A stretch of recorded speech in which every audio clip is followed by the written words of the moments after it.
There we are. Need the hat, of course. We are playing Australia after all. I realised also I'm wearing my Hearts of Iron shirt rather than my, you call that a knife shirt? A bit of a mistake made there, but so it goes. So, I am... Right, we're waiting for YouTube. Let me just go and bring those up. Refresh. Communist Australia. And monetization on. Save. And then once it's saved, back to the details. Open the video link. Pause the video. And pop out the chat. Alright, we have YouTube chat as well. And Twitch. Hello, everyone. Marvellous. So, yeah, we are currently playing as Communist Australia. We'll talk more about that in a minute. But I was actually, during my dinner break, I was watching one of Bitsteel's videos, and he's talking about Space Marines and that, and there was something which I was fairly sure I had seen, that heavy tanks have the same number of battalions, same number of tanks needed, so it's 40, versus the support. So if we go heavy SP, 40, heavy TD, 40, so those are all the same. And I was right in this, because he was saying that it's different. It's not. Well, that was changed. I'm not entirely sure when. But the interesting thing that I noticed more recently, as in just before the stream started, is light tanks require 60, medium tanks require 50. However, the armoured support, light tank destroyer, 40, light SP artillery, 40, medium SP, 40, medium TD, 40. So light tanks in a battalion, 60, medium tanks in a battalion, 50, heavy tanks in a battalion, 40, and then 40 for all of the supports. So I thought that was kind of interesting. I might talk to the designers about why there is that discrepancy. Because it used to be, I think it was like 24 heavies and 12 heavy TDs or something to a battalion. It was a lot less. So it made more sense to use the support units with the heavies instead of the regular heavy tanks. Now there is no difference, and I think we noticed that last time I played when I made the mechanized Space Marines, but I never thought to check the light and the mediums. And yeah, there is actually a difference with the light and the mediums. So if you're doing Space Marine lights or Space Marine mediums, then you want to use the variants. If you're doing heavies, then it doesn't matter. You can use whichever you want. Anyway, gonna load a game because I kind of broke a number of things checking that, because I gave myself all the technologies. And this save is from where I ended.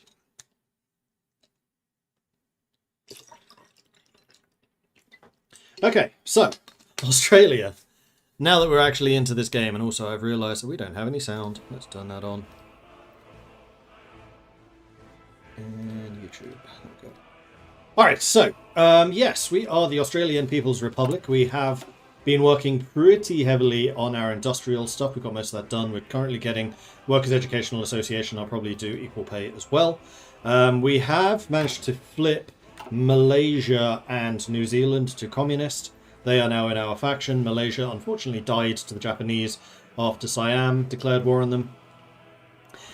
Indonesia flipped entirely to Japanese puppet, and then had their own civil war, I think. I'm not entirely sure what happened there, but the Dutch East Indies are back and have actually managed to secure the other part of Papua New Guinea, where we did have a bit of a running battle. We were in trouble.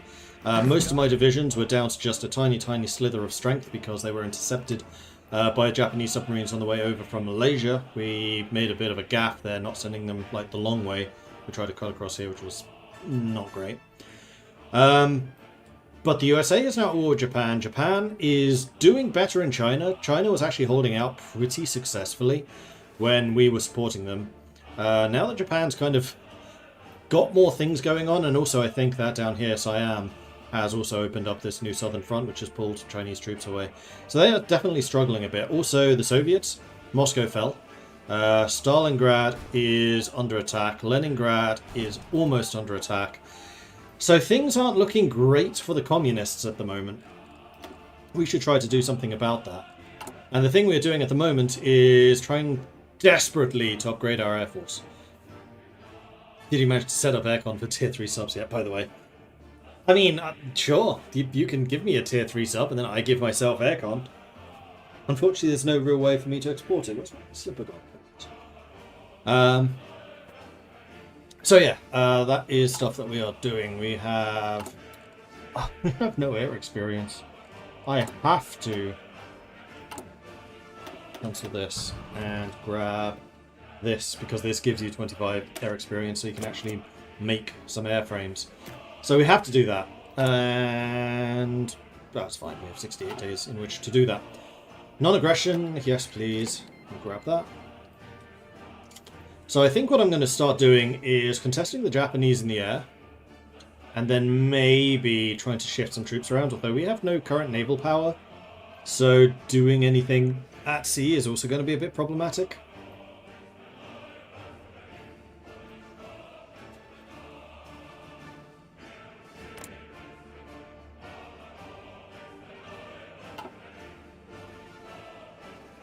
How's the war in the Mediterranean going? Italy is still alive in North Africa. I mean, it's still only September 42. It's still relatively early. Germany has made a pretty significant offensive here. Hopefully, it will turn out that they've actually massively overextended. One can hope. I think what I need to do is wait until I can get the air reformer genius, so I need 200 more political power for that one.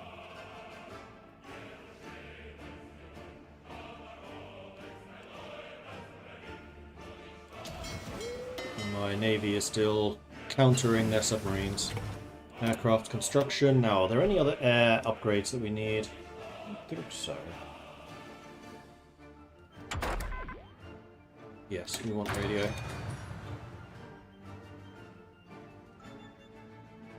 And then I think we're going to go back to upgrading tanks, infantry, artillery, and tech.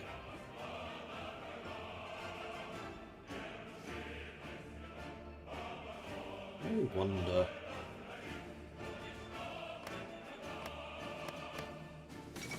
So many convoys. Oh dear, Stalingrad's fallen.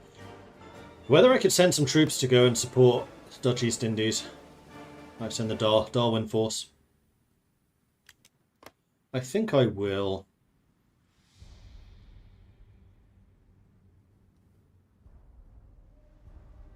Or do I want to let the Republic of Indonesia take out Indonesia, then I can take it off of them?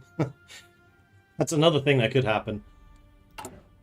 The other thing we could do is start infiltrating the Republic of Indonesia. Republic of Indonesia. Ah! It's no longer the defenders of the homeland.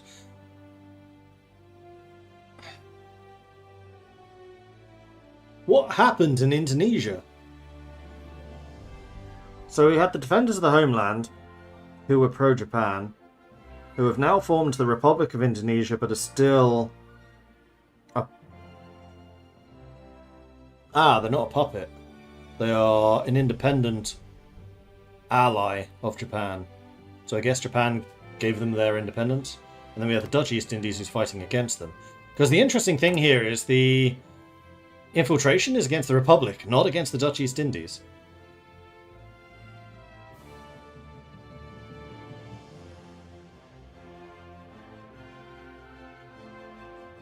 I want to do this just to see what happens. They do have some communist support. They could probably do with a bit more. I know I was going to save political power, but eh.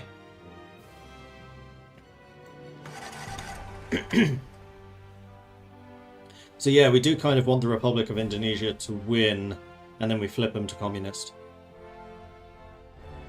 I think we start a three-way civil war.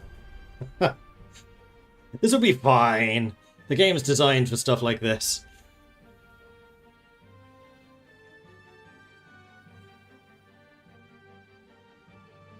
Is it viable as Oz to play as naval power? There's a lot of water around the theatres. Oh yeah, absolutely. I haven't done it that much, just because... So here's the thing with Australia. I purposefully designed them to be effective wherever they choose to fight. It's just a very good idea to specialise. So we have been specialising mostly on like non-core combat, although we haven't fully specialised. Like we didn't do that many of the Anzac stuff. They can get fantastic air power, particularly in terms of numbers, and then they do also have naval stuff that they can do, particularly destroyers, cruisers, and submarines. They're not that good with capital ships, the only thing, and they can't even get a carrier. Plus, if you're in the Allies, you can do Abdicom, or even more stuff. Right, so what did we just finish? We finished the #1 training school. Fantastic. So next up is going to be the research dot, yes. And then maybe we'll start doing some naval upgrades as well. See if we can start putting out some anti-submarine destroyers. I think they might be quite useful.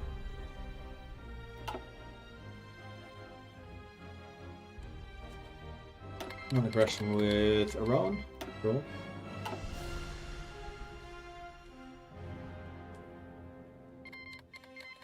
USA declared war on Vichy, UK declared war on Vichy, Vichy joined the Axis. So the war in Africa continues to spike. It's unfortunate that the Italians lost here in Tripoli. Otherwise they might actually get support from Vichy. But no. And we got another technology. This was one of the air things. Where are we at with tanks? We could do the 1943 heavies. Could also get better recon. Could also get better construction. Let's do that. Love the hat. The hat's good, but it's still not the proper one. If you want to see the update for what's happened to the hat, check out the beginning of the previous stream today. It's a whole freaking saga, man. It's a whole saga. Bloody post-Nord. Because this is a safari hat that I basically converted into a slouch hat. It's not a proper slouch hat. Guangdong has capitulated. 18 days, 57 days. Yeah, I think we're going to wait for the engine 3 and then we'll design the aeroplane. China definitely looks like it's getting squeezed now. I mean, the more surrender progress China has, the stronger they become. It's actually one of my favourite mechanics. Arheo did a really good job with that. So with their faction, like I said, their faction goal is basically to control as much core Chinese territory as possible. And the more core territory that they are losing, the stronger their troops become. They get a core territory buff. Which is why they're relatively easy to invade at the start, and then they really start to dig in. Do I want to buy more chromium? No, but what I do want to do is get more steel. But where do I get it from? Now I've reloaded my save. Can I buy from New Zealand? No, I still can't. Really don't understand what's going on with that.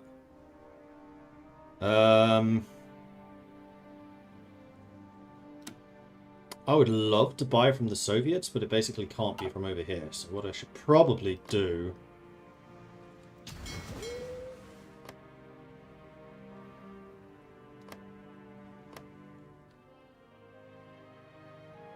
Yeah, because you wouldn't be able to get down to Vladivostok, and there's... Oh, no, there is a port here.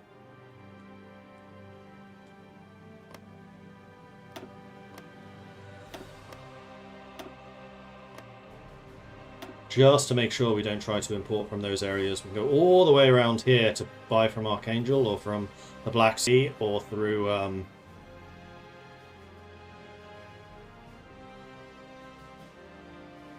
Straits of Narva? No, Gulf of Finland. Okay. Through the Gulf of Finland. Is that what that's actually called?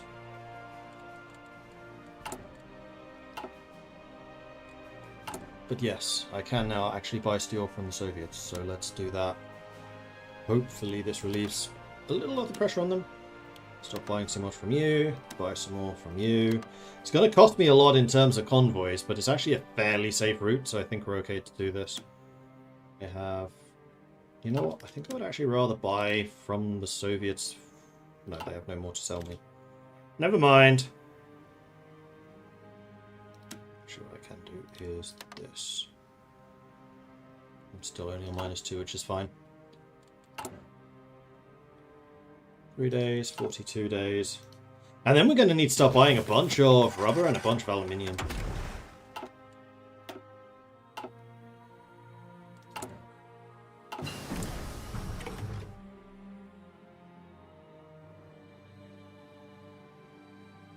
Foreign communist influence, there it is.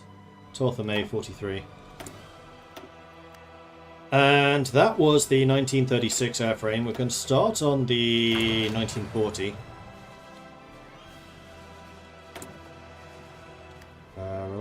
Reliability, ground attack, max speed and agility. I think early on we're going to want the max speed and agility just to make you better at fighting. We're also very much going to want to get some more of the air focuses because we can really boost production of aircraft.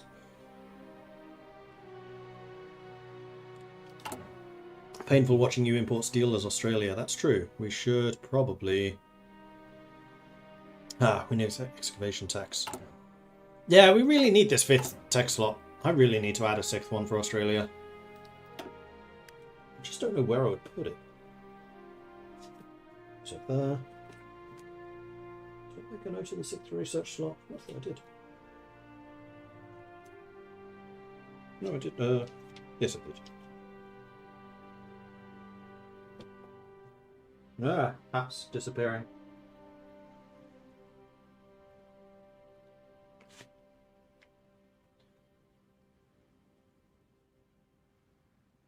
Because putting it here, I think, would be too early.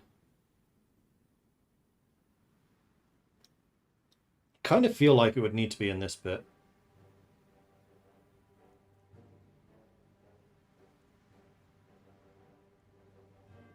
Maybe equal union. Tech sharing agreement to all members of the faction and a research slot. Maybe. Maybe.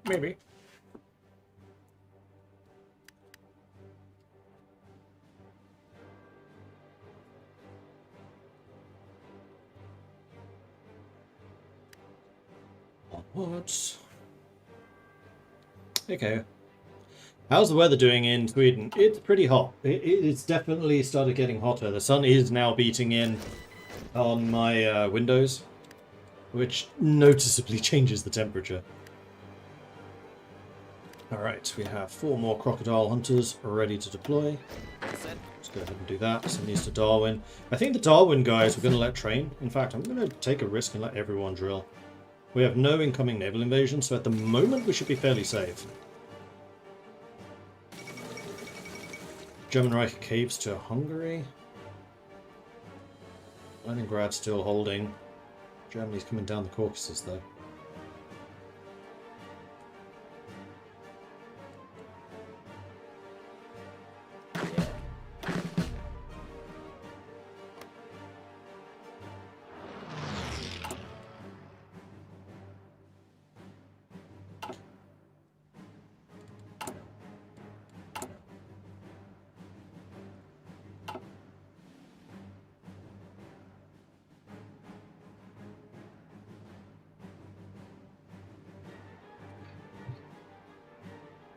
Cycling between nice cold water and hot tea. It just doesn't feel like a stream if I don't have tea as well. I did go for one of the lighter ones though. I looked at the black tea, I was like, nah, no, that's too much.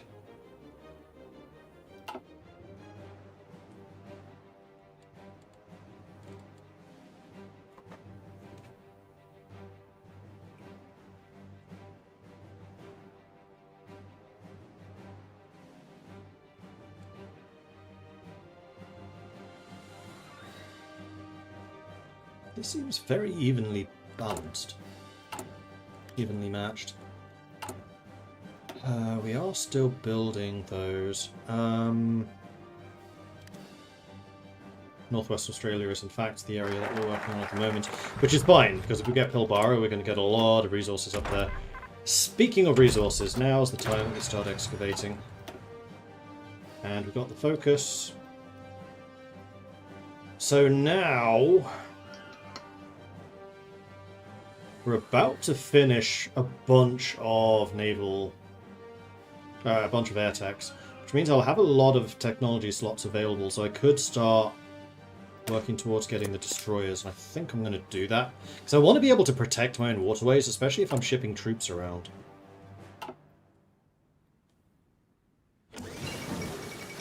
There's Engine 3, all of Hong Kong. Wow, they held up a long time. Right, time to make a new plane.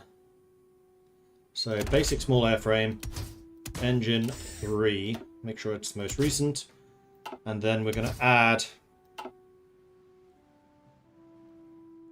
Here's the question, do we make this a fighter or do we make this CAS? I think we make this a fighter because we have a bunch of production bonuses. Like this one. 2 fighters. 8%. Not CAS. So yeah, we make this a fighter. So we're going to give you 4 heavy machine guns and also bomb bay. And then self-sealing fuel tanks for a bit of defense. And extra fuel tanks. And this will be the Wirraway. And we're going to start mass producing those.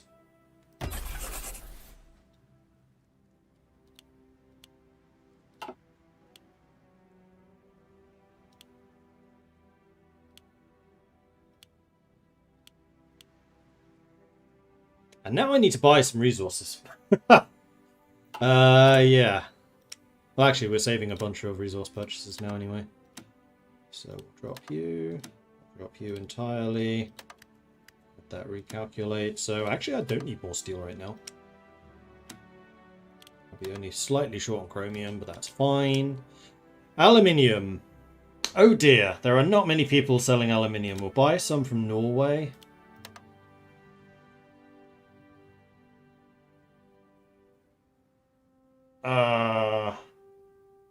Montenegro, I guess? Vichy, France. No, they're going to die soon. Let's go with Italy. Still need 32, alright? We'll buy from Germany. We're not at war with them, so we can. And then rubber. And I cannot buy any... Oh dear. Rubber is going to be a problem.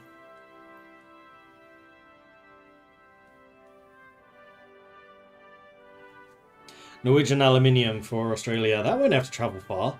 No, exactly. We might even need to set up synthetic refineries to make rubber. I think we should. Alright.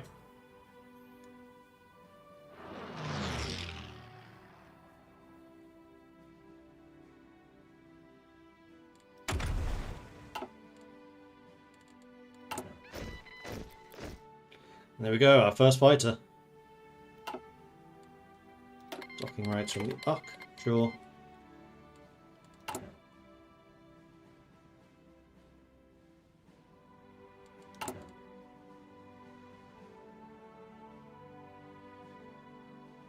So we'll get construction, synthetics, excavation, excavation, excavation.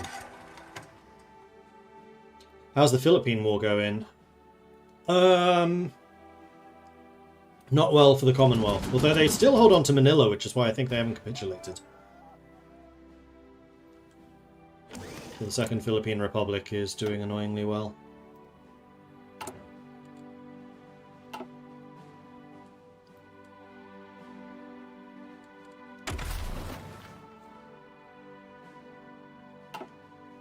I really want to be able to get back into the fight. I just don't know where I'd send them. This is why I'm really annoyed that I can't send volunteers still. My game plan had been to just send volunteers. Damn it, Siam! You ruined everything. Also, Indonesia does not have a lot of rubber to sell.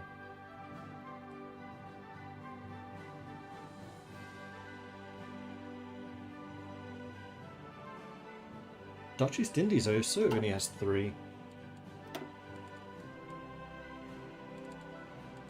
Resources. They are extracting nothing. Although here they are. Republic of Indonesia should have loads, but I guess they're using their decisions to sell rubber for various stuff. Okay, so we got the Navy bits. We got those 3 dockyards. Now I think we go all in on the Air Force.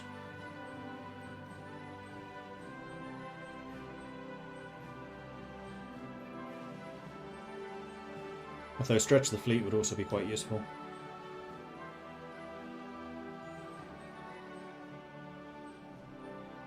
These two should be 35 days.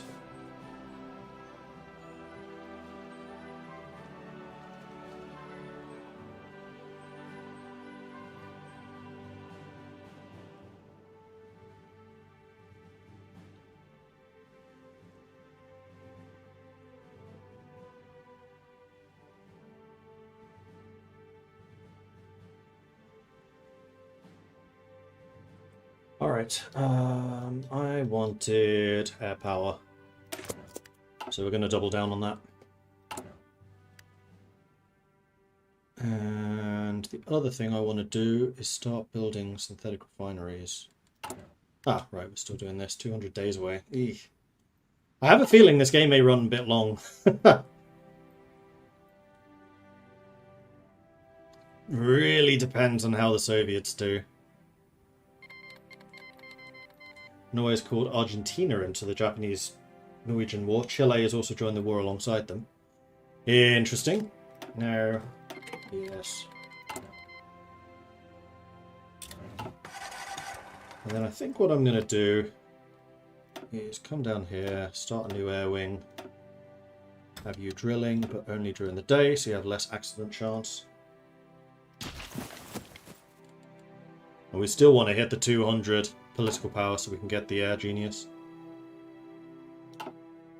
Pretty happy with the status of my manpower at the moment, considering we're still on limited conscription. Hungary proclaims Greater Hungary. Looks like the Republic's pushed again. They're right outside of Semarang.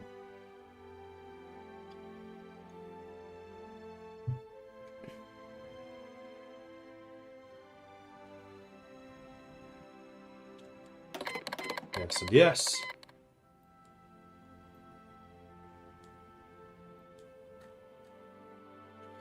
Manila has fallen, so Philippines must have capitulated already. Nope. Apparently not. Fall of Manila. There we go, Philippines is gone.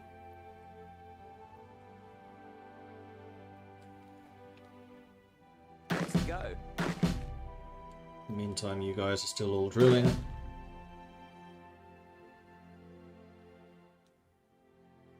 Which is going to be actually giving us a fair bit of army experience.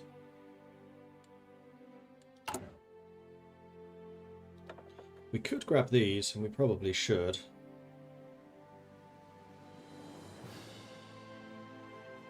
Let's do fleet interruptibility. Normally I'll do the refit yards, but I don't really have that much to refit.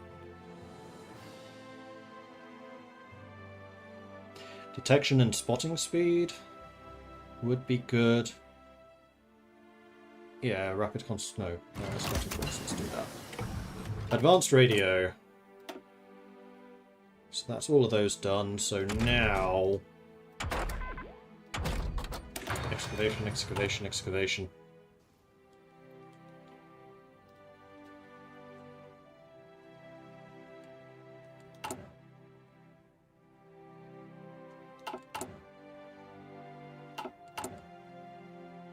I wonder, can I get another 8 of you? It would cost me all of my manpower to do. Let's go with 4. Yeah, that's fine. Because I want to make sure that I keep enough stuff left over for the Air Force.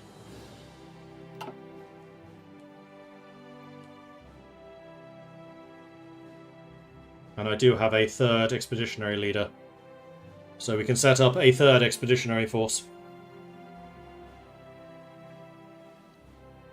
And that's true, we could try to get some just regular garrison divisions.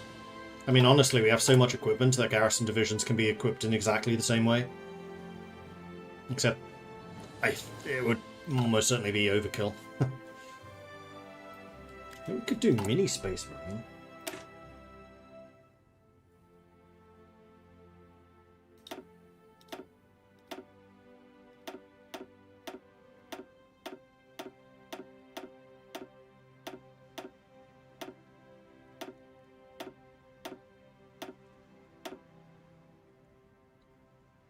Combat width 14. That's not clear.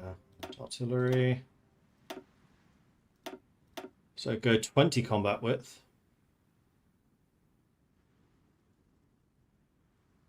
54 organization, 181 soft attack.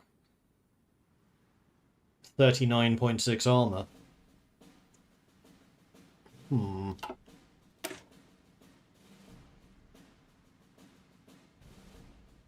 So it'd effectively be this.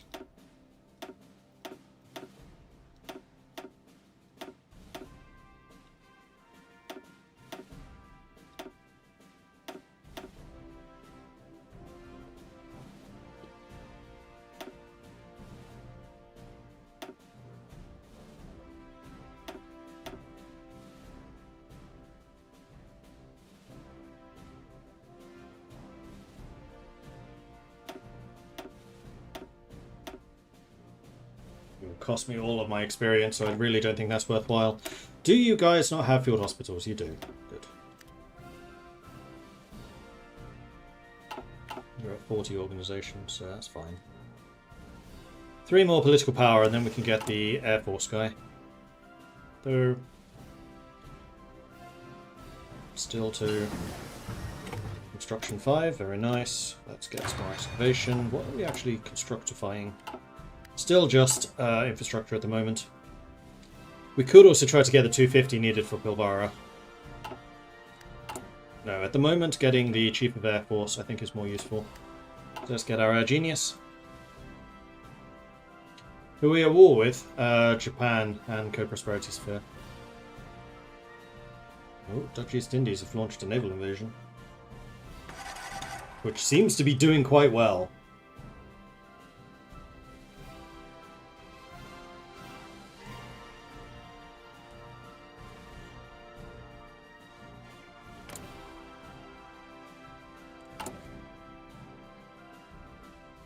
We're at 37, so yeah, we could do this. We just need 150 political power. And then a way of getting troops over there, but launching naval invasions wouldn't be the hardest, because we would also be at... yeah, what, the same country? Yes, because we are at war with the Republic of Indonesia.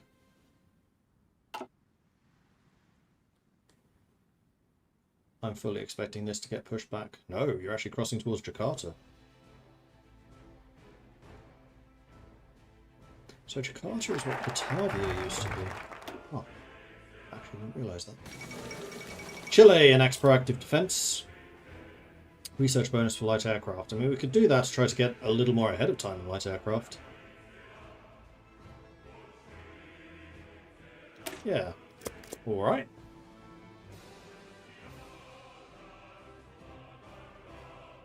Are we totally mobilised women in the workforce? We are.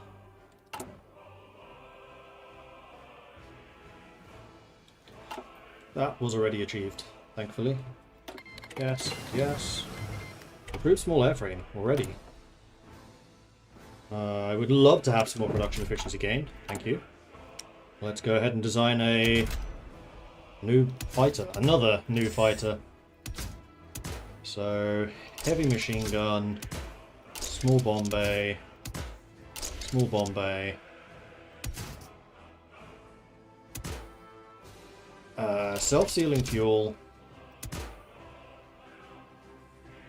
extra fuel,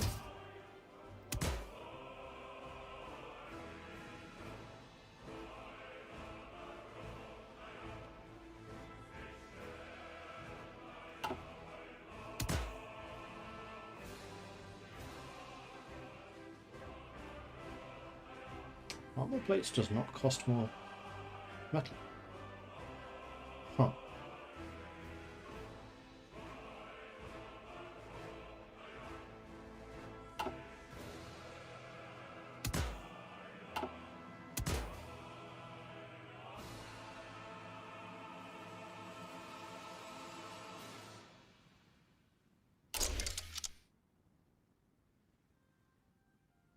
Weight's too high.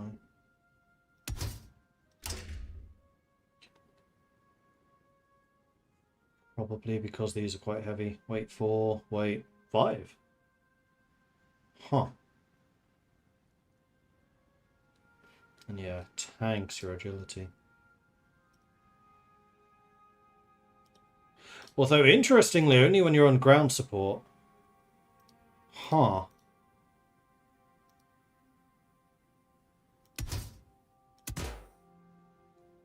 These all weigh 1, unfortunately. Well, maybe we'll just make this plane.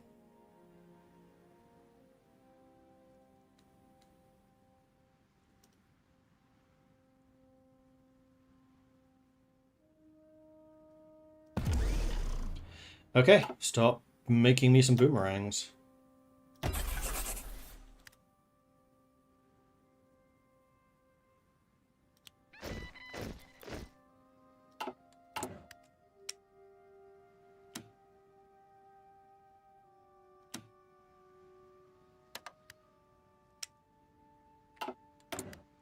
And then technology. That's still ahead of time. We're about to do a focus, which gives me 50% on these two. And we're definitely using that for those. So in the meantime, let's get Excavation 4. Hi, Vincent.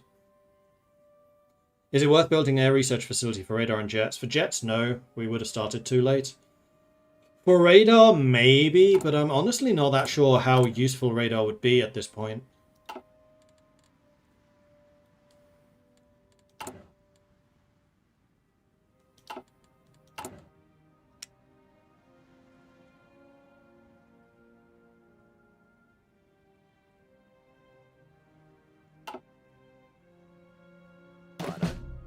Those are trained. You are mostly trained.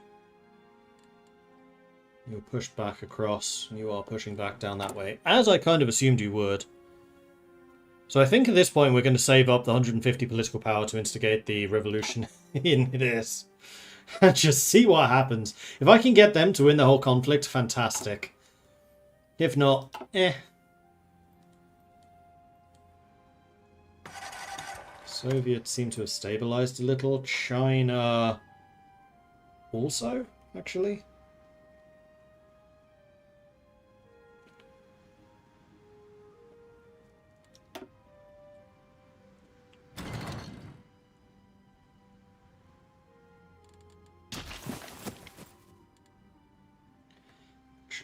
What I can do with you is split you in half, get you 2 more, and have you both training as well during the day.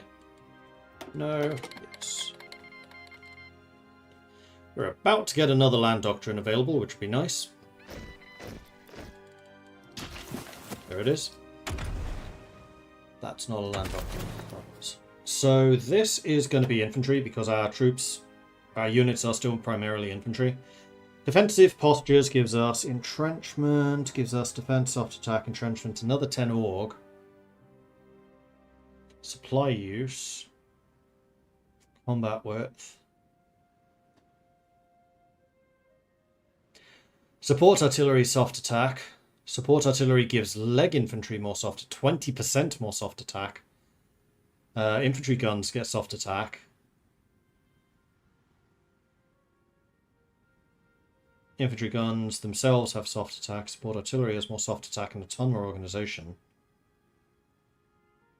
So if I put support artillery back in my divisions, then assault infantry would be really quite potent.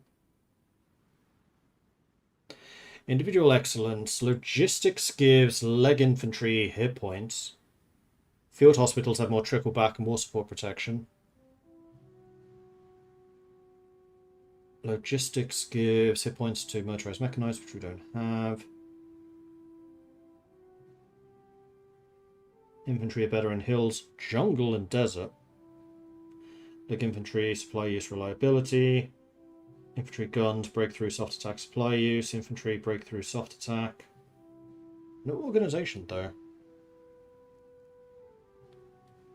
People's militia is a militia thing, which we don't really use. I'm kind of thinking support infantry. Just double down on the soft attack.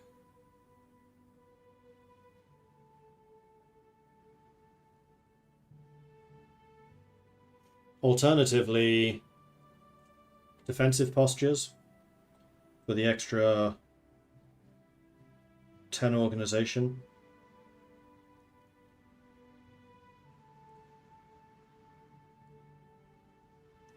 Or large unit tactics so we can squeeze more infantry in, but I don't really think we need that. Infantry soft attack, organization plus 10. I mean, that's quite nice. I think we go assault infantry. And then we add support artillery back to the crocodile hunters.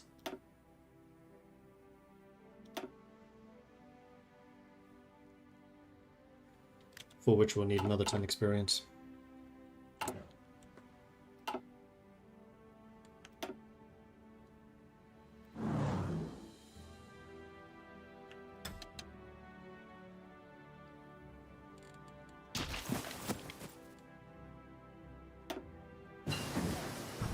Excavation 1. Excavation 5 going. So we should get all of the excavation after all of this is done.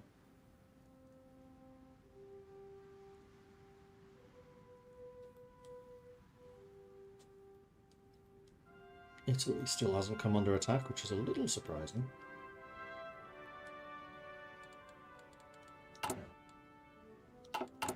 What destroyer text do we have?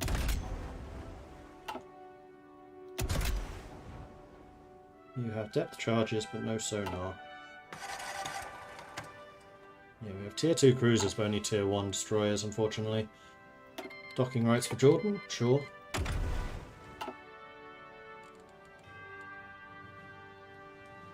Siam just became Thailand, so they did.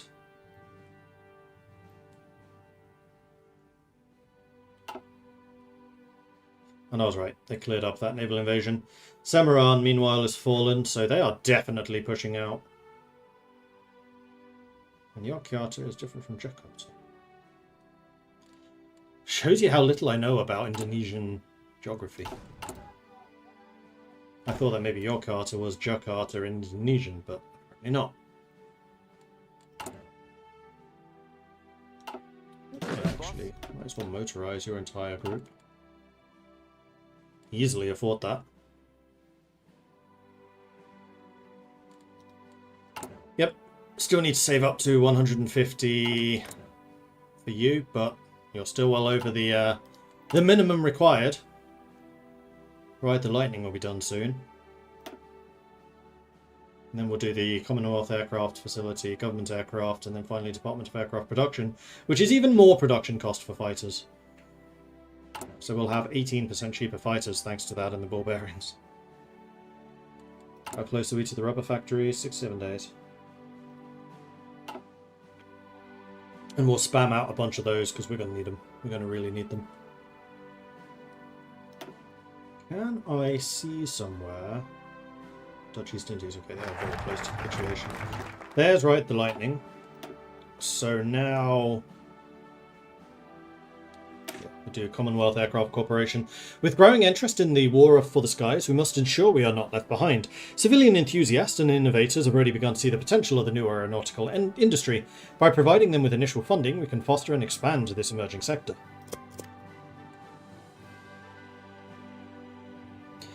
Cyrus LD is currently on a 50 stream streak. Nice.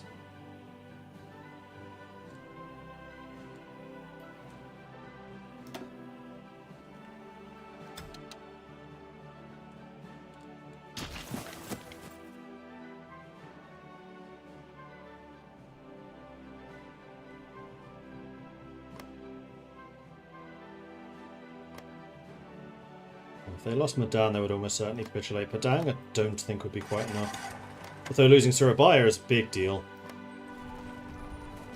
And it looks like they will lose Surabaya.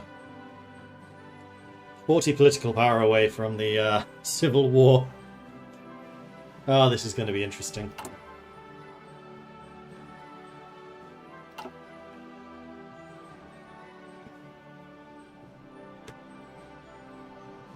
The other thing I do need to do, actually, is switch out some of these advisors. I don't really need the communist support anymore. I could do better with other things, like production output. Trigger, save it before I trigger it. Yeah, I probably should. Keep on training. Much production efficiency. We're losing 80%. Ew. I mean, I know there's a big old rubber shortage, but still, ouch. Well, at least you're building up the efficiency in this time. Oh no, efficiency gain speed is modified by the 80%. Damn it!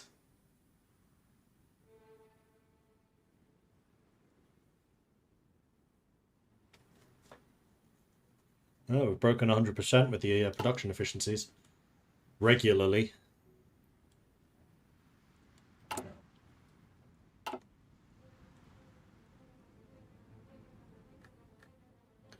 Leningrad still holds. Just. Stalingrad's quite far behind the lines. They've stabilized down here in the Caucasus, but if they lose this little connection, that's bad. Meanwhile, D-Day. That should relieve some of the pressure. It concerns me a little bit that Italy hasn't lost anything, though. July 43.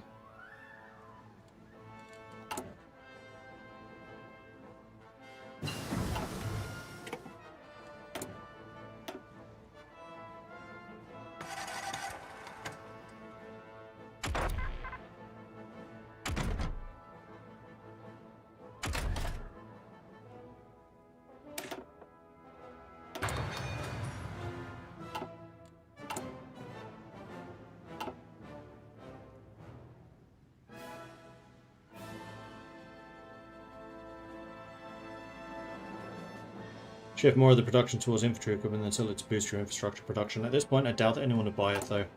It's so late in the game.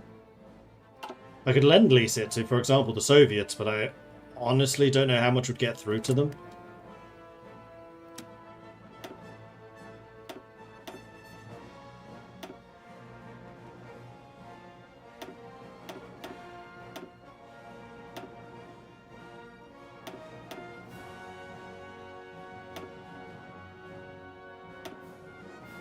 You have 30 convoys. I can't lend lease you. You do not have enough convoys for me to make that worthwhile. And the Soviets have probably not blocked this off, so they would just get attacked. Can I even see that? Go here, then here, then here. If you have enough intel, you can see what they've blocked, but no. I do not. It's the Soviets who are unlikely to get that intel. 150. It is time. Instigate the revolution.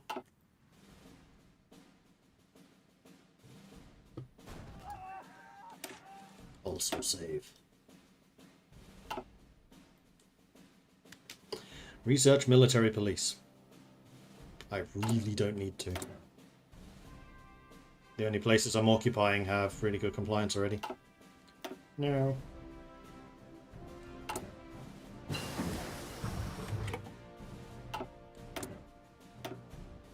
Alright, the excavation techs are coming through. I'd very much like to get the Electrolux.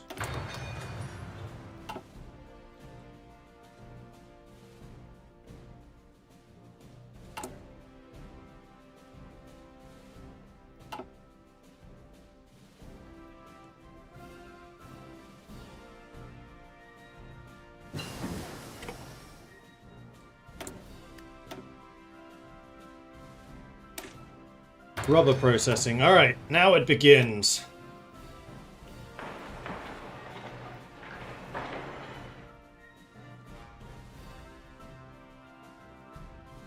Basically anywhere where it's 100%. We're gonna add synthetics. Go! Go!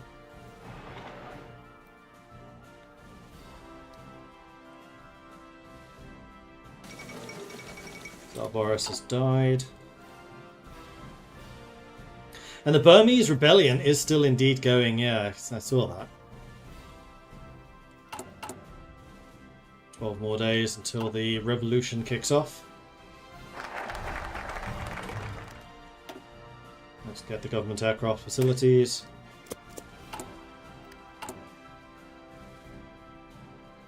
We should actually be able to overcome this deficit relatively quickly.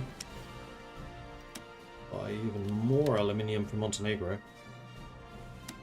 And then buy even more from Montenegro, because apparently they have tons of aluminium. Meanwhile, Heavy or airframe. Air attack, ground attack, naval attack, air defense.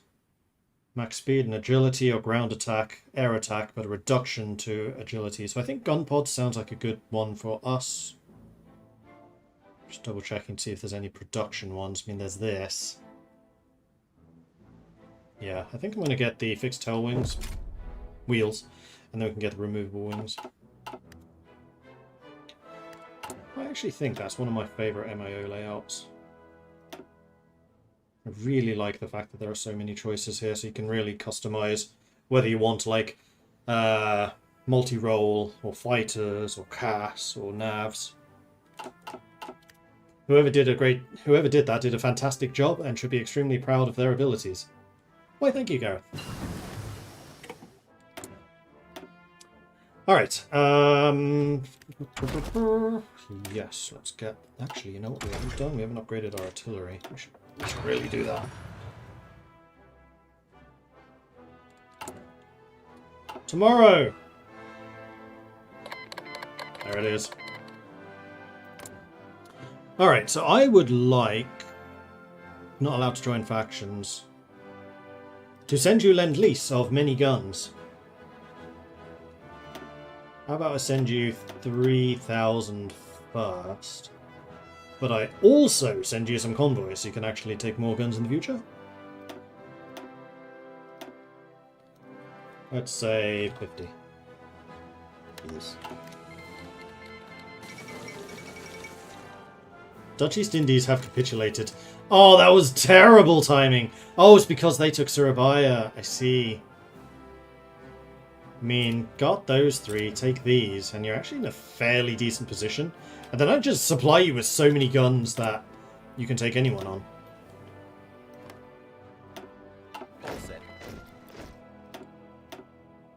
Okay, and then these guys are going to be led by Wooten,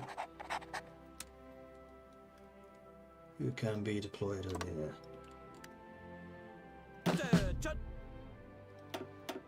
Why are you not drilling very fast? Yeah. Probably lack of supply, considering you have no fuel. Now, I do have some extra manpower again, so how about I do that? Turkey has joined the Allies. No. Yes. I think I just got a non-aggression pact with you, which actually I did not intend to do. I was thinking that was Poland, but it wasn't.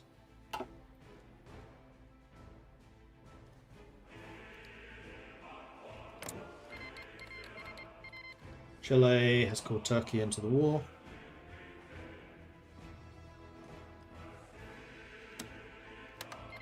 I can do this. I can do this. I can do this! Ready, boss. Who's the most attack-minded? You. Ready, boss. Alright, we're going to switch commanders. All set. Good to go. Orders, boss. So this should be led by Daisy. This should be led by Okay. Okay's orders are cancelled. You will instead deploy there. You will also deploy your HQ. All set. You will deploy your HQ. You will deploy your HQ. And What's the go? you're going to be under a new field marshal, which is going to be Gordon Bennett. Gordon's a lie!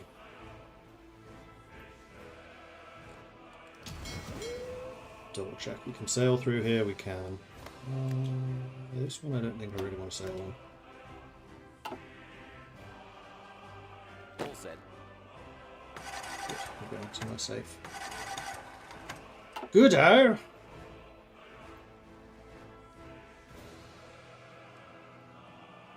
Did I connect the supply hub? No, I did not. That is a very good point. Which explains why they were not getting into supply.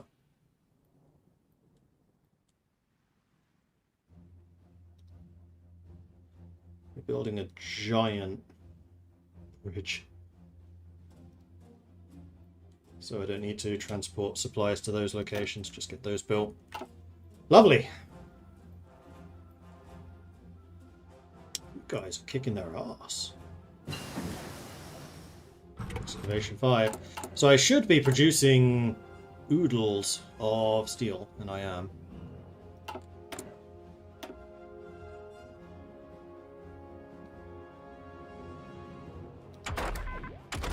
I need fuel refining. Question. Can I buy rubber from you? Yes, but not yet. And this is the one led by Tan Malaka, who's also one of the Philippine advisors. I can't remember if he can become the leader of Philippines, though. No, I don't think he can. I think he's only an advisor. Ah, air doctrine. Yes. Operational integrity gives fighters more agility. Battlefield field support gives close air support more agility. And this is where the roles matter. So we want operational integrity. Then after that, we're going to want fighter bombers, because this gives fighters more ground attack.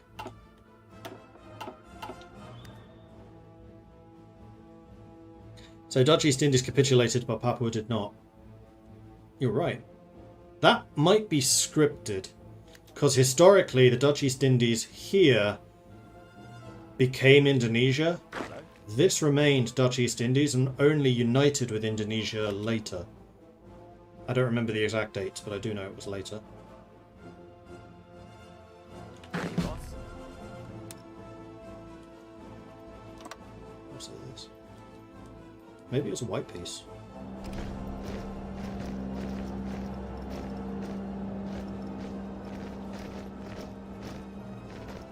Staff office this, so that we can get into the fray as soon as possible.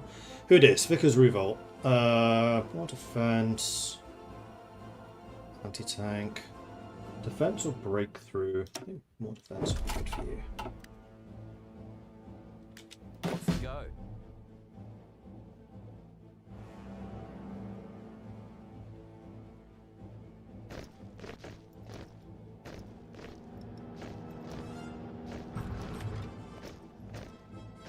It's late. So, Kevin, where have you been? I got lost. Went to the wrong ferry port. Aussie, Aussie, Aussie. Oi, oi, oi. Oh, you know what? Air power. Can I please use your air bases? Yes. Yes, I can.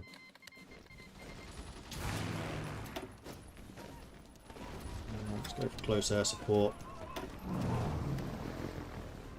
Lovely jubbly! Right, we should absolutely kick the living snot out of these guys. Attention. I am not expecting there to be much resistance.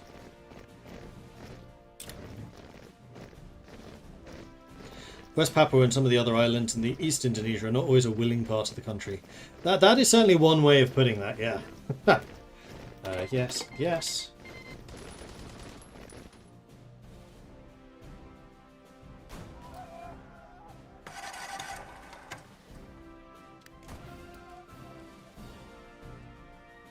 Aha!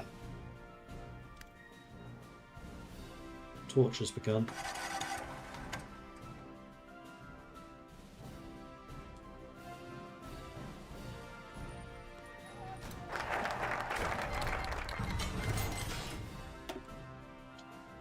Department of Aircraft Production. The rapid expansion of the Royal Australian Air Force has placed significant strain on our production capacity. We must think more ambitiously, expanding and coordinating our industrial base to meet demand and ensure we can turn the skies dark with our aircraft.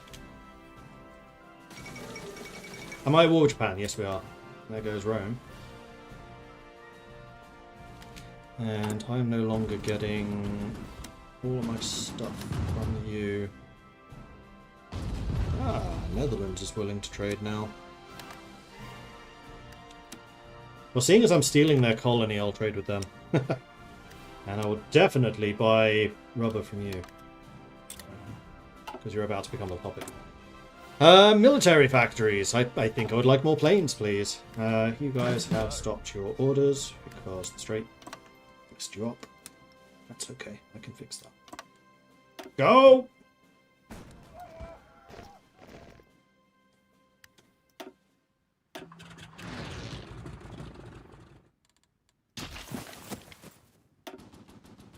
I have planes in support. Huzzah! Alright, and who dis? Government aircraft factories. This is the one I'm not actually using. Go the funds gain, in case I do ever use you. Logistics Company 4, done. That's too far ahead of time. Don't care about that. Do care about that. Care about that one probably more. Good to go.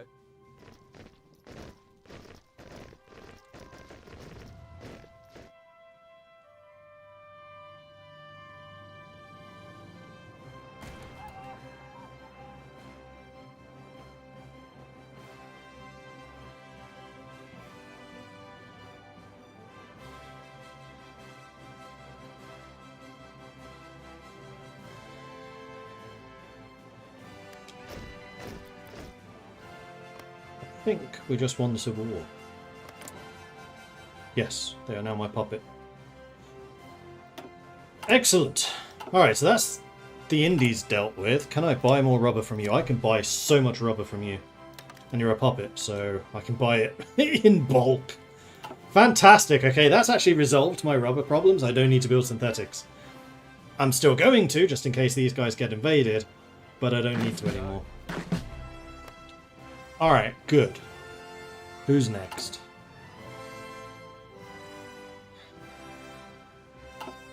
I need to invade this.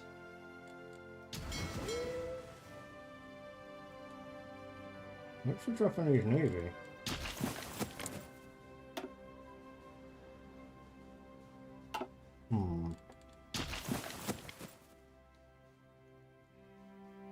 Listen up. Alright, so if we prepared a naval invasion from here to here...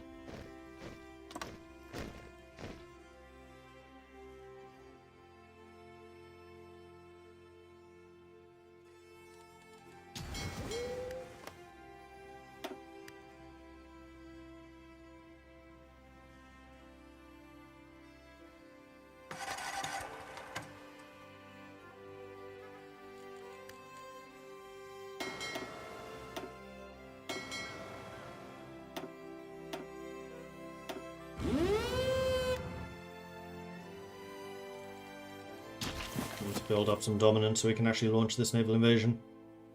Good to go. Good to go.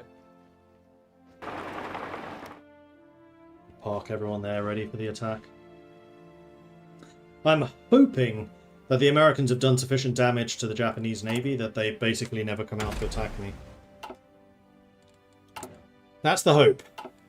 Whether that actually happens or not, we shall see.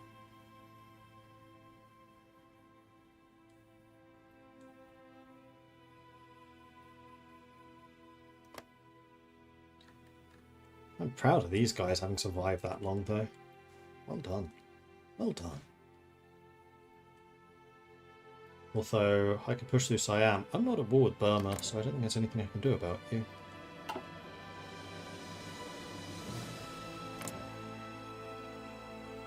Did Lend-Lease ever get through? No.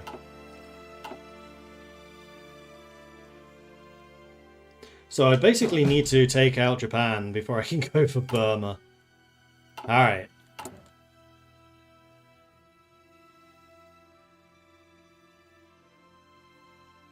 Ah, bauxite deposit. Yes, please. Rubber processing. Let's just keep doubling down on that.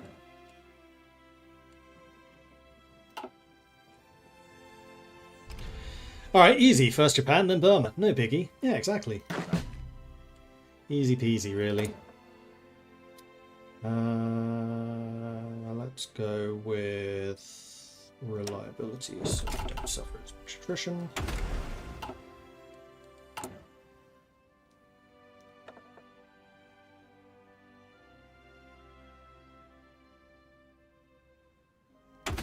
Still need to get the armor upgrade. Boys, listen up. So naval invasion's not that far away now. Where's my force line?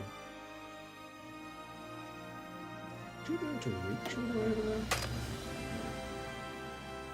That's fine. Head back to here and get back to training.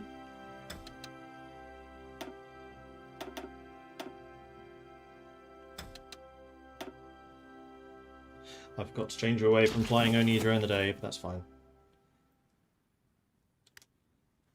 We'll survive.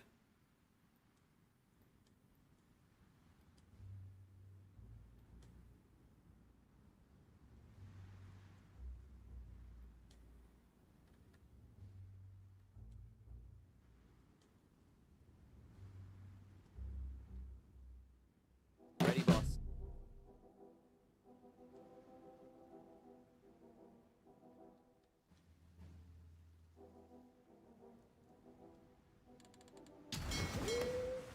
What I want to do is enable this so that supply can at least get over there without going through this dangerous zone.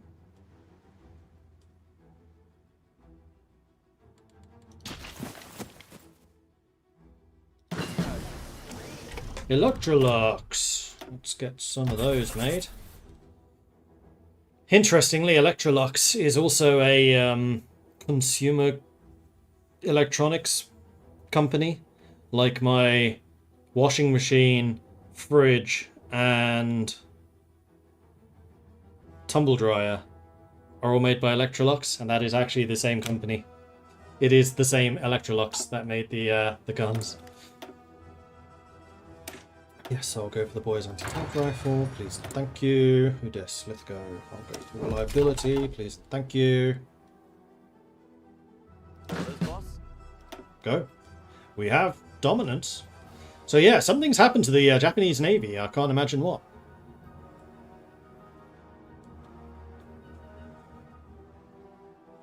But we're doing the Singapore first strategy, which means taking Singapore.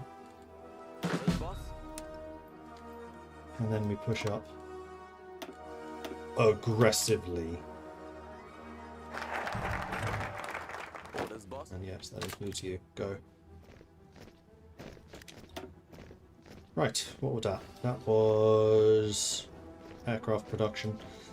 So I suspect we're going to be coming up against stiffer and stiffer naval air power. Although getting Larrikinism and no worries would also be really nice. But no, I think we're going to get improved pilot training. As aircraft become more complex, faster and more advanced, the skill of our pilots must improve accordingly to make full use of these technologies. Breakthrough soft attack for infantry guns, breakthrough soft attack for support artillery, breakthrough soft attack for line artillery. Speaking of which, we need to add support artillery to these divisions before I forget.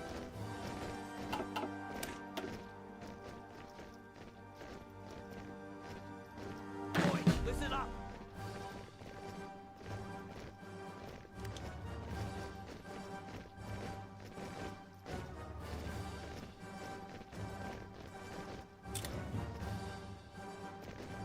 We're racking up so many medals here.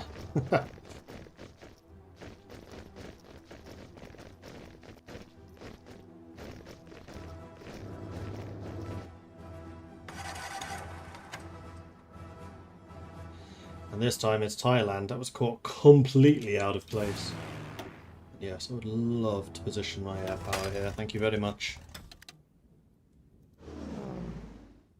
And we'll have you fly day and night.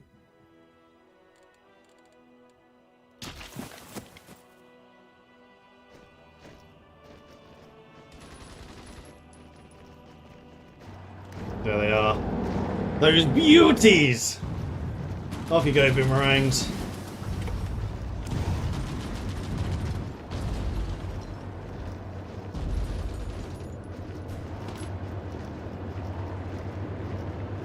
Oh, I remember what I was going to research. I was going to research the 1944 planes.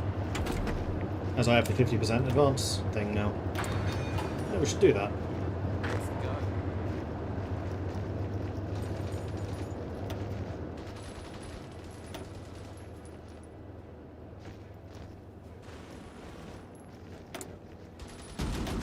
Infantry artillery, don't mind if I do.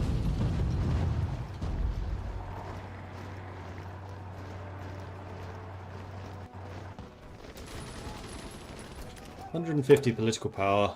Was there anything I wanted to get with that?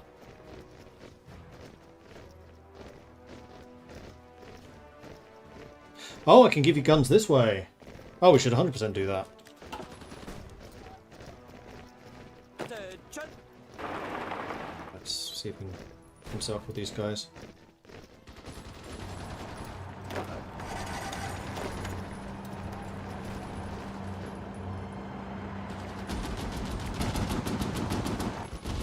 Yeah. Ready, boss. Alright, let's make sure we close this. Off you go.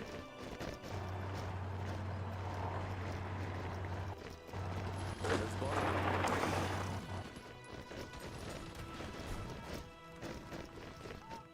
Perfect.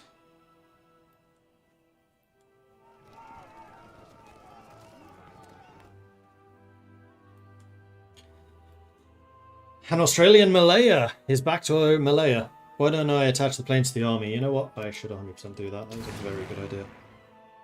You attach to them.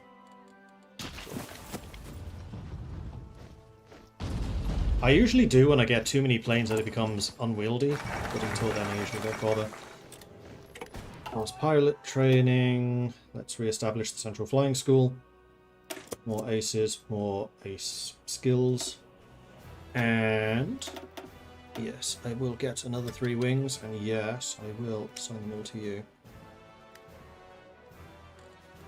Untrained as they are. Orders, boss.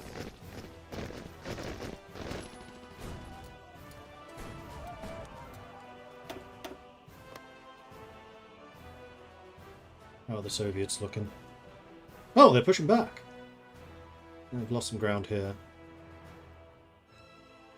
Actually, are they? No, I don't think they are. Never mind. Let's look away.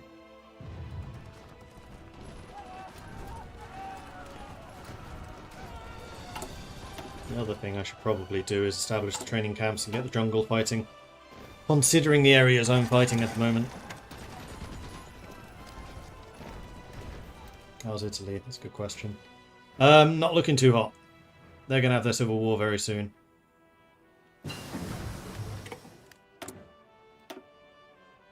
So that's going to be relieving some serious pressure off the Soviets, so that's good. Let's go with the recon.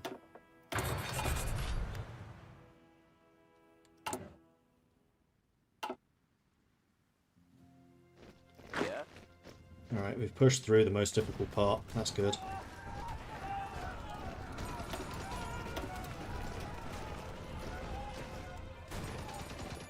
Now we just keep on pushing through.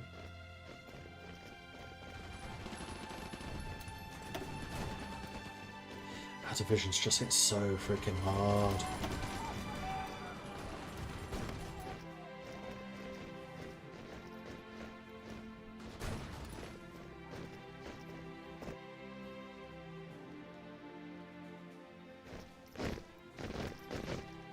Ready, boss. Alright, so objective achieved. Let's take all of that. Although actually this is all Japanese too, so we'll need to fight everything here. And at this point, I think it might be time to throw in another group.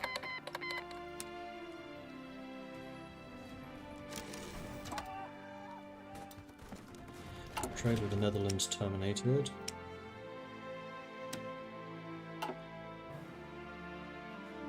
Oh, but I can get it from the East Indies now instead, so I don't need to buy from any of you!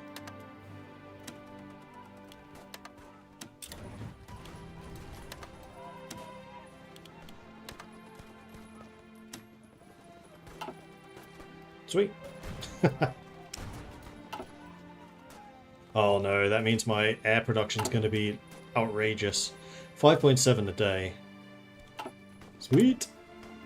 We have another 4 crocodile hunters ready to go. Ready, boss. Fantastic. You go join them. You go into that army. Off you go.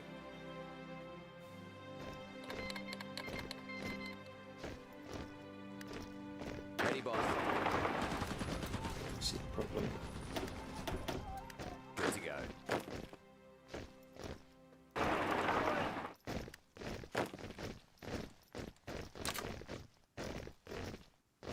Boy, listen up.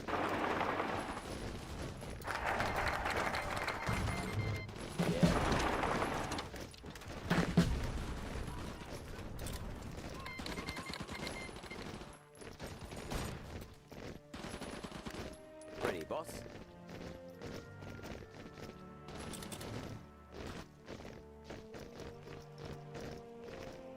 Oh, nuts. This isn't blamey.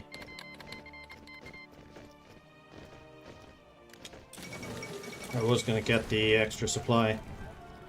Then try to punch through for Bangkok. That's not going to work here, though. So we're just going to apply maximum force and see what happens.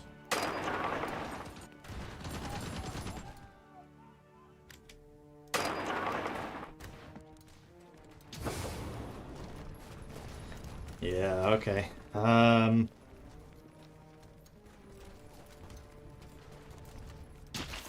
have a plan. Yeah, nah, yeah. You chill there. Boy, listen up.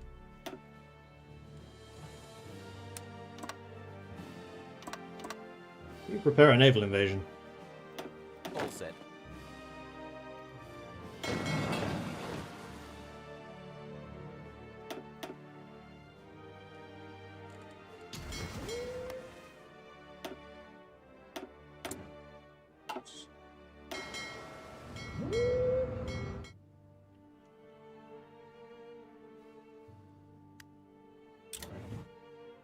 Just need you to get preparation here so I can attack Bangkok.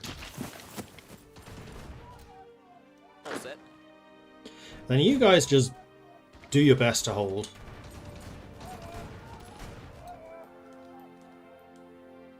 And then I think I really need to start researching some better naval invasion stuff. Improve ground crews. Oops, didn't read it. For every pilot, there is an entire team of ground crew required to ensure proper aircraft maintenance, flight coordination, and base operations. Not to mention the navigators, gunners, and bombers who accompany them in the air. We must establish proper training facilities to ensure our air force operates at maximum efficiency.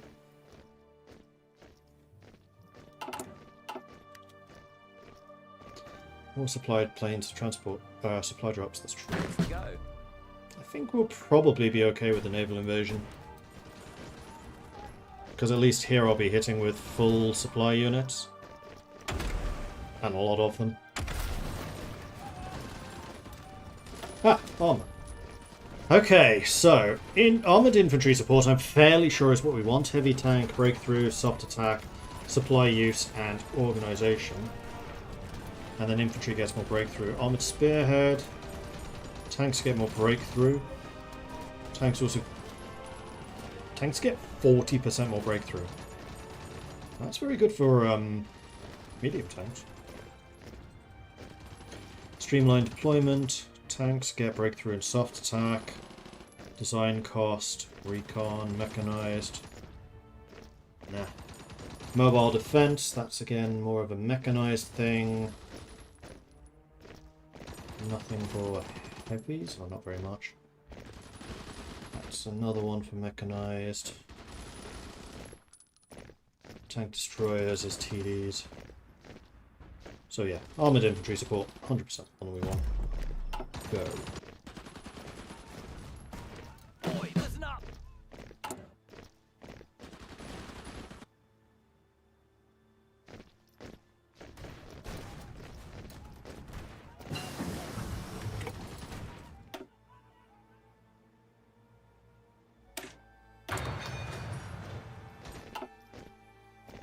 And yes, I know I wanted better naval invasion stuff.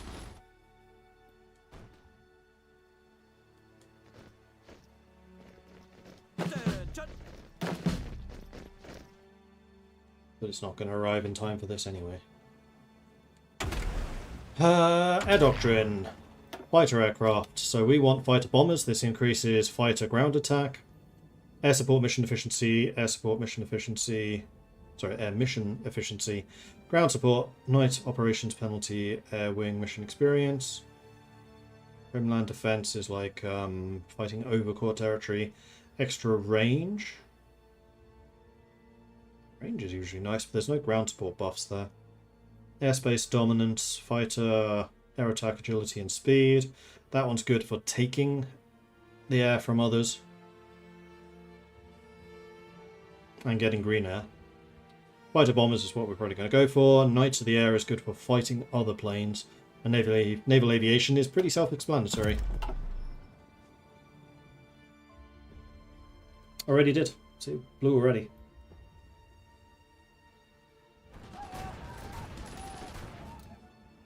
And we can have these guys support the naval invasion.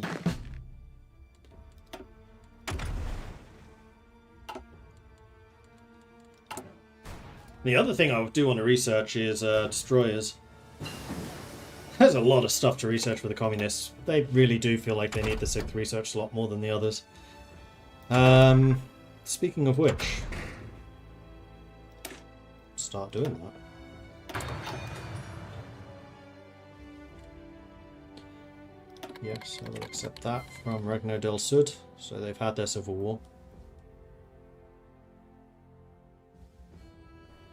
I think they've lost ground up there. And they're definitely losing in Caucasus. Interesting. China, however, is pushing back. Veteran Air Observer Corps, Interception Detection, Air Intelligence. Grab that.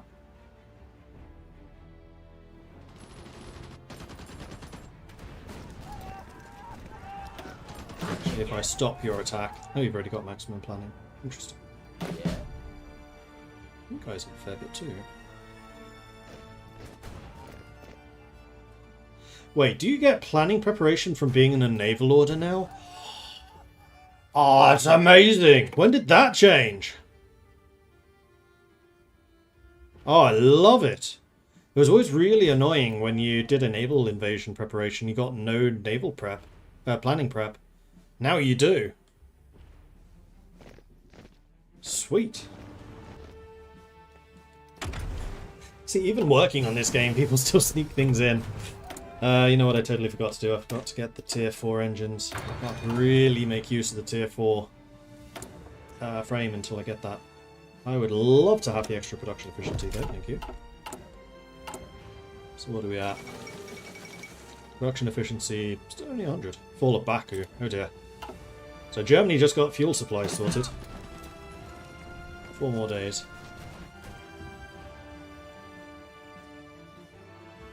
I'm out of trains.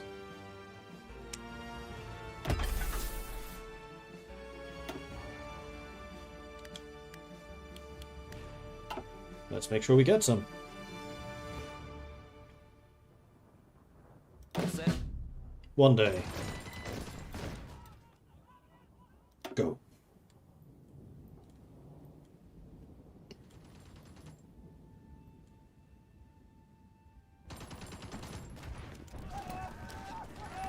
Let's go. Oh, crushing it. I did not need such overwhelming force. Let's go.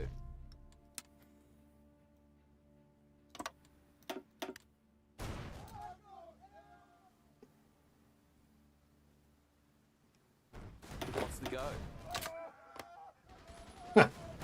Well, let the supply flow.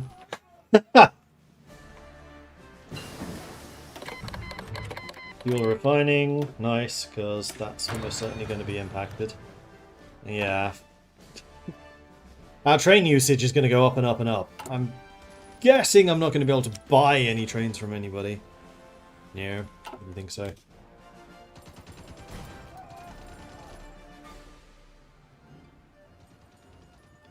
And yes, you guys, please, by all means, be aggressive. Oh, and half of these should probably go to you. Furthermore, we have a bunch more. Oh man, we have loads of planes that we can deploy. I have loads of planes I can deploy and no manpower.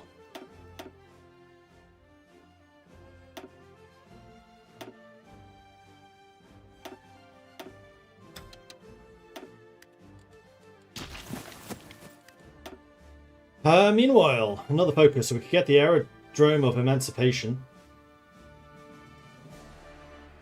Oh, dynamic naming. Nice. Well done, Puncherilla. Snuck that one past me. I like it. Having reached the forefront of aeronautical capability, the Australian Air Force has earned the Aerodrome of Emancipation. Our flyers engaged in aerial combat across the globe, while our bombers cast a deadly shadow over the industries of our enemies. Begin. And now, finally, I think it's time for us to go to extensive conscription. I know. What is this madness? Mordred about to actually get manpower. Shocking.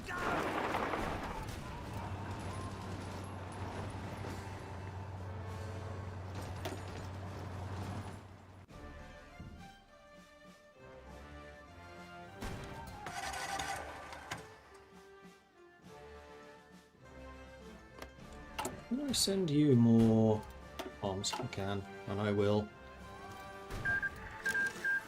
Damn it! The stuff I just sent them. Can I spark off another uprising? No, actually, yes, probably.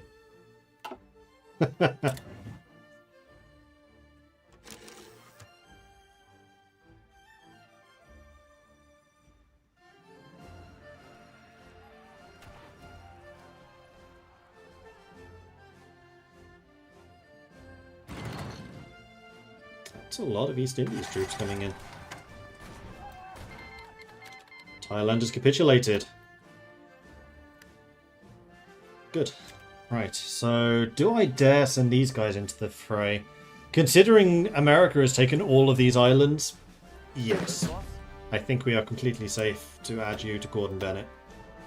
And have you also join in the fun. How about we put you here in the middle?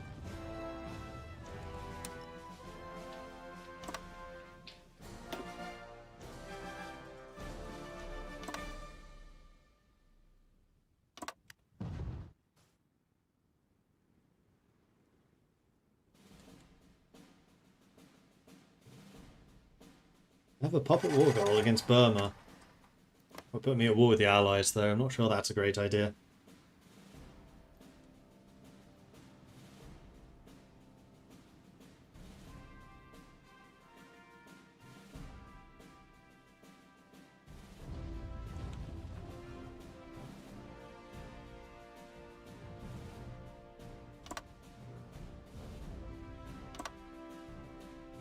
What's going on here? Orders, boss.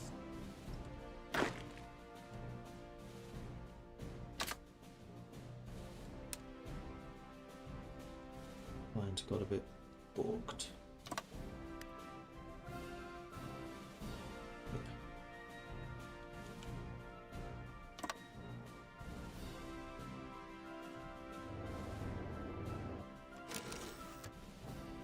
Let's go. And at this point, I'm going to say that these are safe to sail through, because it really does look like the Japanese Navy has been quite thoroughly defeated. Though I still can't see how many ships they have. But considering this...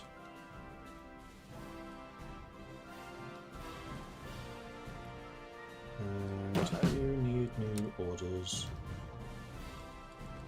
Let's say it's to go north.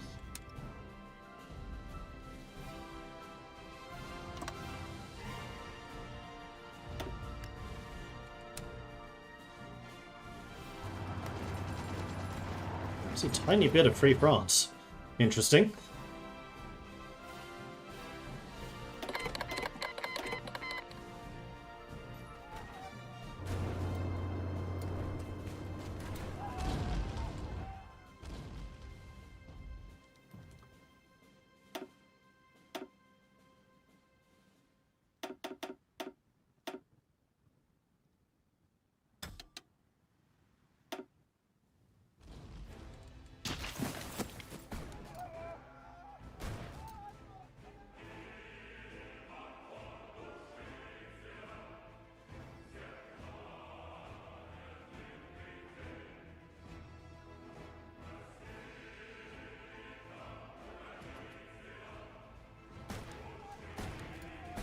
You need to change your colours. Boss.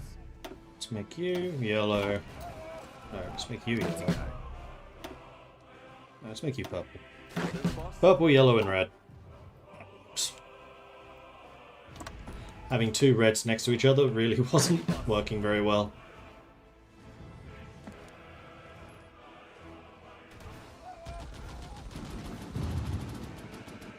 It doesn't look like there's very much that can really stand against us.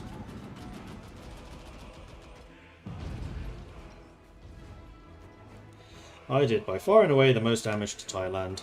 I'm happy to see it. Turkey might be in trouble soon. Oh yeah. And the Germans are still definitely pushing despite this. I think Leningrad has secured itself a bit more, but they have cut all the way up to there, and they are on the outskirts of the Urals. Support artillery, leg infantry, soft attack plus 20%. This is the one I was waiting for. 500 soft attack.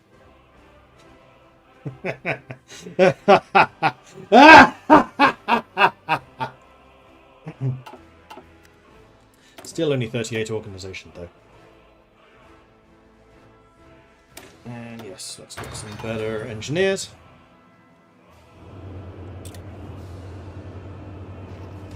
That's basically right, yeah. Actually, some of your units are almost here. Good. Set.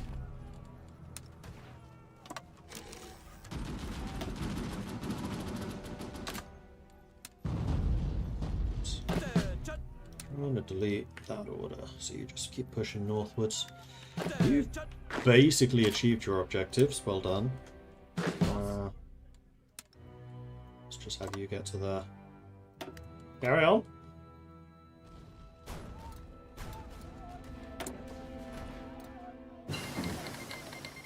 Lying Prabang has capitulated, giving me a bunch of fuel. That's interesting. Fast rubber processing, that's nice. Let's go for the industrial research bonus. And finally, modern rubber processing.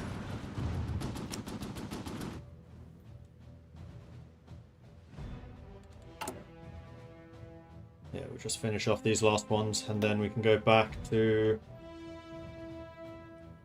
We're almost fully developed.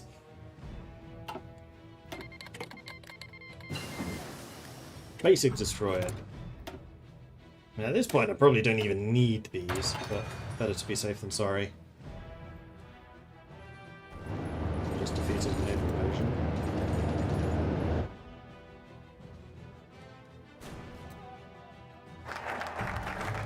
There's the aerodrome of emancipation. So now I need to do Gathering Storm and Hear the Thunder, so that I can do Death from Down Under.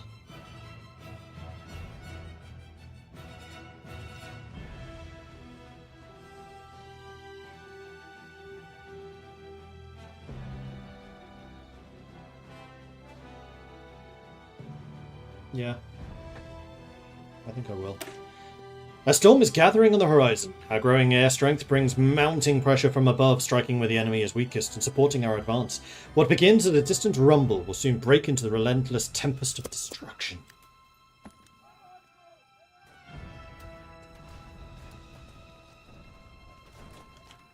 You do not need to be doing that whole line. McKay was wounded. Can everyone stop getting shot? Let's go. We'll keep going.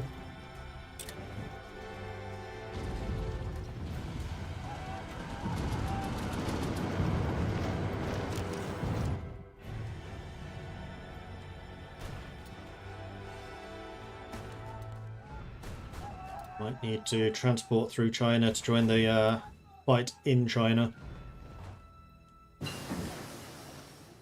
Engines 4. Okay, so with that, I can now get the advanced airframe. So we're going to go tier 4 engine, make sure it's upgraded. It's the CA-15, fighter weapons, heavy machine guns, small bomb bay, then self-sealing fuel, extra fuel, extra fuel. And then defense turret. No, cannot do that. Let's make these 2 times heavy MG.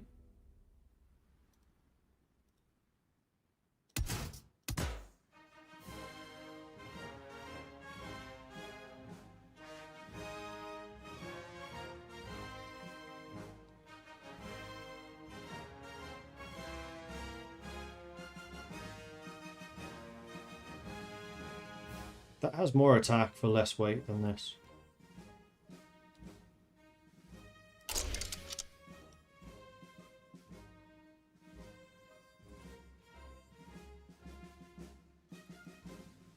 Well, I still have 2 weights that I can add to something. Like this.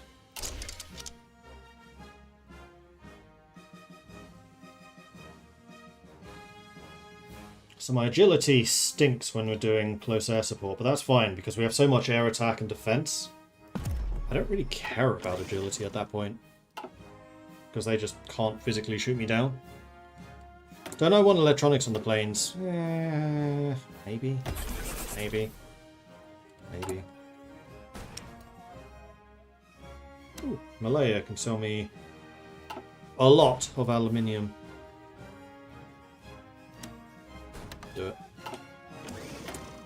Do it. Do it now. And I think that's all of those done. Now I could research the better aircraft so that we could do supply drops in the future if we needed to. Concentrated Industry 5 though, considering we're almost done with our building slots.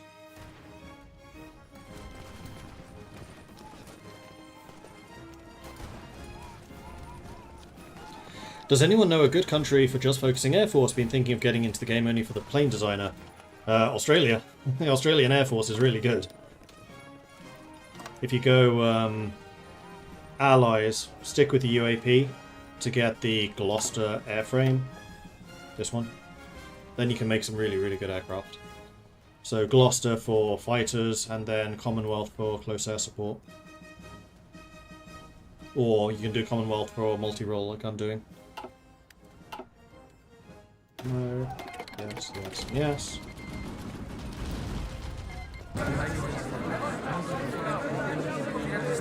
Japan just gave up.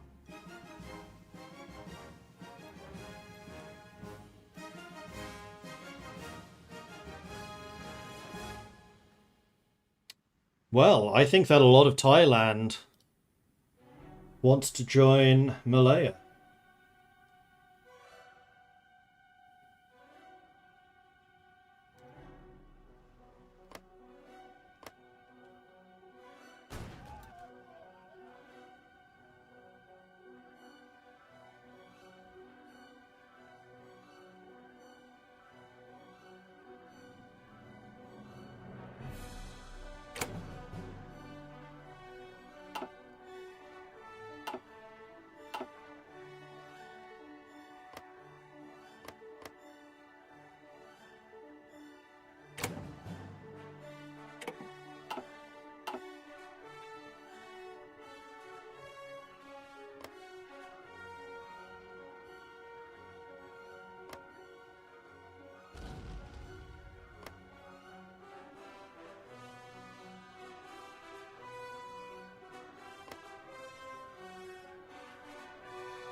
Even though I took this area.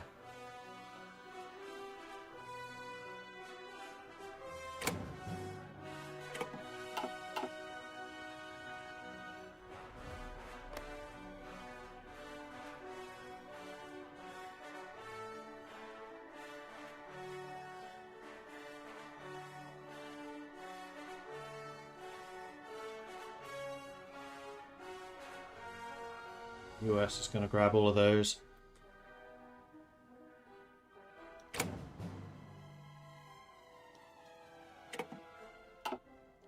So I think what I'm going to do is I'm just going to keep on saying I want these till I'm out of points.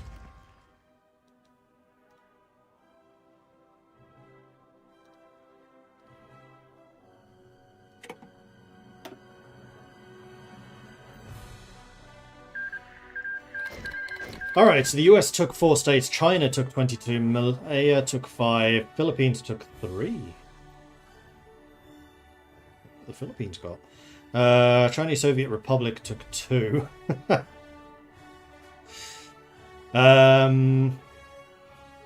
And Japan was puppeted. Khan arrested on civilians being put into power in Thailand. Sao Lao Party in Vietnam. Democratic Party in Cambodia. Democratic Party in Laos.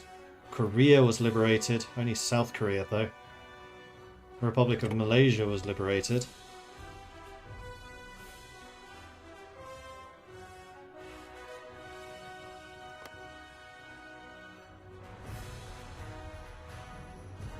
So I guess I have to give them Singapore back. Oh. But I'm at peace again. Which means I can start doing volunteer shenanigans again. Also mastery. This is for infantry? Recovery rate. Infantry gun, self-attack and organization. Great Manchuria join the Axis. Yeah, a bunch of these are probably going to join various people.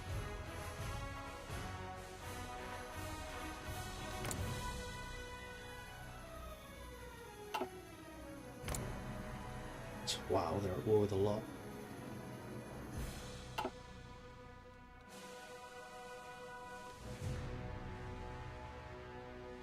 September 44. I can do volunteers. So, Burma! How do you like the idea of some communism? I think you would love some communism.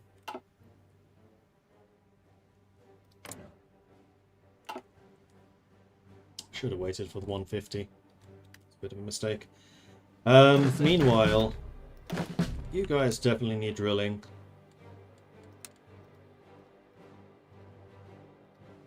So let's have you just drill there in the south. Good to go. You guys are good, but you are currently in enemy territory. So let's have you just guarding that. And then you lot. Just going to draw a line against Burma and be like, should something happen, you should take them.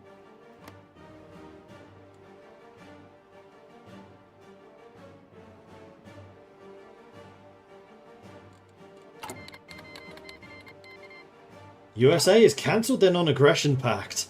Interesting.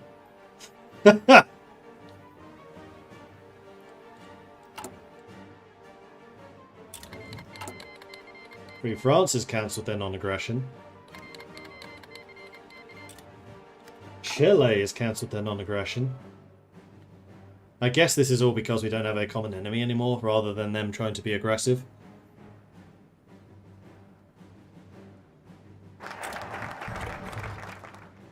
However, the Soviets... Oh, I could try the Soviet... No, no, no. I will, however, send you Lend-Lease of my old guns. I'm talking the bad ones, I'm talking the good ones. Where are they?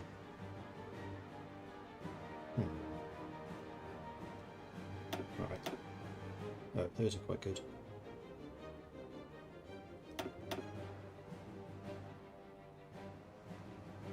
Oh, here they are. Owen guns.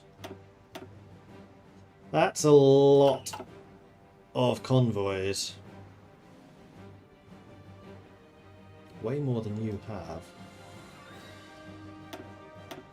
So how about I send you 200 convoys as well? And then you can accept more Lend-Leases from me in the future. As Australia is about to become the arsenal of communism. Hear the thunder! Can you hear? Can you hear the thunder from the land down under? Strategic bombers carry Australia's power across the globe. When the skies roar and the ground trembles, our enemy will know the storm has come and it brings destruction. Yes, I would love to have some more heavy tanks. Thank you. Should probably have gone for extra armor, actually. Eh.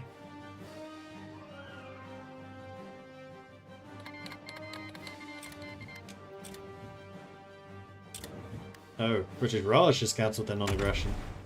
They may get a tad upset when I start supporting the communists in Burma. It's possible. It's entirely possible.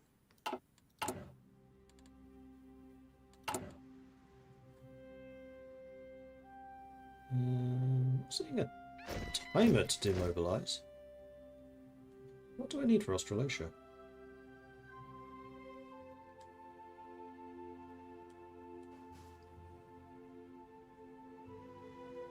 Melanesia. I need all of these bits. And that bit of the Dutch East Indies and that bit of the UK I'm not going to get anytime soon. Go. You need to do some more drilling there, buddy.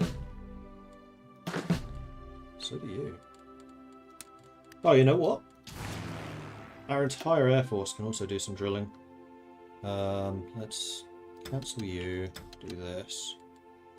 And I can also add a bunch more aeroplanes down here. Because I have both manpower and planes.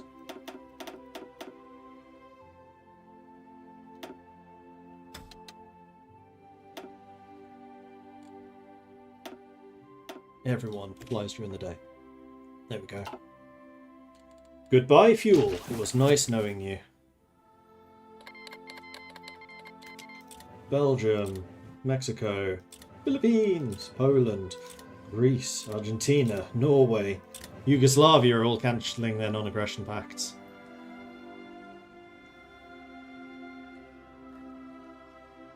Another D-Day. They have 2 ports, so it's not that tenuous. Looks like the Germans have stopped the Allies in Slovenia, though. How many other land doctrines to get here do I? I don't. Guangdong. Centralised anti-aircraft support done to get more air attack. Netherlands have cancelled the non-aggression.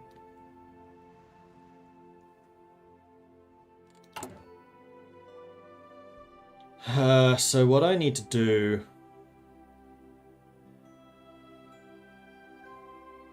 There's no instigate uprising anymore.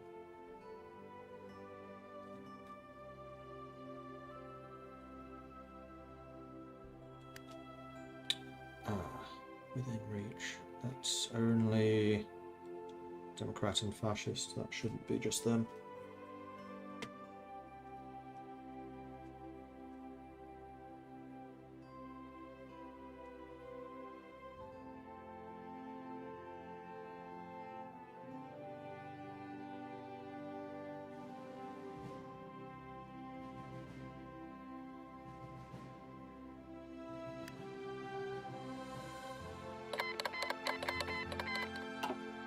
Luxembourg.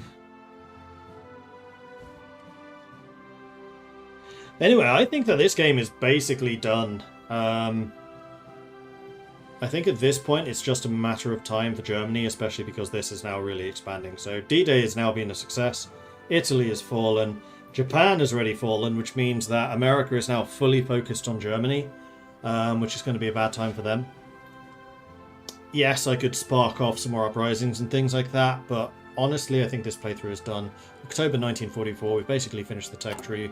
Focus tree is mostly done. So, yeah, I think that this is good. Which is fine, because there was actually another game I wanted to show off.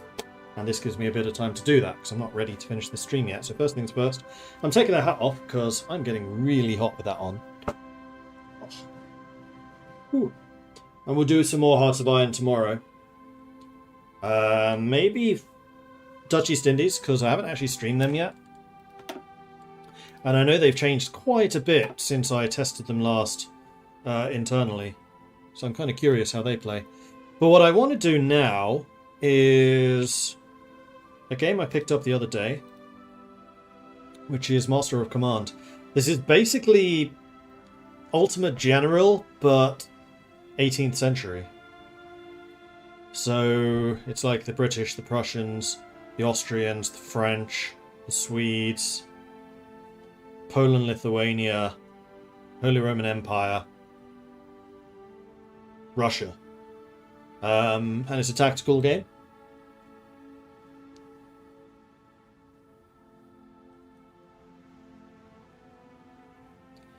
So what I'm going to do is I'm going to save this. I'm going to close this. I've already saved. Never mind. Exit. Okay. I will change the titles of the stream. This is no longer Communist Australia. This is Britain. We're going to do Master of Command. Actually, I don't know this is Britain. I'm just going to call this Master of Command because I want to take a look at the other factions. I have been playing in my free time a little bit of Sweden. So I have a vague idea of how this game works. And I know you guys enjoyed Ultimate General when I played that. And this is very, very similar. So let's go ahead and boot that up. I'm also going to need to create a duplicate. We'll call this Master of Command.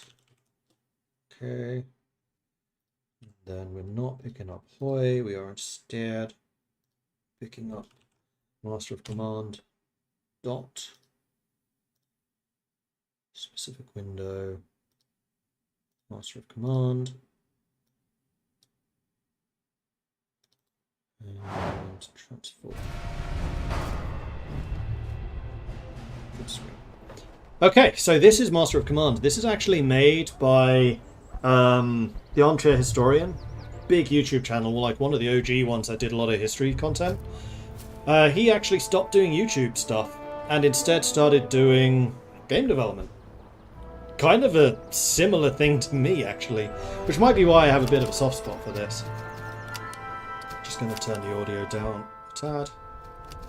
So, also I wanted to double check if there's any other keybinds.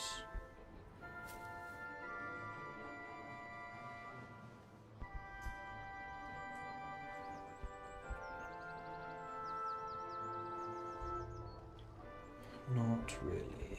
Okay, that's fine. So what we're going to do is we're going to start a new campaign. We'll take a look at all the different nations which are available. I do have all of the expansions. There have been 2 released. One of them was free, which added Holy Roman Empire, and then the latest one, which was Sweden, Polish, Lithuania. As I said, in my free time, I've been playing a campaign as Sweden. I just completed the first act, the first mission. So I'm really not that far in it yet. Have you seen Tabletop Tavern? It's a roguelike with Total War combat. Yes. I haven't looked at it that closely yet, honestly. I probably should, though. There was another one which was kind of similar, but looked even more simplistic.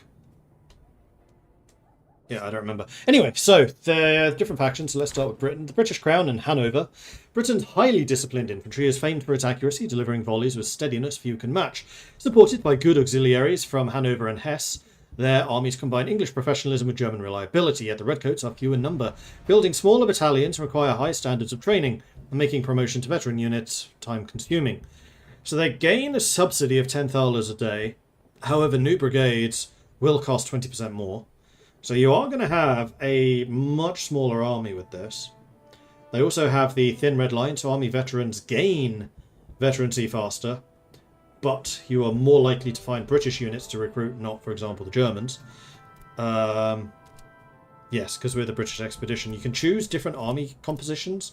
So you could have the Hanoverian Corps, which gives you a spiffing victory. I wonder who that's in relation to. Once you conquer the first region of Britain, and then rule Britannia if you win a full campaign as Britain, then you unlock this one. So this is basically different army modifiers. So the country modifier is always the same, and then you choose an army within that, and then you get different army modifiers, which I think also starts you out with different resources and different starting equipment. Is this one where the AI is insanely aggressive versus your cannons at times? I haven't had that yet, but also I've only had about 3 battles with cannons. You don't, as Sweden at least, start with them. Habsburg monarchy. Austria's flexible multinational army is anchored by great artillery, giving it strength in prolonged battles, but the same diversity that makes the army adaptable also leaves its recruits difficult to integrate. With fresh levies from many lands, often slow to train, combined with poor reload times on the line, Austria relies on its adaptability and ferocity of its Hungarian troops to balance these flaws. So regiment and officer recruitment options +3. Well, that's quite nice. Recruit veterancy gain -15, however, that sucks. And then the Crownland Corps, artillery accuracy +10%, And there's a slight artillery recruitment bias, which means that artillery is more likely to appear in the barracks when you want to recruit new units. Kingdom of Prussia. Prussia's fast infantry is drilled to march and reload with unmatched efficiency, enabling daring manoeuvres. The heavy infantry forms the backbone of this disciplined army, holding firm in brutal contests. But Prussia's reliance on this infantry comes at a cost. The artillery corps is neglected by the commanders, and maintaining such elite forces means fielding expensive units that are difficult to replace. So officer veterancy gain is doubled. However, you have less recruitable officers available. And then the Canonist levies, canon system, enlist 350 reservists the first time you enter any settlement. No recruitment bias, so you can get troops from anywhere. Then we have Russia. The Russian army musters vast numbers backed by excellent morale, enabling it to endure long and punishing combat. That's why they're so hard to beat. I was fighting Russia mostly as Sweden, and they were very good at just holding the damn line. Yet its troops suffer from poor accuracy, and their slow movement leaves them vulnerable to quicker opponents. Like Sweden. Even so, when brought to battle, the Russians prove a determined and unyielding foe. Settlement pillage, 50% faster in raiding stance, however you consume more provisions. And the Imperial Army, mirror at war, casualties recovered plus 15%, so you keep manpower more easily as the Russians, which is good because their units are also bigger. France. France can expand rapidly with renowned heavy cavalry, excelling in sweeping, overwhelming assaults.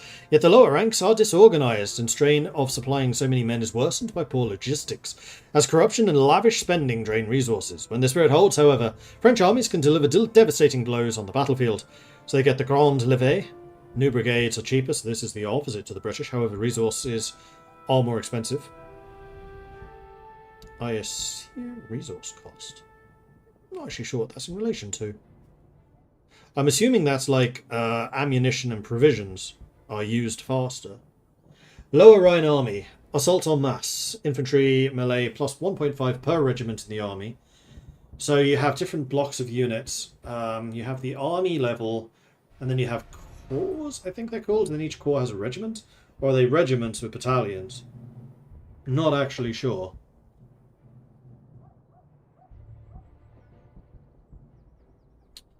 And then we have the Holy Roman Empire. The HRE draws on many states to field forces that function as jack of all trades, offering broad options capable of handling most tasks. They also replenish the ranks through a robust muster stance. Yet many of those contingents suffer from poor morale and a chronic shortage of professional troops, limiting their staying power in hard fighting. Drilling is replaced with mustering, raising reservists and recruits. Oh, that's quite nice. Recruitment options in settlements, however, is reduced, so you don't have as many options. And then the Kreis contingent, the Imperial Patchwork. Combat effectiveness plus 0.5 per unique regiment in the army. No recruitment bias.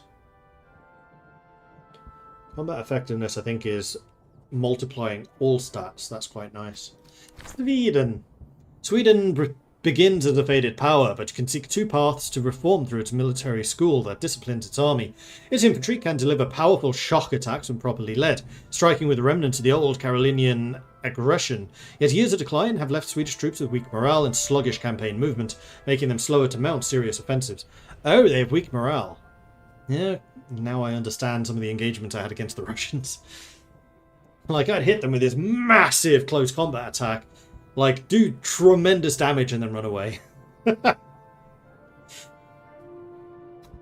Swedish cavalry is really strong. And they're not even known for their cavalry. France is, which kind of makes me a bit scared of what France can bring to the table. But weirdly, I was definitely the best with my cavalry in this.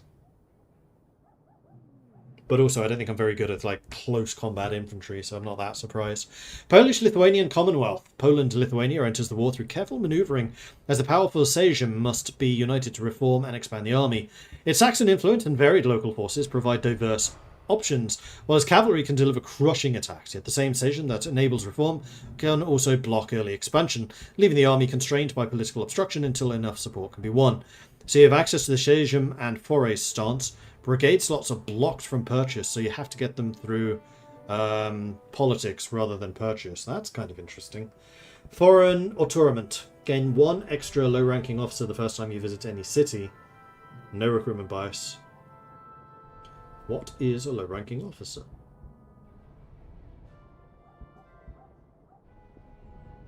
I think it might be like these guys. Regimental staff. Yeah, staff officers. So I think you get one of these every time you visit a city. rather than one of these.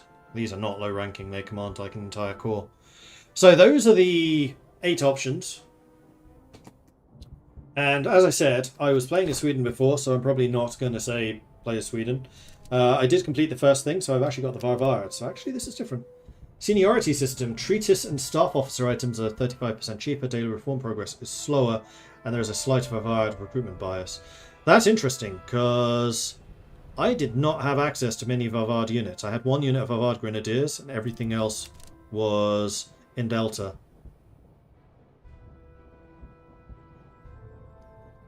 And the Delta units and the Swedish units are really good with charge units. Varvard, I'm guessing, are better at shooting, but I don't know for sure. So this is already one of the things that you might be noticing is even if you're playing as a country, you tend to get like subsets of different units, which are kind of cool. But I'm kind of leaning towards either Prussia, because I want to play with shooty guys, or Britain. So with the British, you have a British recruitment bias. You're not going to get the Hanoverians or the Hesse units, which I think is fine. If we play as the Prussians, we get the canton system, so you get more reservists, which is really useful. Less recruitable officers, but I think that's probably okay. I'm kind of leaning towards Prussia. Are there any countries you guys particularly want to see? Same. Ah, okay. Thank you.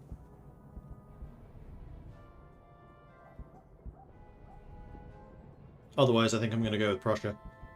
Heavy infantry, relatively fast, good at shooting. Their artillery kind of sucks, but that's fine. Although it was really artillery that won in Ultimate General, for example. I know that artillery can be quite strong.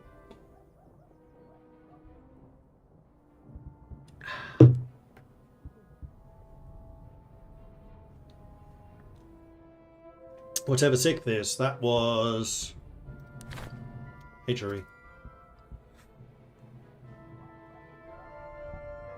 Prussia, HRE, Polish-Lithuanian started with artillery, but I'm Prussian biased. It's actually quite easy to get new units, so that's not that much of a problem. I'll show you how the unit recruitment works when we're in the game. I think I'm going to go with Prussia.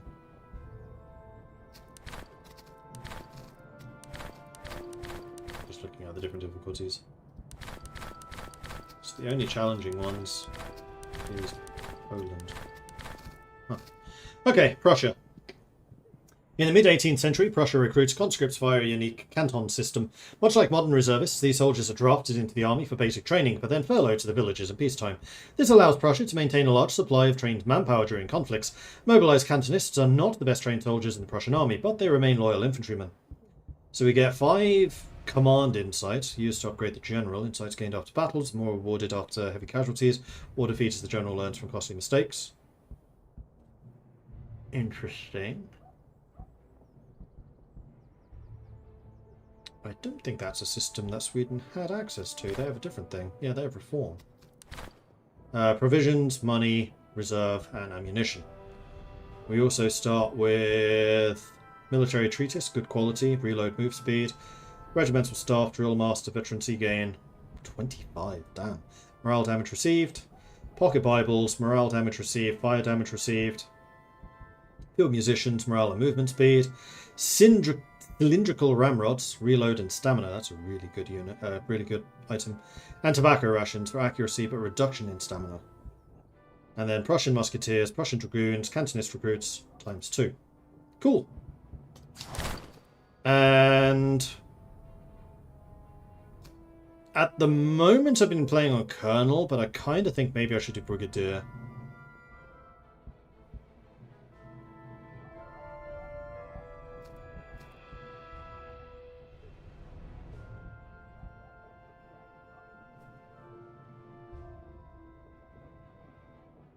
I haven't completed multiple playthroughs. I'm still going to go with this. And I'm going to leave these all as is. Cool. Although the period is often remembered for its stately pace of its marches, soldiers would often something dark side. Alright, so we have 3 missions that we can undertake. So we've got Invade Saxony, Raid Greater Poland, or Protect Silesia. So if we invade Saxony, we need to secure 3 battlefields and capture 4 forts. If we raid Greater Poland, we need to intercept 4 convoys and raid 4 settlements. Or if we protect Silesia, we secure 4 settlements and secure 5 convoys.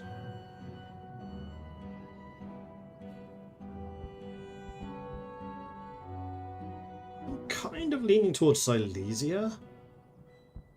Although having fought against Russian Fusiliers, I know that those are really good. I know nothing about the Jaegers.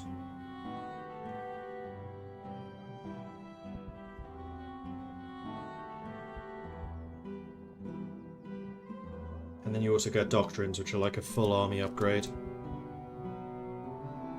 Yeah, I think we'll protect Silesia.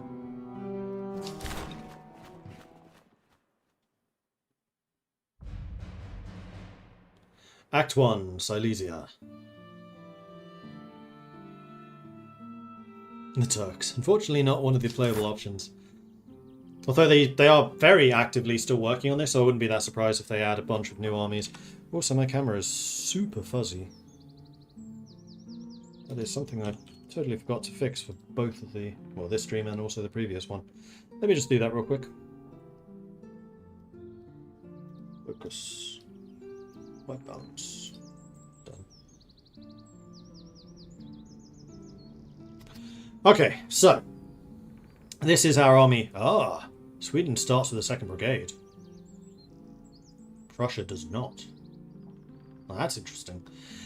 So one of the things I really like about this game is basically everything is customizable. So we have this guy, Moritz von Anhalt-Dessau, who is our sub-general. Oh, brigade. There we go. So this is a brigade. Then each of these is a regiment. Cool. So we can rename the brigade. We can rename von Anhalt-Dessau. We can customize the uniform, the flag, the weaponry, the side equipment they're carrying.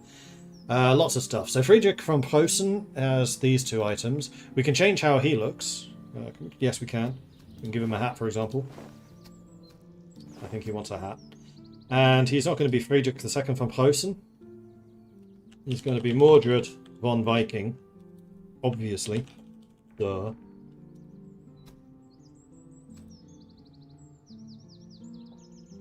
Wanted to let you know you're in the wrong category. Oh, on Twitch. Thank you. Master of Command. Save. Fixed. Thank you.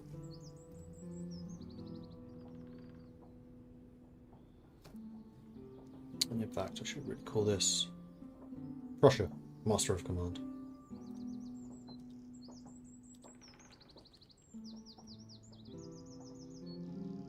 Done.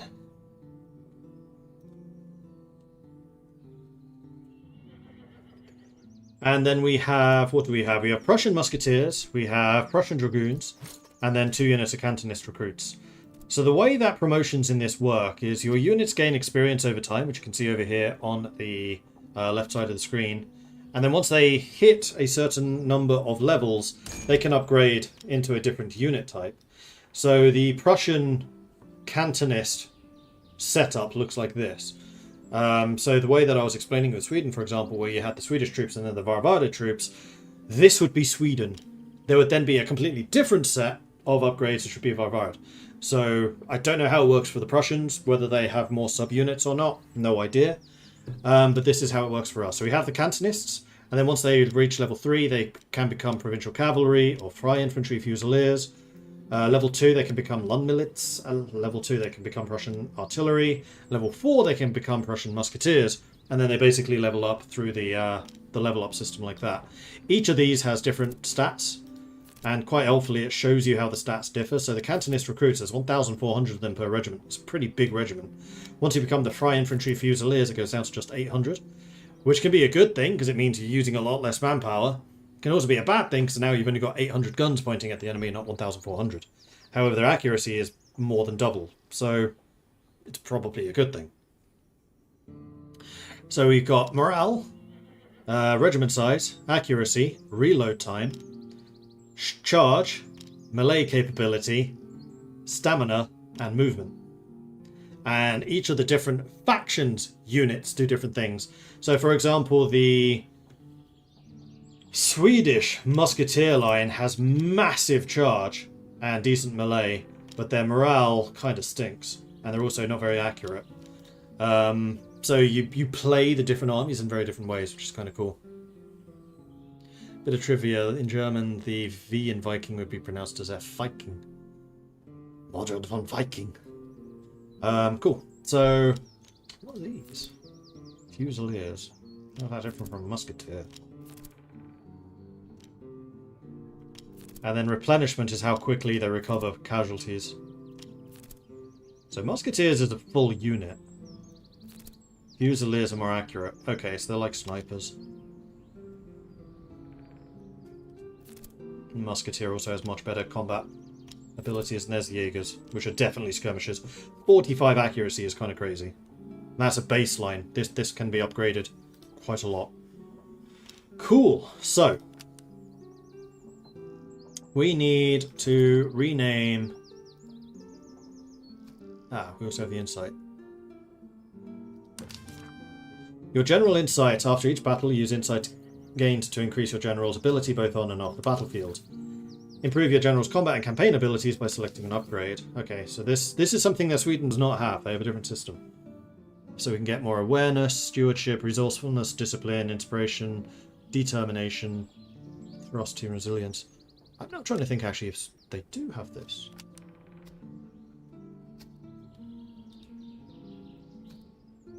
No, they don't. This button is replaced. Cool.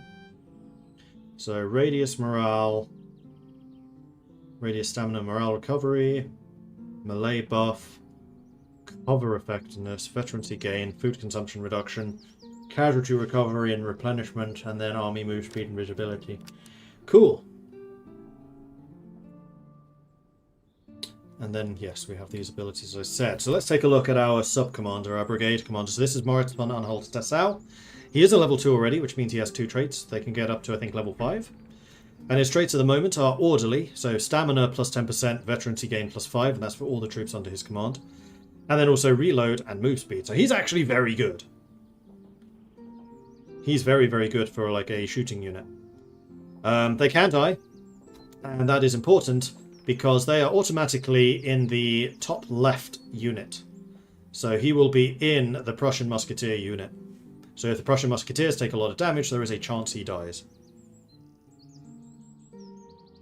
And then he as well can be given different hats and stuff. You know what? I'm going to give Mordred von Viking a gold hat, because, you know, he's in charge.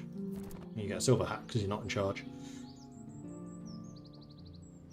So, Musketeers. Actually, let's do names.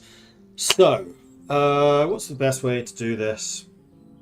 I think what I will do is name officers and brigades after patrons. And units after people in chat who are subs. Yes, that seems like a good option. Now I just need to remember Patreon details.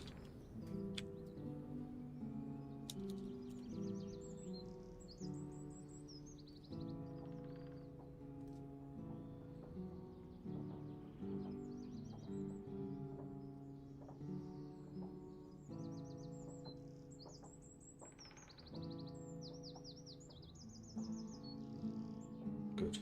That was easier than I thought it might be. Okay.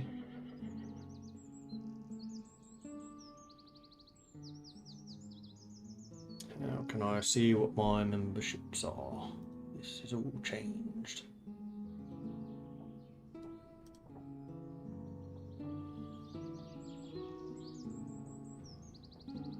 Those are people I'm a member of.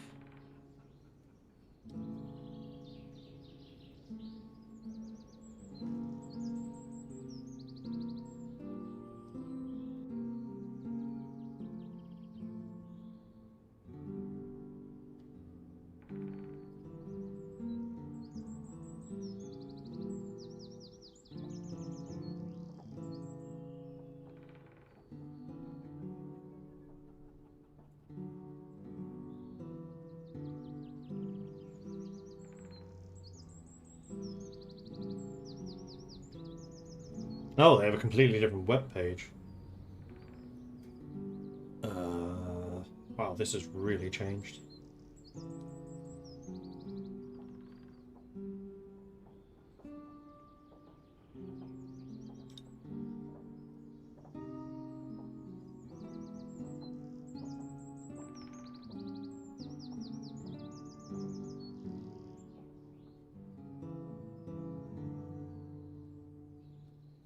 I don't know how to see who are my members anymore. This is very weird. Ah, Mordred Viking the creator, there we go.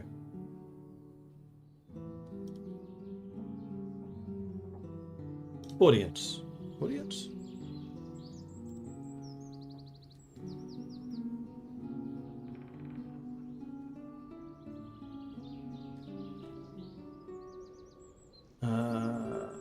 Paid members.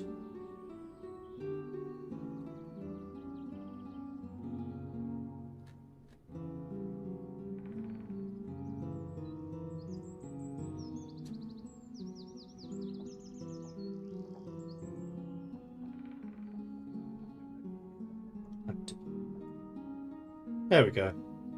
And we'll do this by tier. So in top place we have got Kalinicus. So Kalinicus is going to be our commander. So this is going to be Kalinicus von Anhalt-Dessau.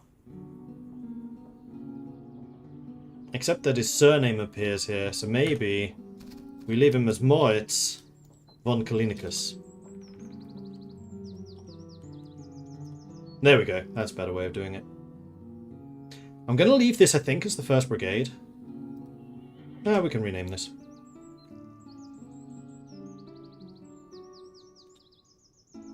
And this is going to be Hoogland.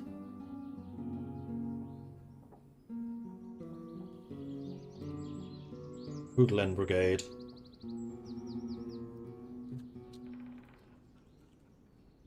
Don't know where that shows up very much though. Okay, and then we've got the units. So what I'm probably going to do is I'm going to keep things like the musketeers, just so I know what tier a unit is, because I tend to confuse myself if I change things too much, unless they get top tier. At which point I will just go with that name. At that point I should know what you are. One would hope. So if you are a subscriber and you wish to be used in this, I'm going to do this first come, first serve. Top 4, or the first 4 who say in chat that they wish to be immortalized as a unit, do so now and say, what do I get you to say? Say Prussia! Put Prussia in chat if you're a subscriber. And I will add you as a unit name. So we've got Carney Musketeers.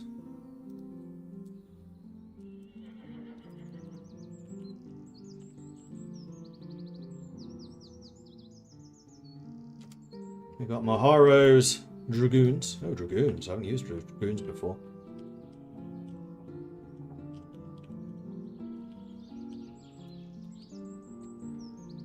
Yeah. This is where you witness firsthand how bad I am at typing. I don't know why I am that bad. And then we've got Sci-Fi Fan.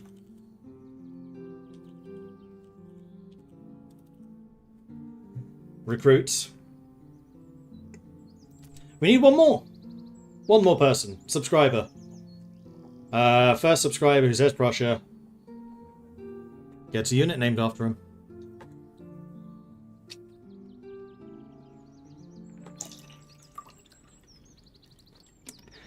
And while we are waiting for that, what I'm going to do is take a look through the items. So each unit can have a gun and also a bayonet.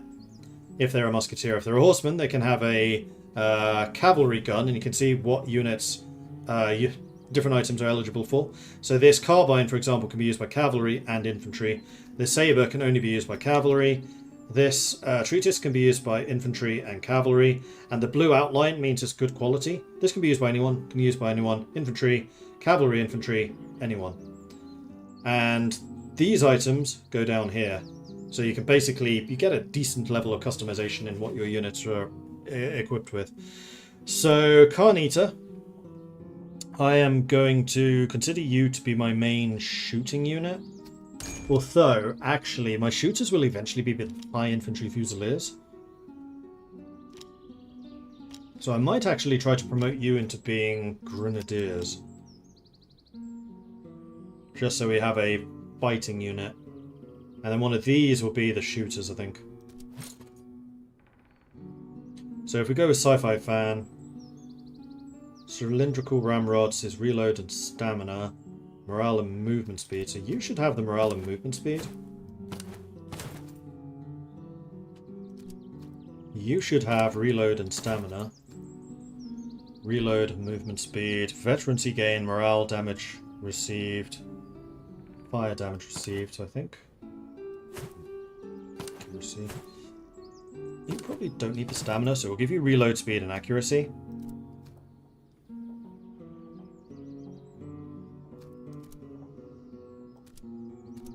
And at the moment you are just the more effective unit, so I'm going to give you the reload and movement speed buff.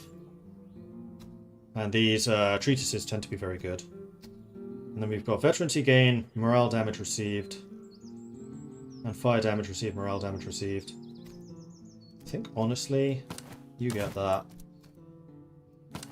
And you get that. You get the veterancy because I want to promote you to be a Jaeger. That works. Alright, so as we've still not got another subscriber who has said that they want a name after them, is there a way I can see who's in chat? Yes, there is. Can I see subscribers on here? No. But I'm going to go with Blue Kiwi because I know you're around quite a lot. So we'll just, you call this last in the unit after Blue Kiwi.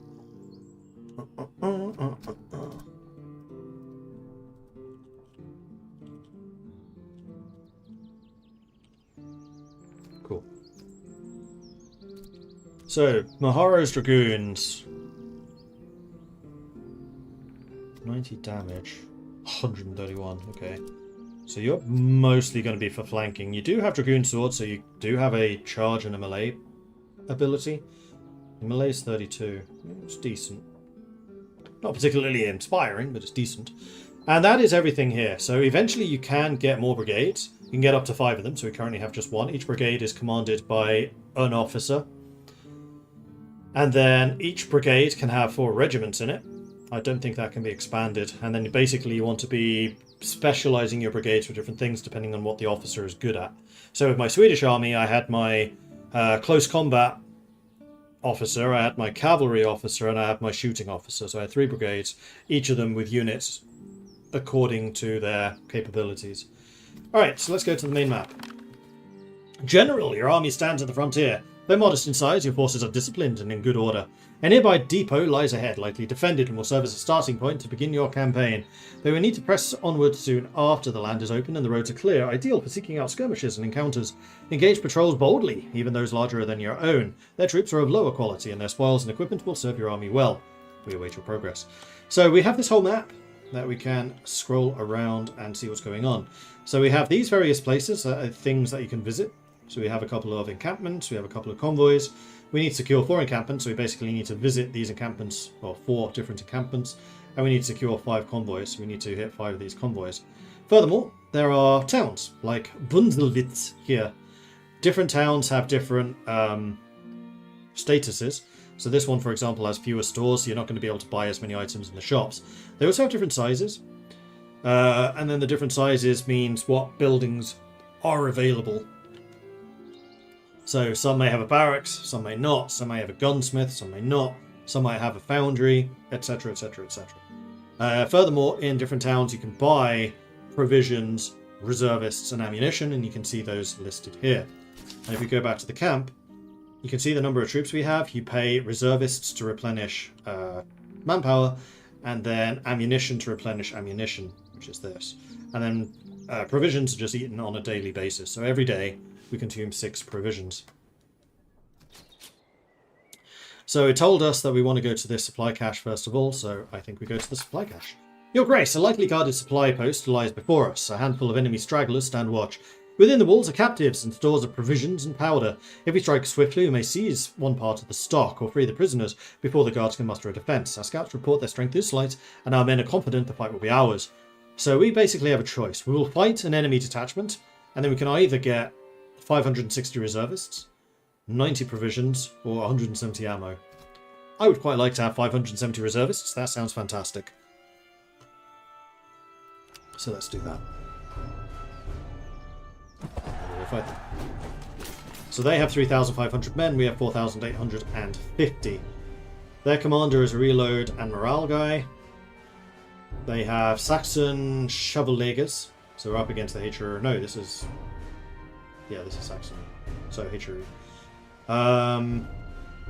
Light cavalry. Our cavalry should beat them, even in close combat. Ours are better.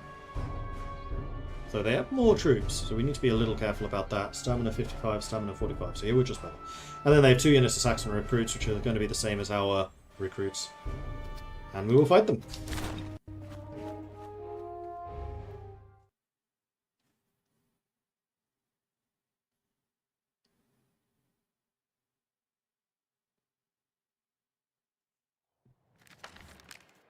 And then we have the deployment phase. So this is very Total War. You can get your units, you can move them around to different starting locations.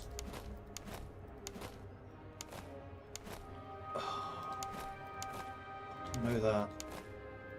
So I've been dragging them manually because if you just click normally, they face in different directions. Unless you're holding down Alt, in which case they face that same direction. Oh, that's such a big thing. Cool. And then your soldiers have different formations, and the different formations actually do different things. So flexible allows you to draw it however you want. And like the older Total War games, the formation has an effect, and the modern ones not so much. So if you are really close like this in a column, you move faster. However, you are also more susceptible to artillery fire. If you're in a line, you have more troops that are firing. And you are less susceptible to artillery fire, but more susceptible to cavalry charges. And if you're in an assault column, which is like a thin line, you are less susceptible to cavalry charges, but also your firepower is reduced, and you're not as fast moving as the regular column. So infantry have those. Cavalry do also have those formations, but they seem to have much less of an effect. That may not be true for dragoons, though. Dragoons may actually want a wider formation. And then we have our general, who sits on the field. He does have a bodyguard unit. But there's only 150 of them. And obviously, you are in this unit, you can die. So maybe don't. Damn it, it's this thing again. So if I hold Alt and Control, then I can rotate. Hold down Control, I just move over there. Perfect. So I think right now, I'm going to want to move everyone into column formation.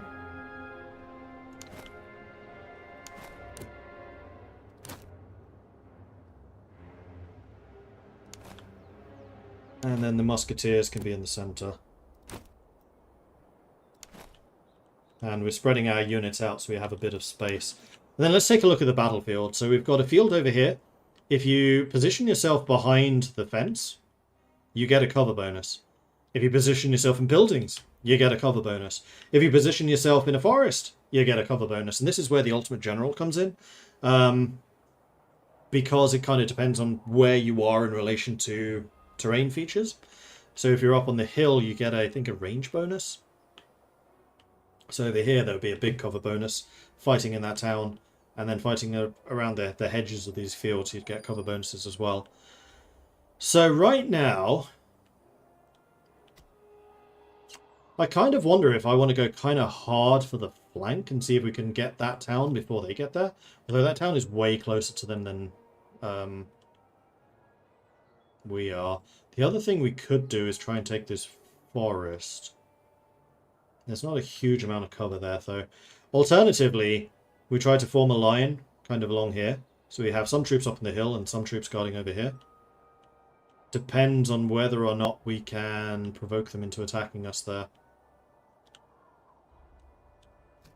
But either way, I'm going to press start, and then you can pause by just pressing pause. There's various different... interesting that time continues even when you're paused. Huh.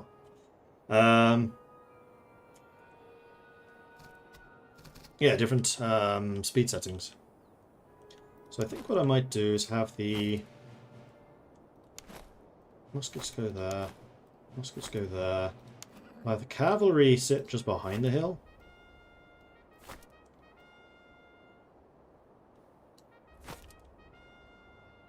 And then we'll have Mordred come over here. Alright, onwards. And off the troops go.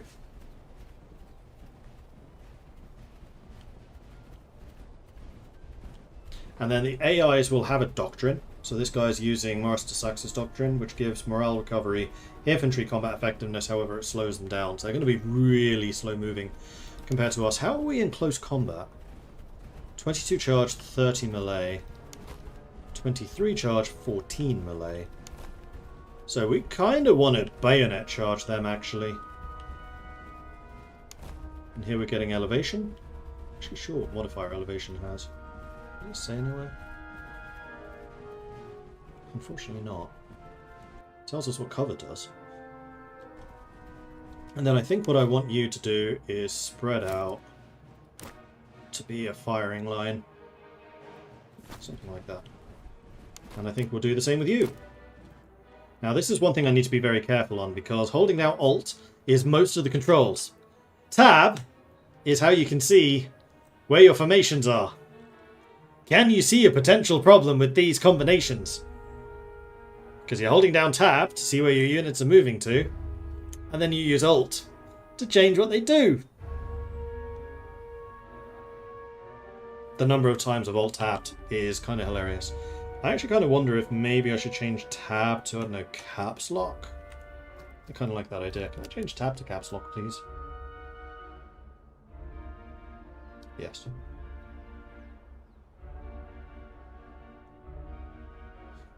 Does Shift do anything? Yeah, it does.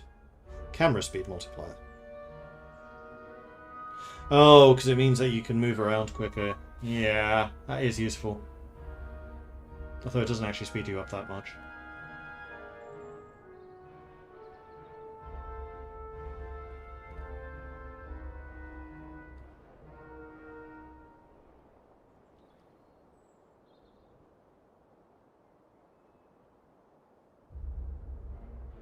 Because in Total War, I'm just thinking, like, can I make these controls the same as Total War? Where's Alt defined?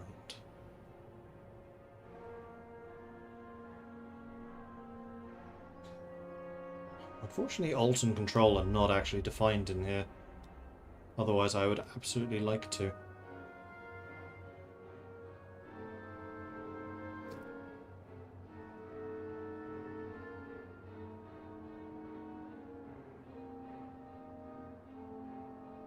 It would be space, but in this, space is pause. I mean, I could just make pause P. Although this tends to run a lot faster than Total War. So having space to pause is actually kind of useful.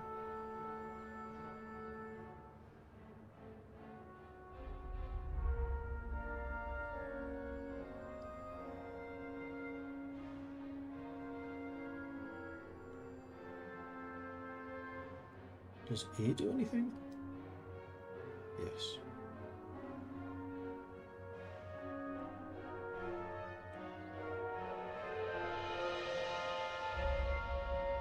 Same V as that. Q is left, E is right.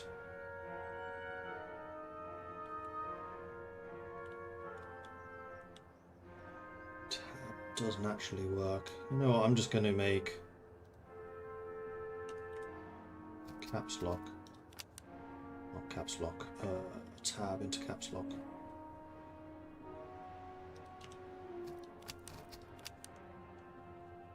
Ah, it does both. Also, huh, you can actually see a lot more. That's the, oh no. going to remove that regardless. So, how can I just remove this? I'm just going to make you...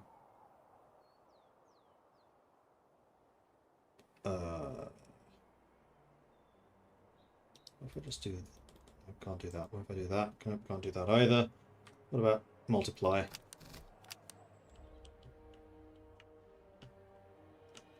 Yeah, okay, that works.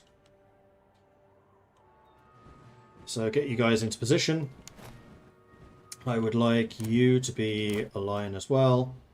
Now we have a little bit of a problem that we're actually basically giving them the forest. So I think I'd like you to advance and try to take that from them.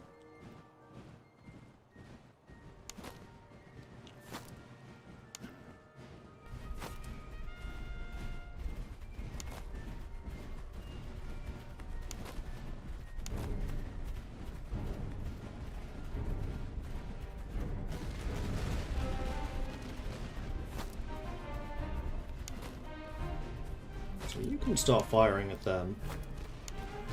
I'll leave you up here, that's totally fine.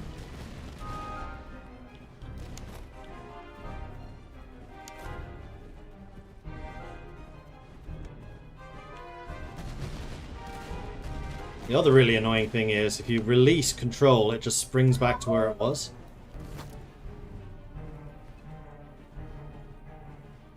So we got you checking on them. This grey bar is reload speed.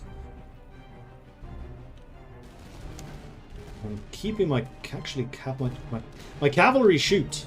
So I should probably put them in a position where they can actually get some shooting going.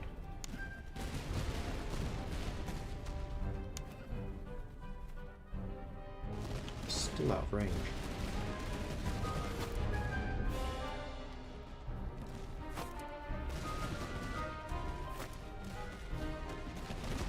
There they go. And you can click on the units to see what they're shooting at. So unfortunately they're all targeting my musketeers at the moment. They're in fairly high cover there. I don't like that. They're actually in higher cover than I am.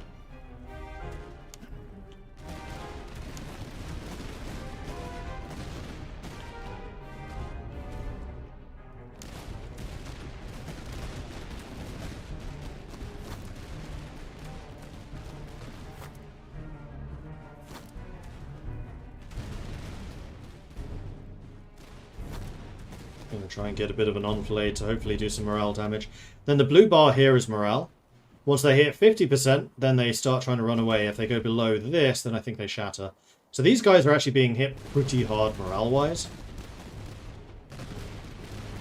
These guys are barely impacted, and these guys haven't been hit at all.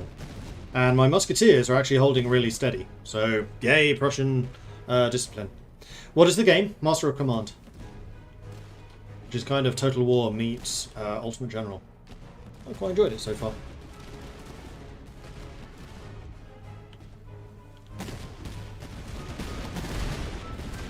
This is a very different pace of gameplay compared to Sweden. By now I would have already charged them multiple times.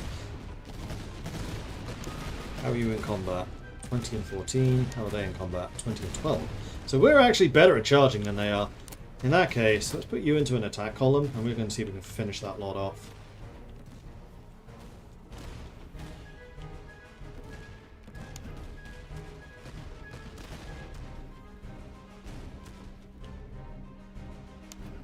I think if we do that, we need you lot over here. And morale is starting to be impacted a little bit.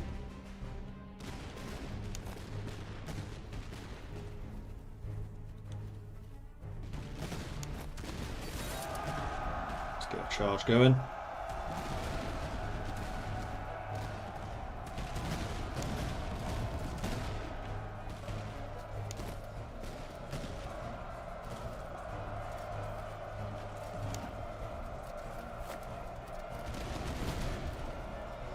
The cavalry is moving. Let's make you a little more of a melee unit. Let's have you thread the needle over that side. have you go into attack column. We'll basically do the same thing. Okay, you're charging. I want to countercharge you. Because we're better at charging than they are. And then I think what I'm going to do is I'm going to have you attack column, you charge them now. You get a shot off. Please, guys. Thank you. And charge. And then we'll bring the cavalry up just to keep an eye on everything. Alright, so we shattered their ranks. You guys are chasing them down. Cavalry's chasing their cavalry.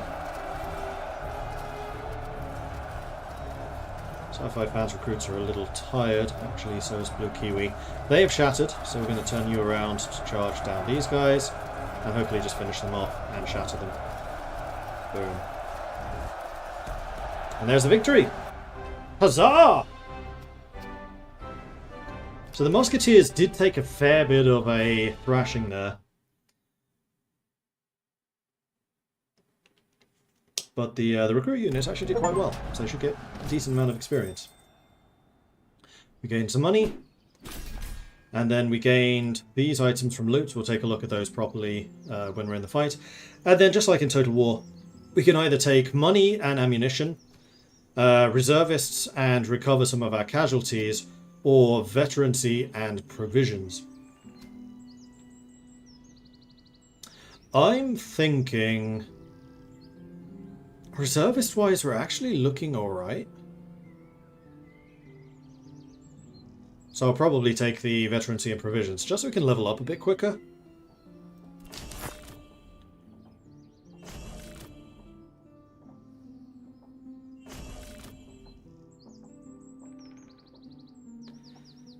So Sci-Fi fan here actually got to level 3, 1132. So actually the recruits did really well. And you could potentially upgrade to High Infantry Fusiliers. Perfect. That's what we want you to do. So you will gain morale, you will lose charge, you will gain melee, gain stamina, gain movement speed, and most importantly gain a whole bunch of accuracy.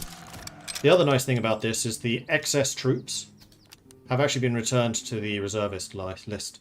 And then on here, you can drag and drop this to increase or decrease the size of a unit, and drag or drop also for the ammunition, or you can just press these buttons and you replenish everything.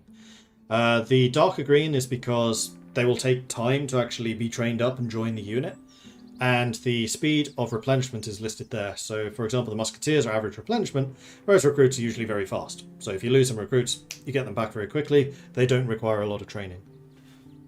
So that's just something to be aware of if you're like expecting to fight several battles in a row. Alright, so Sci-Fi fans are no longer recruits. You guys are Fusiliers.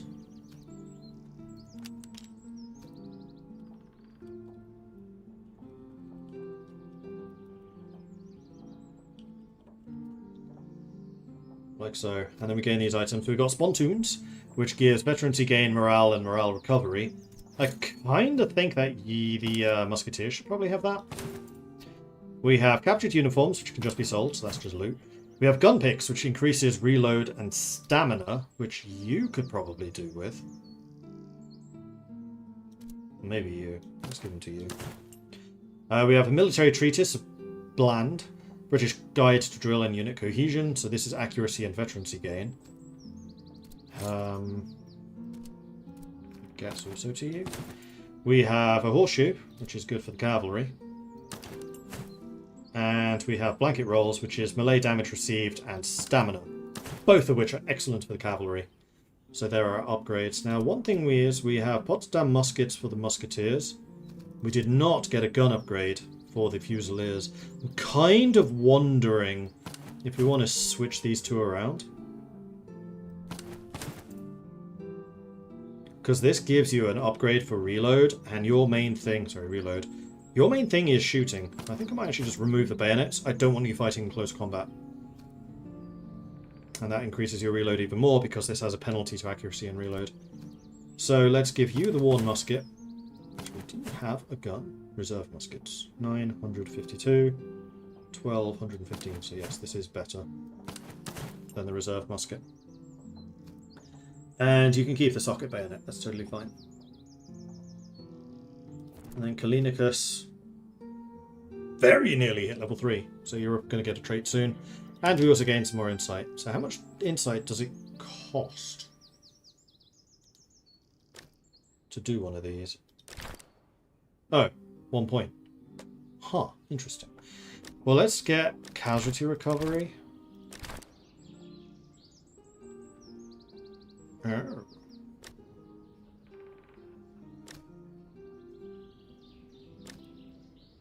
And then the morale radius is... Oh no, morale recovery is really helpful. So you now have a unit of 190. Oh, don't do that. Try to click on myself. There we go. Nope. Yes, this. 190. And they're currently using heavy sabers. If we make your bodyguard big enough, we probably can use you more aggressively. The Swedes don't have this mechanic, so the Swedish bodyguard's only ever 150. He is purely there to yell at people.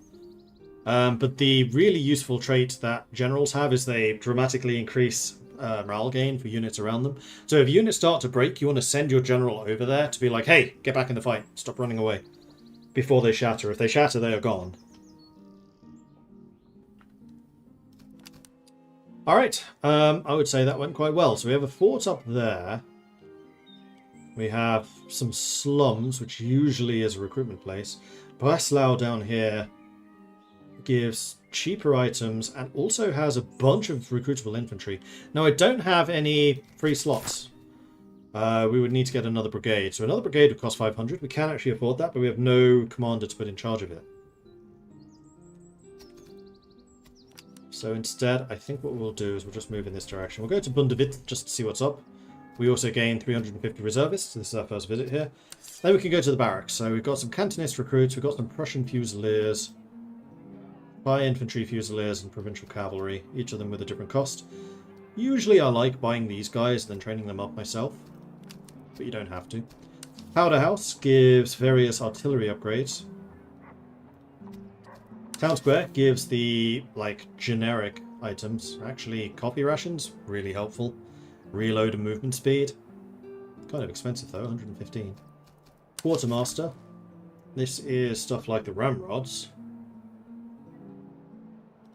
And then stable is cavalry upgrades.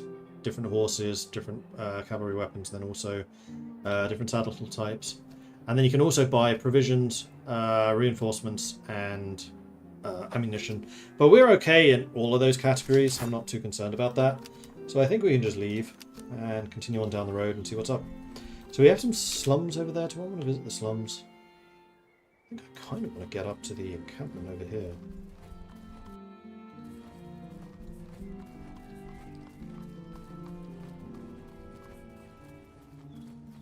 Right, the other thing you should know is this bar. This is basically time until you get attacked by a really big enemy army. They are usually on the map. There they are.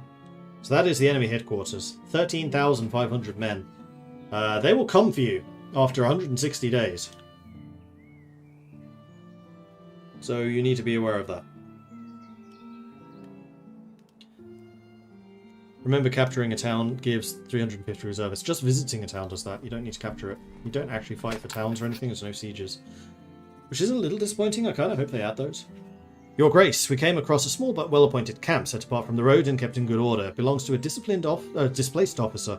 His home overrun is Command Gatters. He claims to be without position but not without talent. If we need men in need of command, he may be persuaded to join us. Paid commission might encourage him to accept. So I will pay you 90 thalers. We gain a level 3 officer. That's pretty nice. Caspar Ludwig von Wunsch. So then if we go to here, we can see that he is there. So he's bloodthirsty, so he loses less stamina in close combat, but he takes more damage. Rustic, accuracy and cover effectiveness and forest is increased, but morale is gained slower. And he also has more range. That is a interesting combination of different talents. You got a combat skill, a cover and accuracy skill, and a range skill. I think you would be a sniper unit. So, for example, the Fusiliers would probably be best commanded by him. So at this point, I am really tempted to try to purchase the new brigade, put him in charge of it, and then move the Fusiliers over there. I'm going to save the money, though. I'd rather have a little bit more in my pocket. So we could go to Brieg, we could go to the outpost, or we could check out these convoys. So that counted as one of the encampments. If I visit 4 encampments, I get the Jaeger unit. So there's one there, there's one there. There's one there. What I should probably do is go back and visit these, because I doubt that I'll be back this way.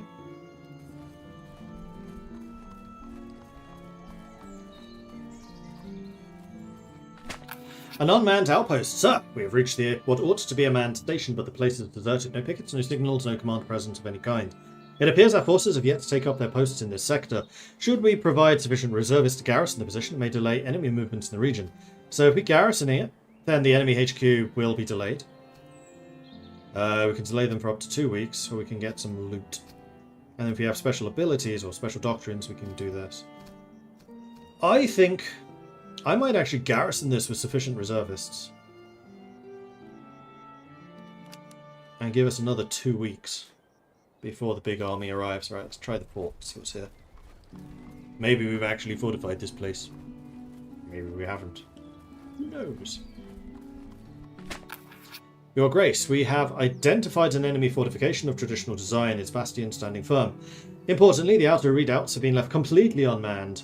In the early days of the war, even so, the position is garrisoned and well watched. A formal siege will be necessary for it to take it by force. We shall require ample ammunition, provisions, and sufficient body of troops to sustain bombardments and mount a final assault. So we can take 3 days. So there are apparently forts in this. Let's try. Your Grace, the fortress is now ringed on every side. Whether found bare of outworks or reached after forcing them, our lines bar every road and our guns command the walls. No messenger nor cart passes without the leave, and the garrison shows a stubborn countenance. We maintain the investment and let hunger do its work, or batter selected points and form storming parties. Foragers report scant supplies in the countryside, and time will weigh upon both camps. So we can expend 150 ammunition if we had an artillery regiment, which we don't. We try to do sappers. We can expend 130 thalers, so money we actually have. So let's try and do this. The masonry stands, a shot bites, but does not yield a passage fit for formed troops, and the parapet answers stoutly. May shift the guns to a weaker angle, continue the present fire, and conserve the storming parties until the war loosens. We'll continue. And we'll try again. Last time. Alright, we'll have to push forwards with sappers. A practical gap has opened in the curtain and fallen stone begins to choke the ditch. The enemy props the breach up with timber and guns. We may press an assault where the gap is fresh or keep the batteries working to widen it to spare the men in the first rush. No, we're going to charge.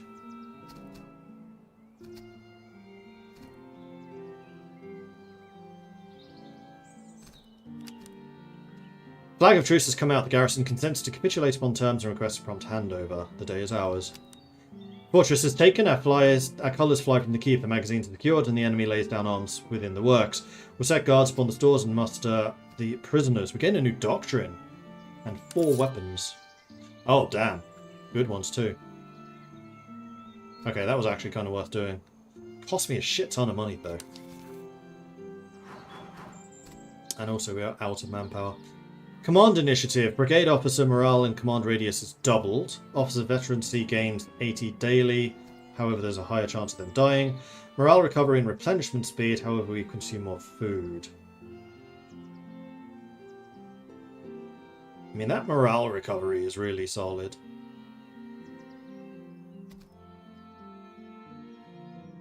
But I really like the morale bonus and the command radius because I'm usually quite good at doing that. So we'll go with that. Okay, but that was expensive and it did cost us a bunch of casualties. So, yeah. Dragoons. You are currently using Dragoon Swords Basic, which is a 6.5. 5.10. 6.5, 5.10.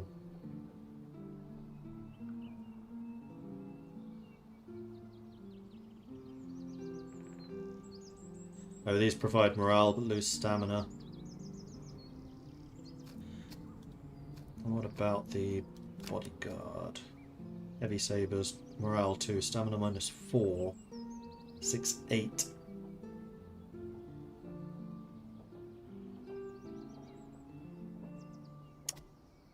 Those swords are a bit wasted.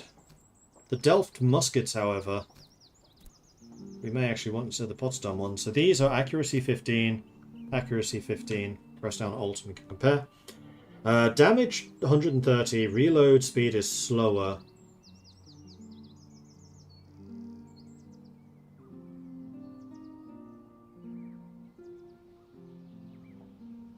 Oh no, sorry, the 130 is range.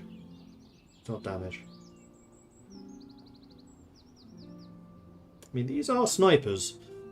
And I think having snipers with a longer range is probably a good move. So we can give these back to you. Then we just have a spare set of 1 muskets, which is fine. Sell those. And we do have some reservists back, but that's just because I misclicked. I actually kind of dislike that you have this click drag thing here, because the number of times I clicked like this to try to select a unit is really annoying. Can you give the Jaeger swords? You can't, no. Can you? No, you can give them the bayonet, that's it. Swords save, cavalry only. Alright, to the slums. Let's see if we can get some manpower. Right, the other thing I wanted to double check was this. We've got March with no effects. We've got Force March, which the Swedes have is Death March, which I think is like double the effects.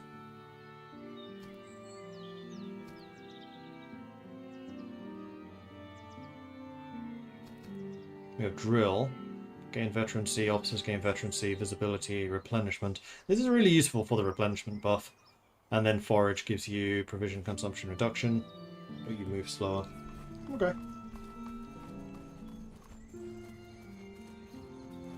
We have 2 sets of slums, so hopefully we can get some manpower back from these. Sir, in the poorer quarter we found a jeweller of uncertain reputation. His wares laid out in a velvet-lined chest with more confidence than honesty. He offers to buy trinkets without asking after their origins, and to sell pieces whose value is, by his own account, difficult for common men to judge. He also speaks of a profitable trick.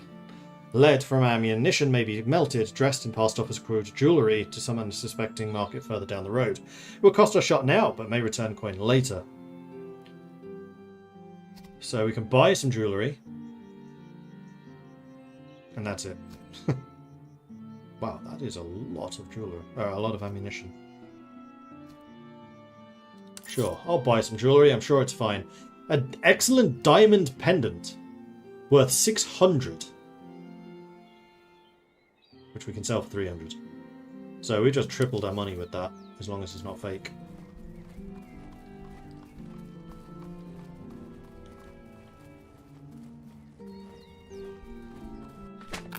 Your Grace, as we passed through the outskirts of the shanty, one of the men noticed 2 young lads playing fife and drum with remarkable precision. Their coats hung off them like sacks, clearly orphans, dressed in the remnants of fallen kin. The boys say their parents were taken by the war. They ask for nothing, but if we take them in, they may serve as field musicians and be spared the life of begging. So we gain an excellent field musician, excellent bagpipe, or excellent foreign musician. We're not British. We'll take the field musician. So, morale and movement speed, which for the musketeers would be really good. They've already got them. Ah, but these are excellent quality. And I guess... Ah, it's infantry only.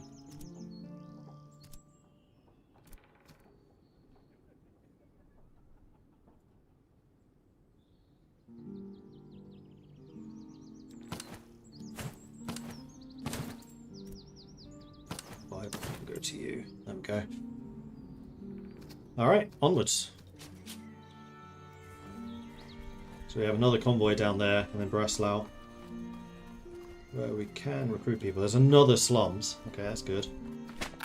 Your Grace, a group of merchants is passing through the area under light guard. They request assistance in defending their wagons from bands of highwaymen. Unfortunately, I don't have troops to give you as an escort. Otherwise, I'd love to do this. Oh, but I can come back. Okay. Well, we can do that then. Your Grace, the settlement bears the stench of pestilence, rags hanging from doorways, and no voice is call out as we pass. Too late, we realise the village is under quarantine. We must withdraw at once to avoid further spread. But even then, we shall suffer losses. A more drastic measure would be to burn the shanty and all within, containing the blight, but likely rousing the indignation amongst our troops. We take attrition. Do that one. I'm not burning a whole town. Alright, Breslau. What's that? 3,000 men. We should chase them down. Okay, so in town. We definitely want to sell this. It's just loot. It's money. We want to sell the captured uniforms. It's just money. We want to sell the bayonets and the worn muskets. We don't need those. I would also say sell one of the Cuirassier swords. And that gives us a bunch of money back. Which is very good, because now I can buy some more reservists. They are reduced in price because... Oh no, fresh recruits is in the barracks.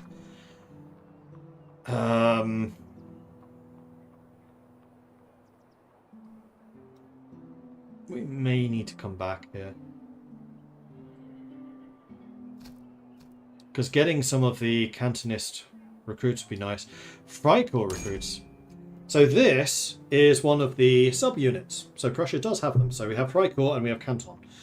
So the Freikorps have Jaegers, veteran Jaegers, so even better sharpshooters apparently. Musketeers, Grenadiers, Artillery, and then various different types of cavalry, including Hussars. The way I use cavalry is more like these. So actually getting some Freikorps recruits would be really handy. Also cheaper than the Cantonist ones.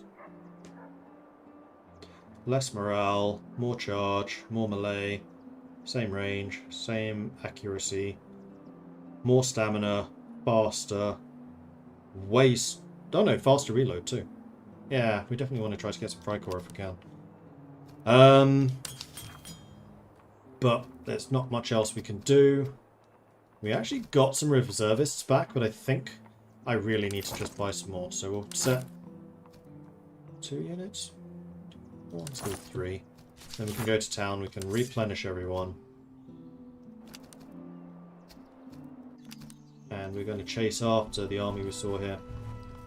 So this is an enemy patrol. They have 3,400 men. We have 3,900. Going through a swamp, so we take some casualties. And there we go, battle is joined. So they have a unit of Württemberg Feldjägers,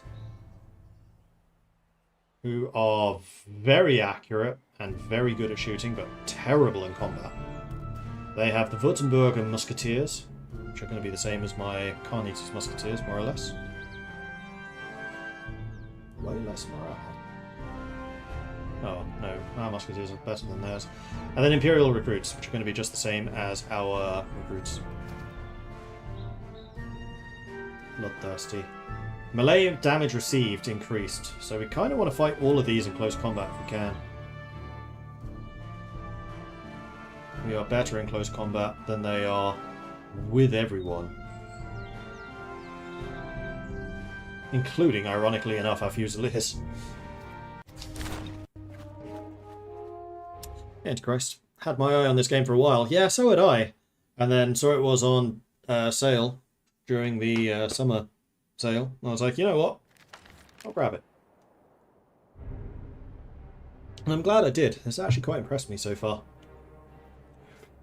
Alright, so battle is joined. Big hill over there. Loads of cover in this area, because again, the fences do provide some cover.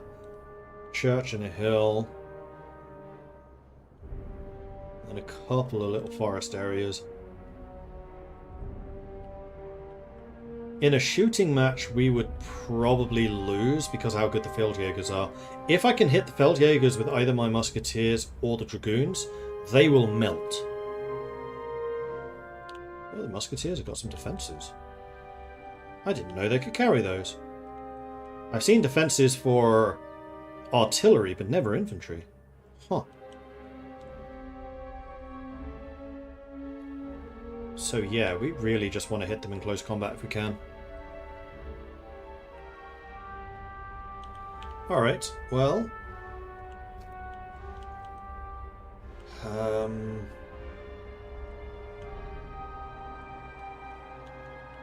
guess we kind of want to approach from this angle. And the unit that can take the hits the best is going to be the Musketeers, just because their morale is the highest. Dragoons, I think we'll have here. Mordred will have just behind you. Although actually, in terms of units that can take the hits the best, we should probably send the recruits in first, because they're the cheapest to recover.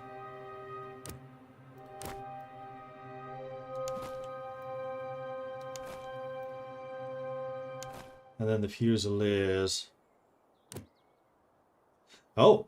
Oh! Open order! That's new. So you take more damage from charges, good to know. You take a lot less damage from fire. You do more fire, and you're also a bit faster shooting. Interesting. Suddenly, you may actually be a match. These guys.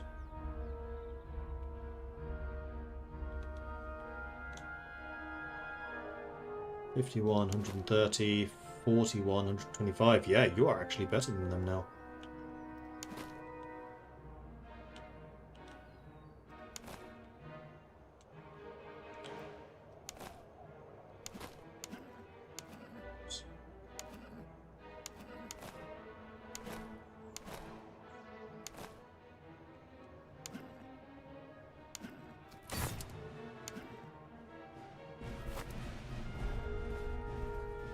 Let's go.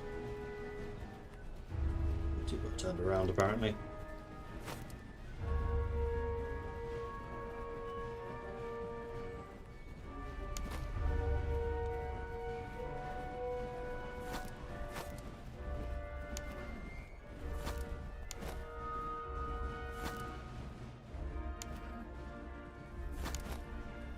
Come on.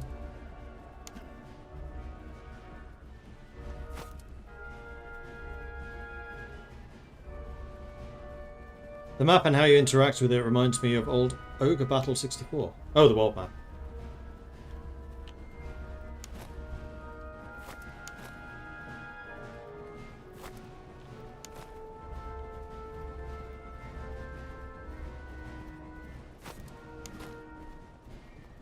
Stop there. Stop there. Stop there. Come around the edge.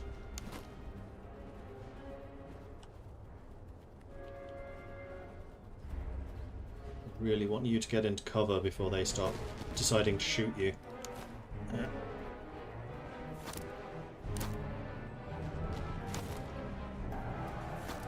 Oh, damn. They actually charged us.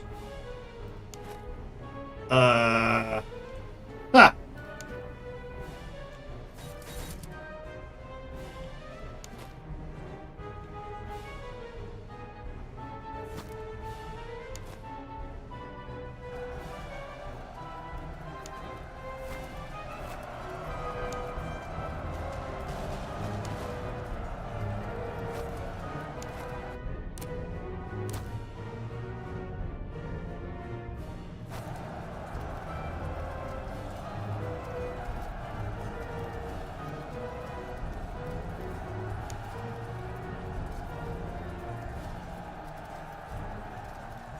I mean, this is about as good as this could have gone.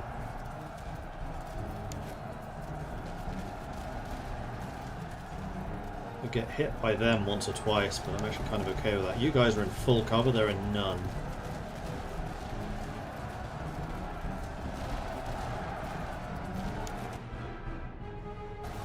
Officer killed. Whose?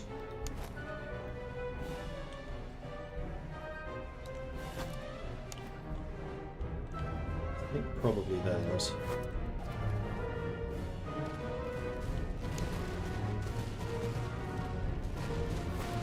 And then apparently you can have these guys right in front of line infantry and they won't hit the guys in front.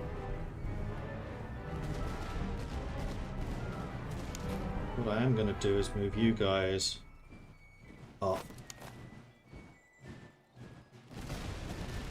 Move you up. They are fast. Those guys are retreating.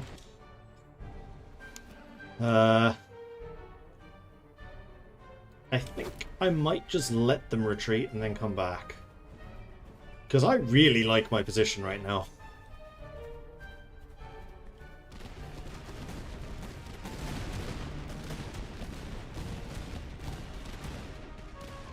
Morale is also getting absolutely hammered. These guys' morale is dreadful. And there we go, we win. I was actually a bit concerned about that fight when I got into it.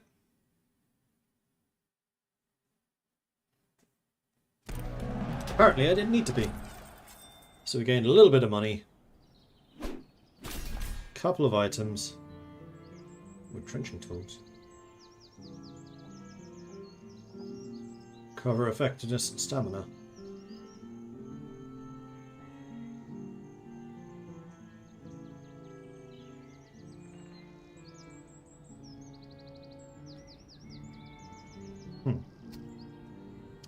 So we can take money, reservists, and casualty recovered, or veterancy and provisions. I think I'm going to take the veterancy and provisions again.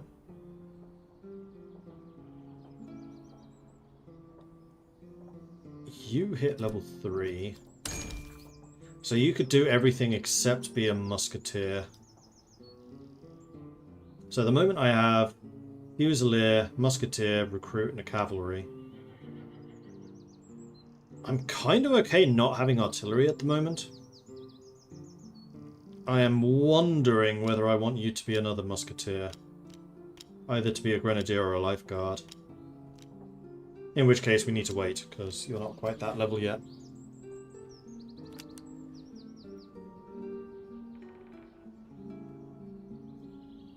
And Kalinicus leveled up as well. So you have a choice of different traits.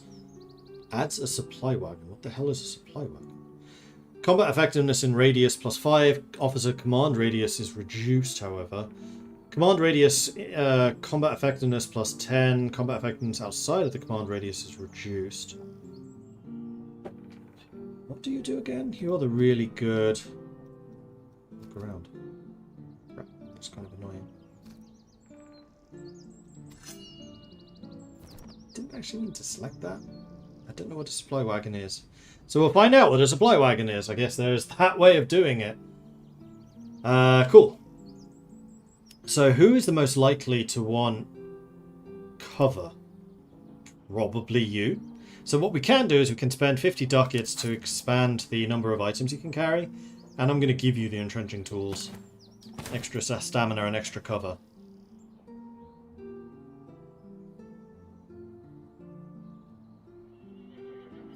And then we've got a horseshoe that we can give to you.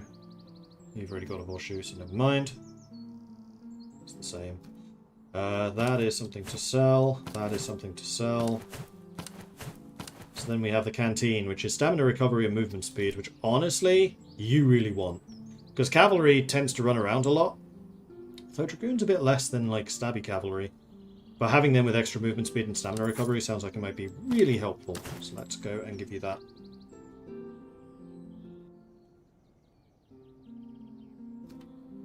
And then we'll go ahead and replenish and replenish. We'll go to Hoffenheidberg. Friedberg. So here we can... Okay, so it hadn't changed. So yes, we can recruit some more things. We can sell the silver gorget and the captured uniforms, and I think I will. Which gives me the $500 needed to get the second unit established. Barracks is here. But the other town was a lot better for those unit types.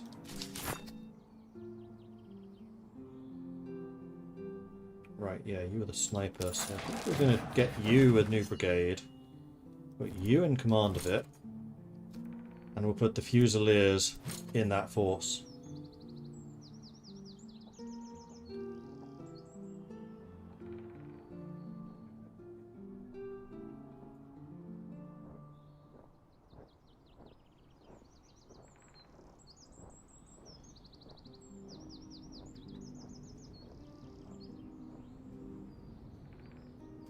And you need a name. Going back to the patron list.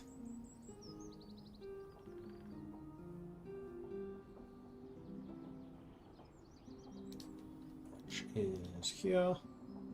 We're up to Oda Nobunaga. This is the Nobunaga. Oh no, this is the guy. So you are Caspar Ludwig von Nobunaga. Fresh in from Japan. And the brigade name is Vasco de Purley. You know what? I'm going to call this Nobunaga Brigade, because Vasco de Purley is a full name. So he is, in fact, Portuguese. Looks very Portuguese to me. And then the brigade was the Nobunaga Brigade.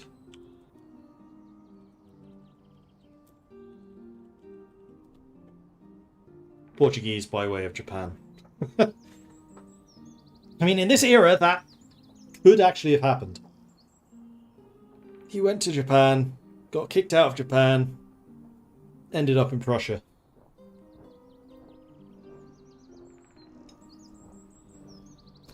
We also got a trait point. General's radius for melee. That one I care less about. Cover effectiveness I care less about. I think just general morale would also be another one nice to have. And increasing the size of the radius going down this path is probably better than this. Although I really like campaign buffs. I like this system. I actually kind of like this system a bit more than the Swedish one. Let's see. Item cost is reduced.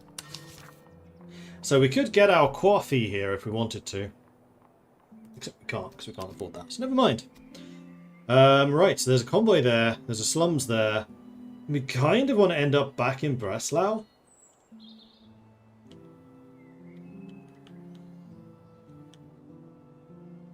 So I'm thinking, meh.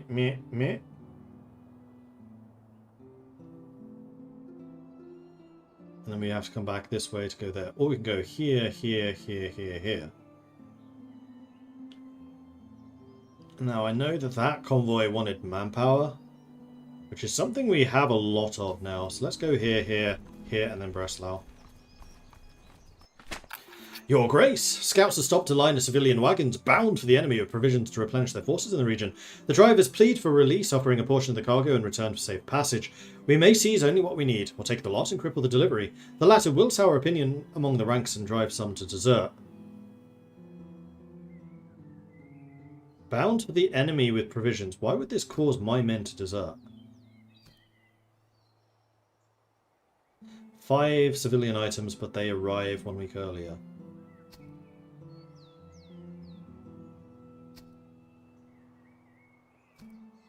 I like the idea of the 5 civilian items. So the light saddles increases stamina and movement speed for the dragoons would be amazing. Haversacks is morale and stamina. Gators, morale and movement speed. Medicinal herbs, casualties recovered and stamina. Unfortunately, we're all full, I think. And I can't afford any more of the expansions.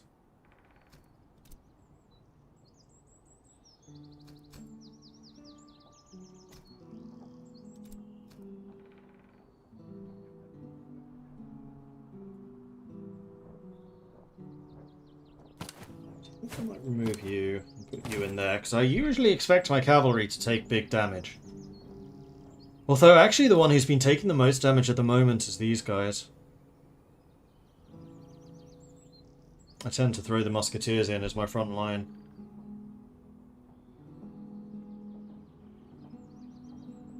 Wow, you do have a huge amount of morale.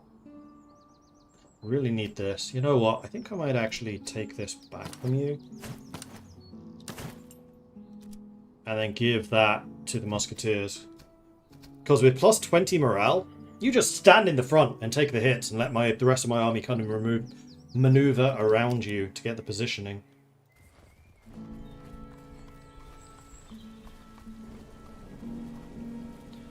It's raining. Your Grace, the townsfolk here bear us no love, though they do not raise arms. Their glares are sharp and the silence suspect. Our scouts report their words may soon reach the enemy headquarters of our presence. We may attempt to pay the locals for their silence, though no promise binds their tongues. Alternatively, the men speak of razing the place to ensure nothing is passed along, but such cruelty would not be forgotten, and some of our ranks may desert in protest.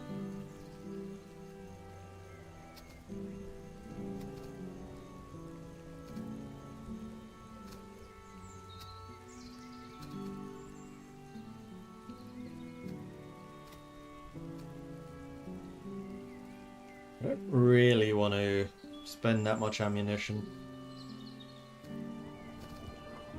So you just arrived a week earlier, unfortunately. Okay.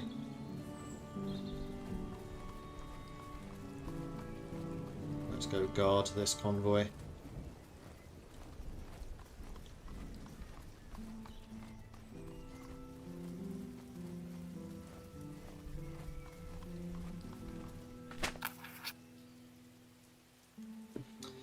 And this time we're going to provide a large escort, which will give a large chance of the merchant surviving. Your Grace, our detachment returned with the merchants in good order.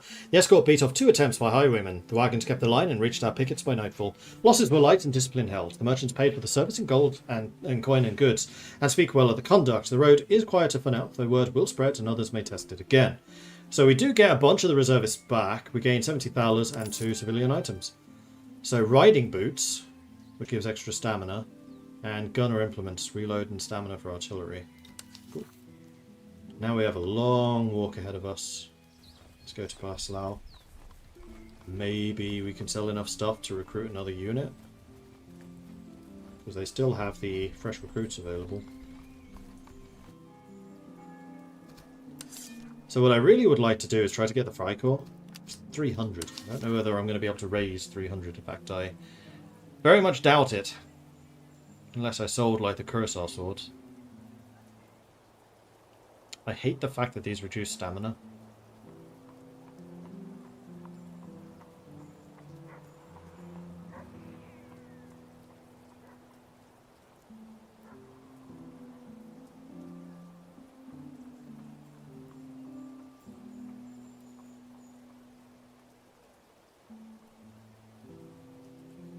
No, I don't think I can make that money up.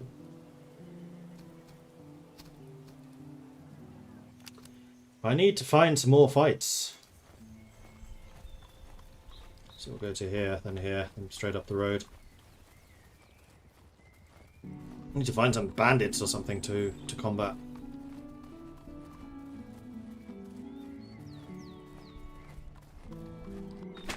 Your Grace, we've been invited to an allied encampment where senior officers are conducting field exercises with their men.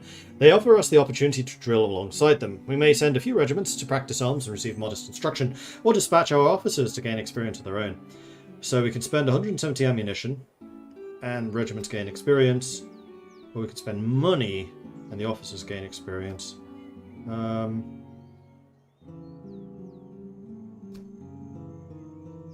That's a lot of experience for the officers.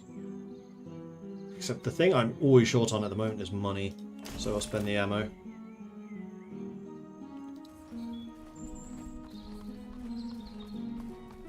dislike the fact that they're already halfway here. I guess we're roughly halfway done with these. There's an enemy unit. At a roadside camp, we found a learned man travelling with trunks of papers and annotated drill books. He's no common self-scribbler, but a military theorist of some reputation, revising older treatises and setting down improvements of his own manoeuvre discipline and handling of troops in the field. He offers copies of his writings for a price. The work appears sound at glance and may prove of use to any officer willing to study it. He also took a keen interest in the manuals we carry. Should we part with one of our own treatises, he claims he can make a generous payment for the privilege of examining it, comparing it against his own revisions. So we can buy it for 90 and gain 2 excellent treatises, which is actually really tempting. Like I said, treatises tend to be powerful. Melee and morale morale damage received. Interesting. And they are both excellent quality. I mean, melee and morale would make the most sense with the dragoons.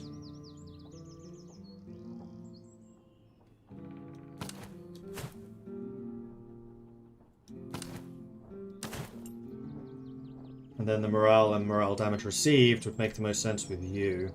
This is for infantry. If only I had 50 ducats. Although you've already got a treatise. Can I have 2 treatises at once? No, you can only have 1. So reload, move speed, or morale and morale damage received. I mean, considering what you do, we'll go with the morale and morale damage received, which means the reload can actually go to you. I might reduce the veterancy gain and give you the treatise instead. So you now have 42 reload.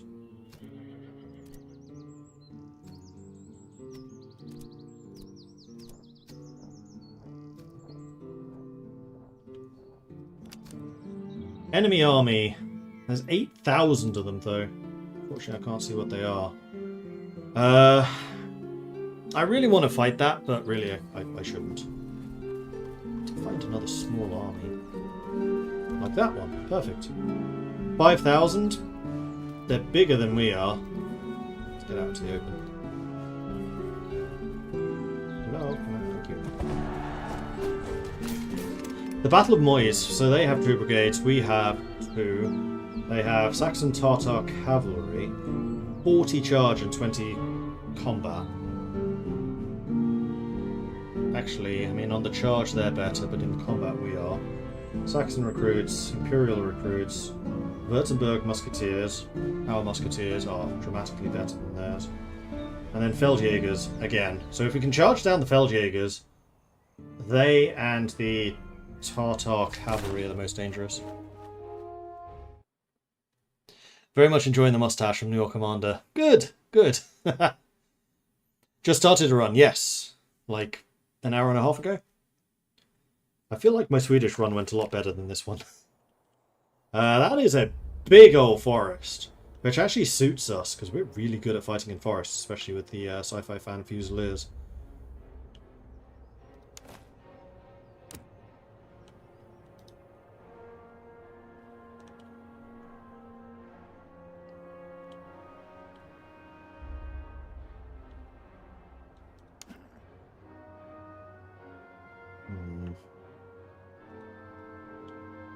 Oh, there's the supply train.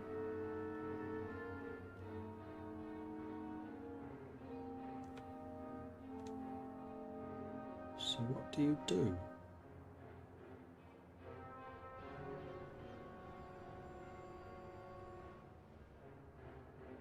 I guess you give out ammunition to people.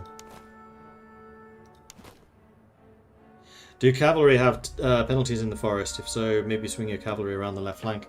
Yeah, and in fact, if I think we fight this in the forest, and we try to stay in the forest. And we use my cavalry as dragoons, they have guns. Theirs don't.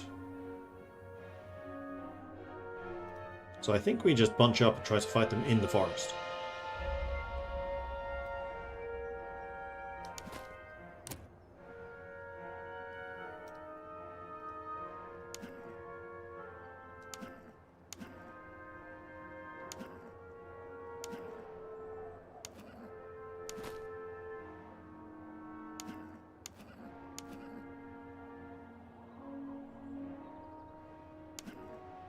And I think I use the dragoons to basically try to buy myself time to get into the woods in a good spot.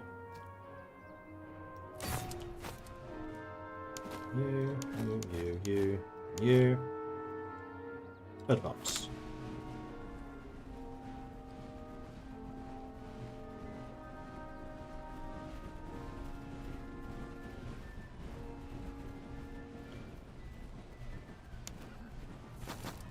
You have a shit ton of stamina, so let's use some of it.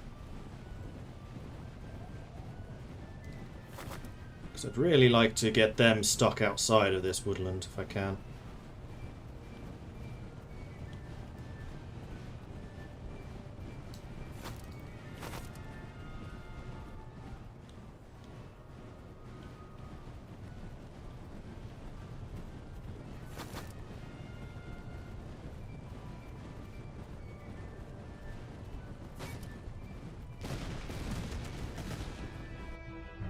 Still moving. Don't do that. Alright, time to start spreading out. So let's put you into open order. To about here. And go into line formation.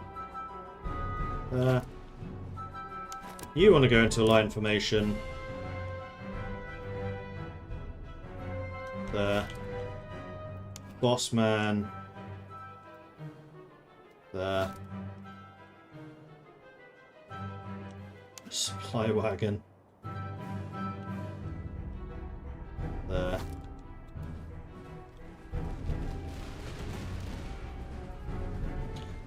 I like how in Ultimate General, riderless horses ride off. quick charge. To be very careful about what they're doing. They're shooting me in the flank, that's not ideal. These guys hate being charged though, so this hopefully was a good move. It's tanking their morale, so that's nice.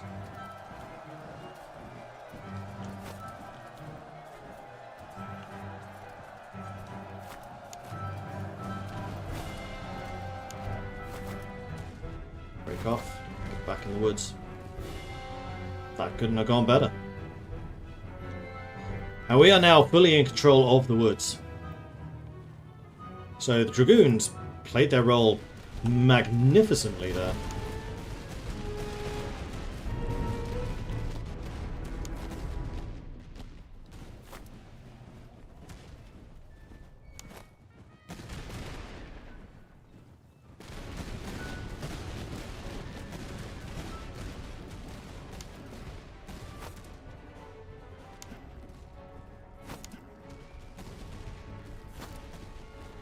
Saw the cavalry moving to the right, so I'm just going to move my own cavalry just to counter.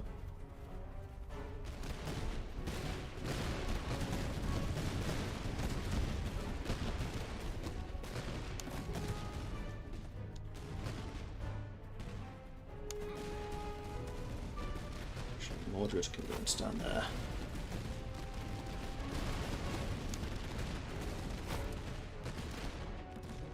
Then I'm kind of okay just letting this play out by shooting them. Nice and cool, 26 degrees. It's like I can move again. The birds even dare go near the bird bath again, no longer afraid of being turned into stock. No, it's getting a bit chilly here. It is currently 22.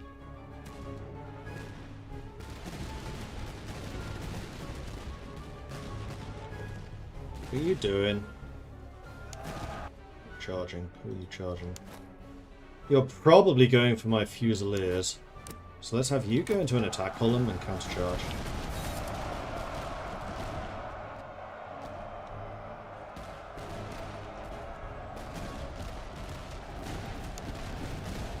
And then let's make sure that our generals stay in close enough quarters that you're gaining the buffs from him.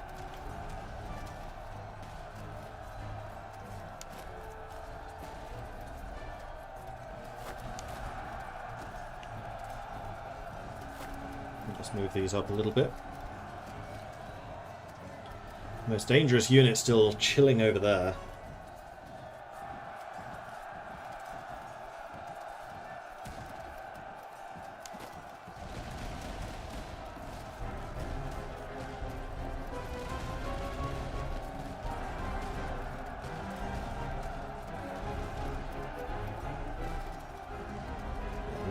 My musketeers have absolutely obliterated theirs.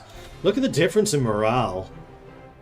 Now, these guys just will not run away. These are definitely lifeguard material. I do not, however, want you chasing them. Instead, warm up.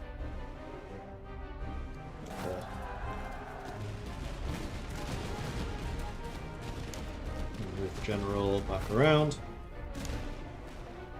And you are using ammunition up. Good to know. I wonder if that then reduces the amount of provisions I'm using or something. They are carrying ammo. Interesting.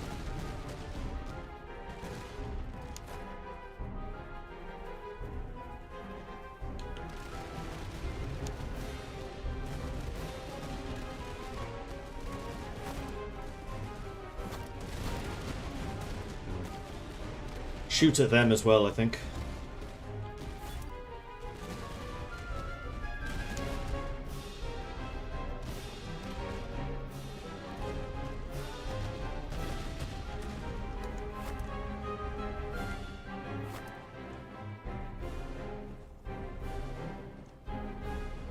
Of course, they're locked in on the Fusiliers, who are in cover with extra cover. Not too concerned about them. You guys are firing now as well. Beautiful.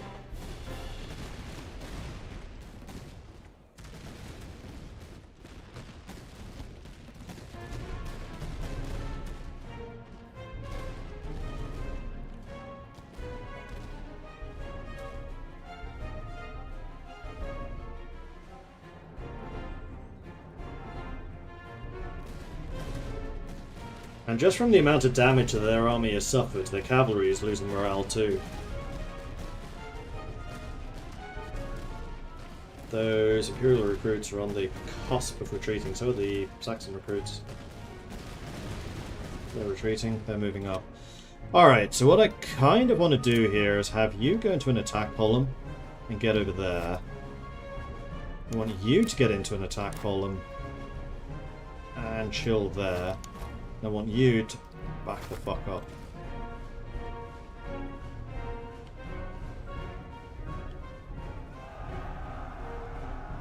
Because here comes the charge and it's going to sting.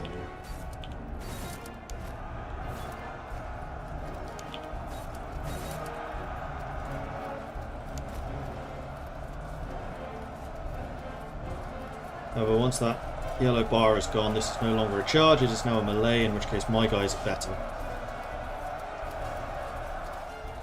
And you lot can actually come back.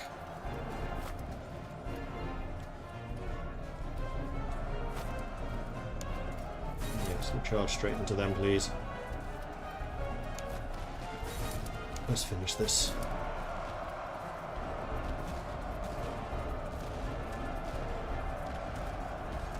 Dragoon's taking a bit of damage from this one. But they retreated. Glorious!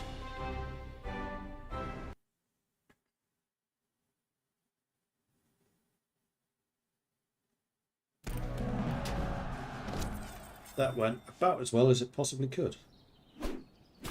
Major victory. Damn right! Who did the most? Fusiliers. It was actually Carnita again.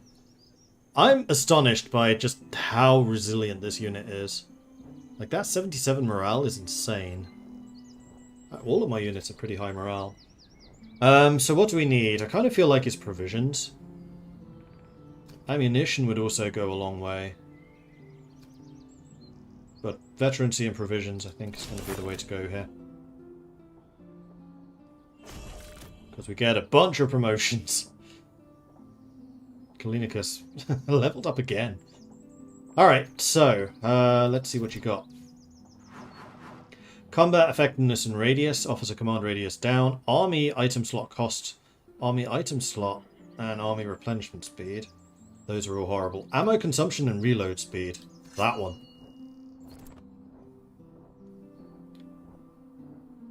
And the items we gained, that's a thing to sell.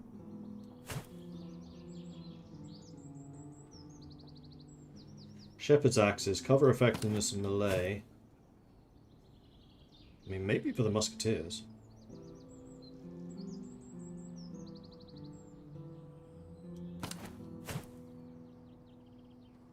First of all, replenish. Unfortunately, I can't quite afford everyone. Some of the Fusiliers not being fully replenished. So we will need to get some more of that. We also got another 2 insights.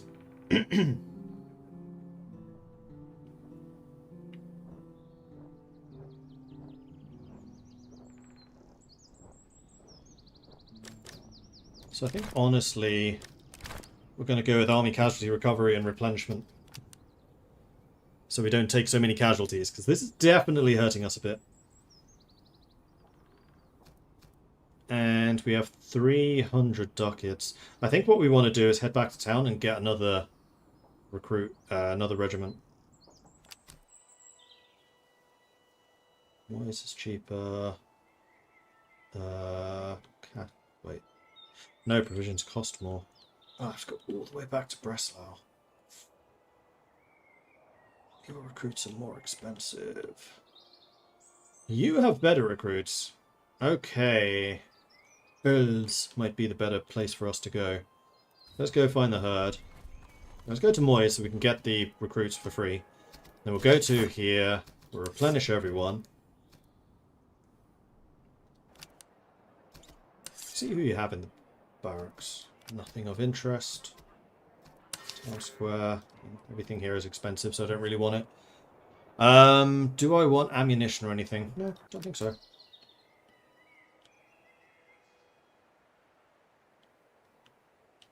So it probably makes the most sense to go herd here, here, here. Heard I think it's going to be more provisions. Your Grace. Reports have reached us of a rare creature roaming the nearby woods, either a mighty buck with antlers like twisted bayonets, or perhaps some of those exotic beasts kept by nobles for sport. One of the senior officers, currently unassigned, burning with enthusiasm, has petitioned for leave to lead a small party in pursuit. So if we had an extra officer, we could do that. Unfortunately, we don't. So we will leave. Although, couldn't I just do this? Yes. Returned empty-handed. Game proved scarce, and the men spent the day trudging through the thickets for naught but muddy boots and grumbling stomachs. To transfer a regiment to a new brigade, you may need to purchase a new brigade slot if you can afford it. Top right, regiments and officers can be assigned to a reserve. They can replenish here without being brought into combat. Cool. But, you don't have to have an officer. That's good to know. Right, let's go to Glatz.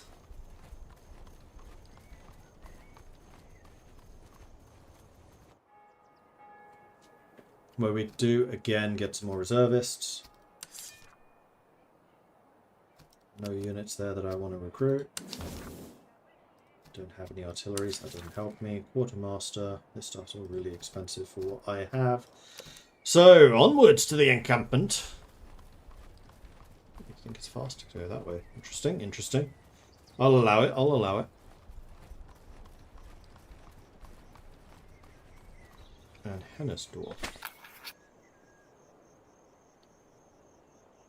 We have come upon a rear camp established upon ground recently taken from the enemy. Several groups of irregulars, local auxiliaries, and men of various border regions are gathered here in the hopes of joining our cause. Depending on who you choose to rally, we may receive a force of Freikorps, Grenzer volunteers, Cossacks, or other recruits suited to the theatre. The men are ready, if we'll have them. So we can get a unit of Prussian Freikorps, Austrian Grenzers, Russian Cossacks, subsidy recruits, or Frenchmen. I may regret this. I'm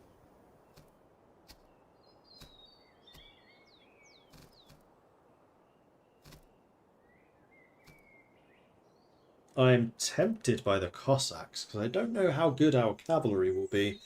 And I know that Cossacks are good. I wanted Freikorps, yeah, but Freikorps I can recruit regularly. These are units I can't normally get. Which is why I'm kind of immediately saying no to the Freikorps.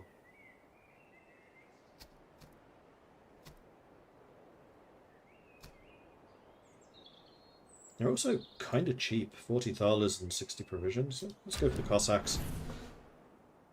And we completed the convoy. So we got the Jaegers, Freikorps. Oh no, these are Frei Infantry, not Freikorps. Okay, so we have 2 units of snipers now. Which is you. And then the frontier recruits. Pundur or Cossacks. We definitely want to make you Cossacks. Because having fought against these guys, I know they hit like a truck. Hussars we can recruit for ourselves. So let's put the frontier recruits in this force and have you 2 there. Alright, so we have 2 new units that need names. So if you are currently in chat watching this and you are a subscriber, put into chat Cossacks if you wish to be immortalized in this game. Now this is only going to be open to subscribers, so if you're a subscriber and you say Cossacks, I'll add you. So come on, Cossacks, show yourselves!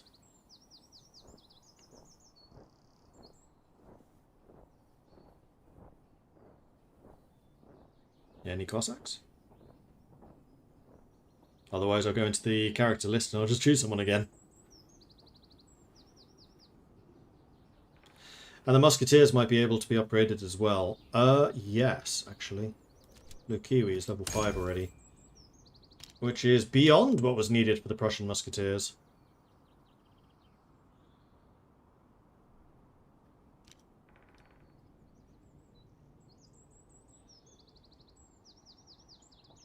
There's also Fusiliers. Get a grenadier to fusilier, converged fusilier. So why you would do this, I don't know. Cossack, Mr. McNasty. So, Mr. McNasty, you are going to be the Cossacks.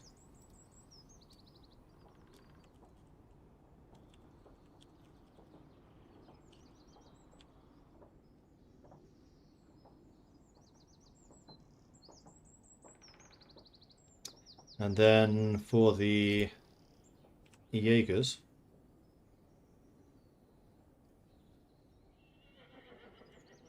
let's see who is currently watching.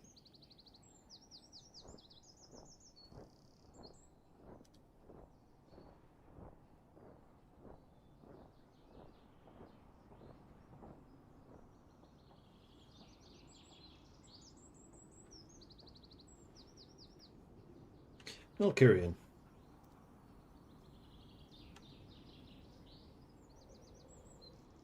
Or Smoke Cats. You spoke, so we'll make you Smoke Cats Jaegers.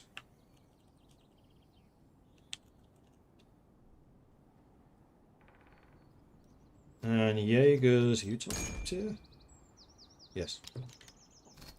Do you start with top tier guns? You do. Well, decent guns. You don't need the bayonets, because I'm not going to require you to do bayoneting work. Cool.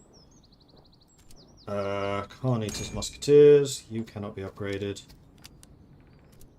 The Dragoons cannot quite be upgraded. Oh, you upgrade to Cuirassiers. Huh.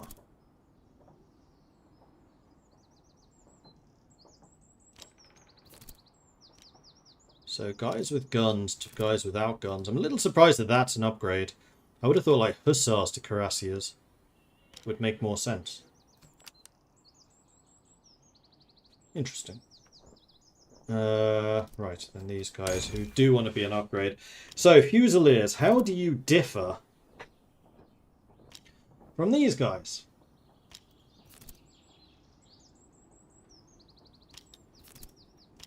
These guys are way smaller.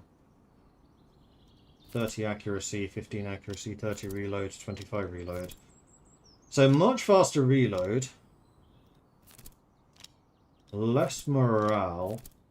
Prussian Fusiliers are a bigger unit.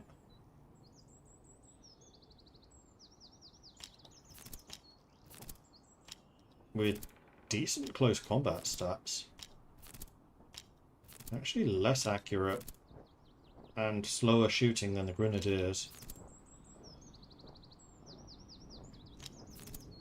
1,600 men. That's just a block of dudes. Decent accuracy, very good charge.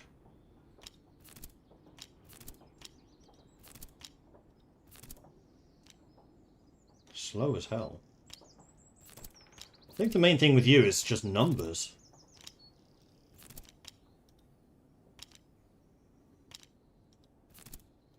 So really the question... Yeah, so you are there to basically hold the centre. And we already know that my other musketeers are going to be the centre guys. I kind of want to try the Landmilits just to see what they do.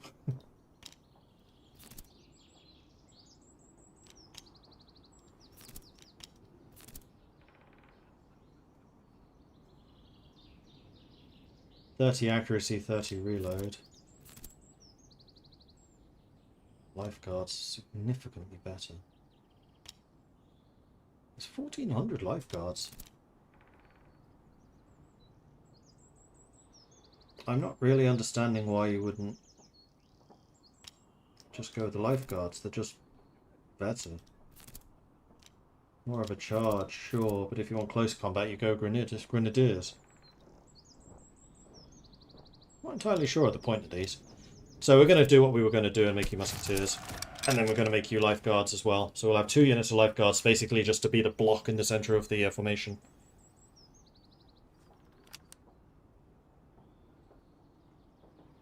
And then with that, you are reduced to level 1 again. But you are now musketeers.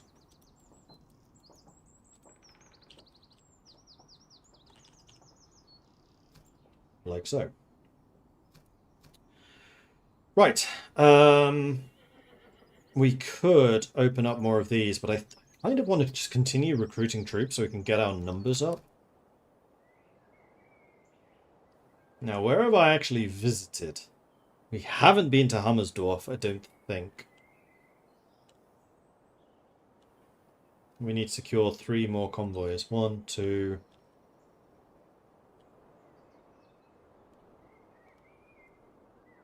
1, 2, 3. We know that there was another army over here. You had 8,000 men. What are we at? 6. So I think we go mip, mip, mip, mip. Brrr, mip, mip, mip. Hummersdorf it is. Their point is the faster replenishment. Oh, okay. Right. So... cavalry here is more expensive, but that's it. There are Freikorps recruits, but we know that we can get those cheaper elsewhere. Provisions is looking a little bit concerning, but what we could do is go into foraging stance. We're halfway. I'm actually feeling a lot better about this. You have enabled foraging stance. This decreases provision consumption and provides further line of sight. Your army moves slower while foraging will have trouble outrunning enemy patrols. Remember to select the default stance at the top of the stance to stop foraging. This is fine. There's another fort. Forts are nice for the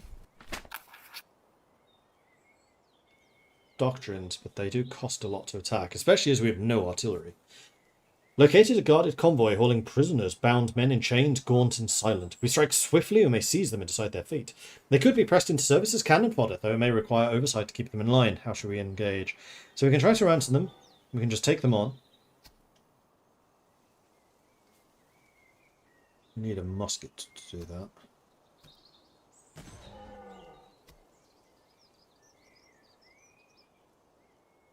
that. So we can get money, we can get ammo. We can get reservists. At the moment, reservists is not the problem. Money and ammo is. So I'm going to take the money and the ammo.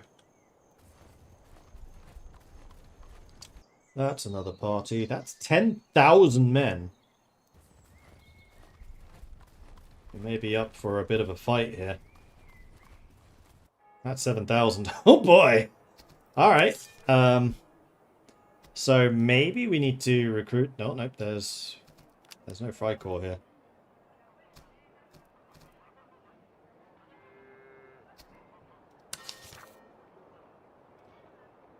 Ammo is cheaper. Ammo is a lot cheaper. Then I would say let's buy some ammo. With 2 sets. That should last us a good long time, especially as we have the supply cart. What kind of game is this? This is basically Ultimate General 18th century.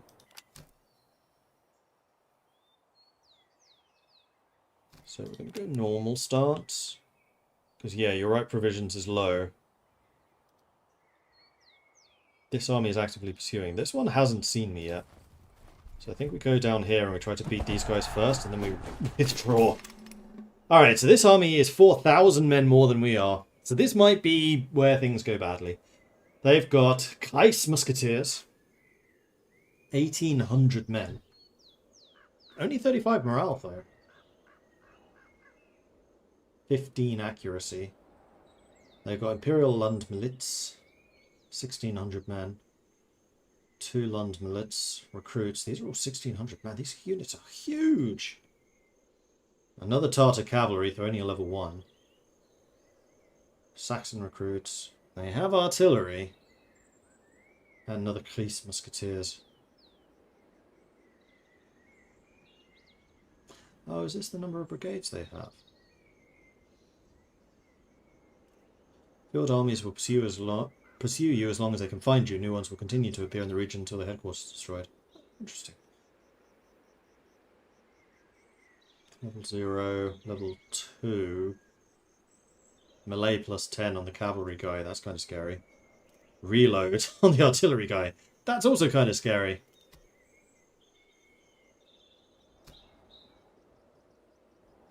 So I need to find some way of dealing with the artillery. I am also going to need a lot of cover.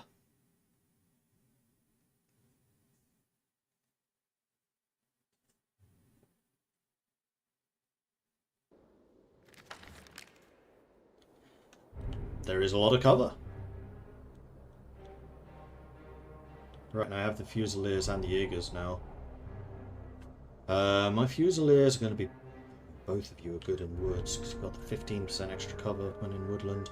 So maybe we go deploy here, or deploy here, deploy here.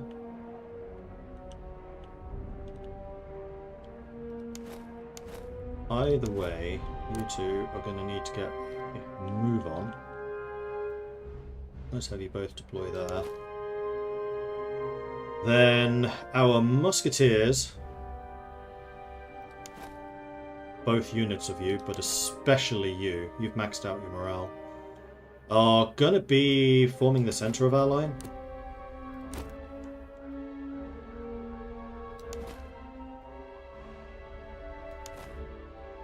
So you're basically going to be responsible for making sure that we don't get broken.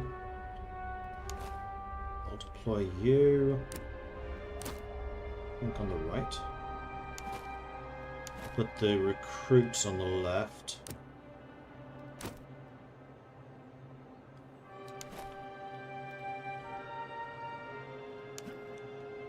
Dragoons. If we find an opportunity to go for their artillery, we will take the opportunity to go for their artillery. Otherwise, you are going to be my mobile, dealing with problems person.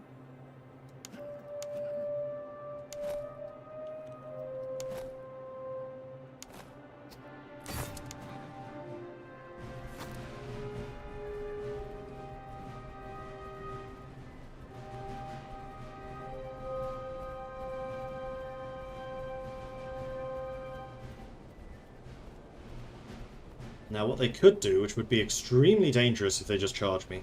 Like, if this was a Swedish army, we'd be screwed. Also, if this was a Swedish army, they wouldn't have nearly as many troops. Like, all of these units are actually really low level, with the exception of the musketeers. So actually having McNasty on the left is a bad thing. I need you two to switch sides. Alright. Sci-fi fan.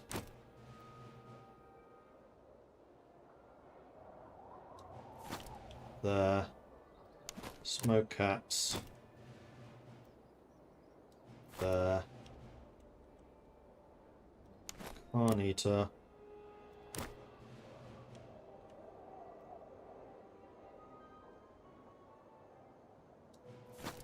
There. You two are switching sides. And then the cavalry. Chill here.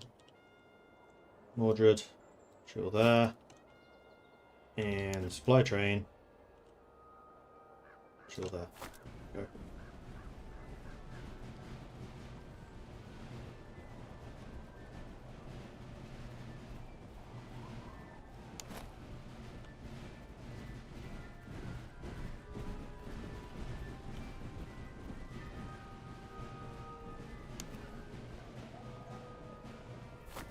Into the open where you can switch sides more easily.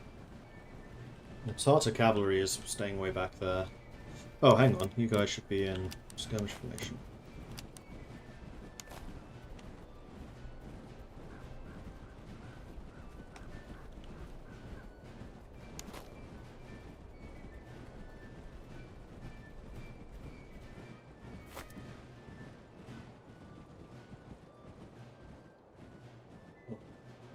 Try and wrap around. Yeah, McNasty, it's a good thing we have you over on that side.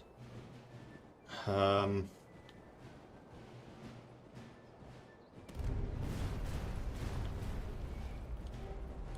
opened up, but we're in heavy cover. Except you're not in as heavy cover as I would like.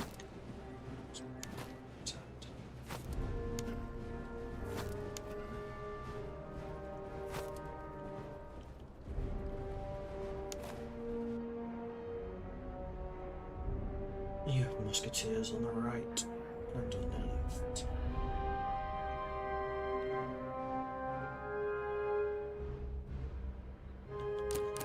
kind of wondering whether I want to deploy you here or here, or try to rush you up and let you get into the town. The problem is you would then be on your own. Oh wait, your recruits. No, you wouldn't stand a chance over there. You have to stay here. The musketeers could probably actually have done that.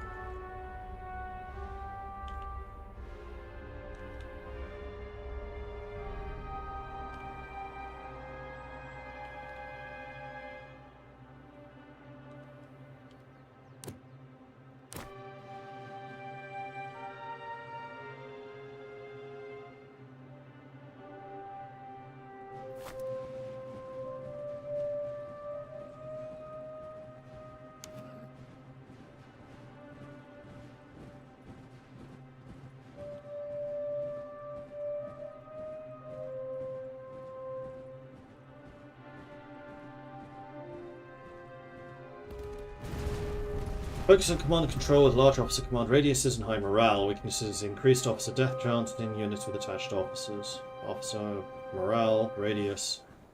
Officer death chance is very high. And I'm in an army with lots of snipers.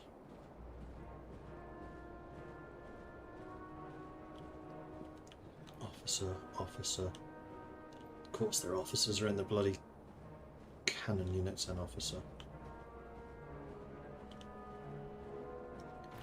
The cannons are shooting at me with from an extreme range.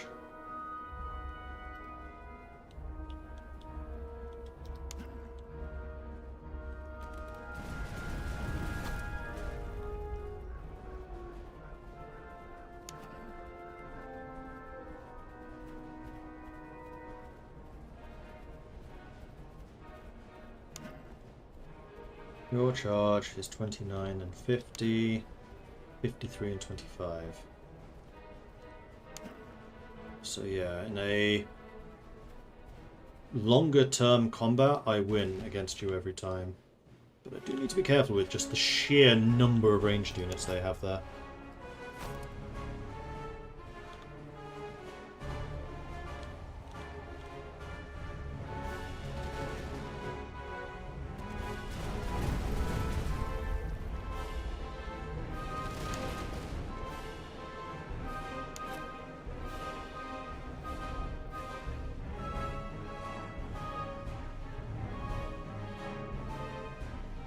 Worried that we're going to continue advancing there. These guys are way away from the battle.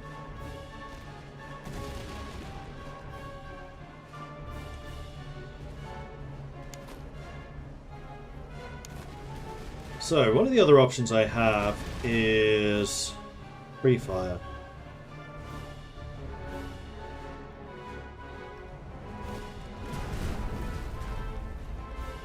Exactly that does. Are you charging me?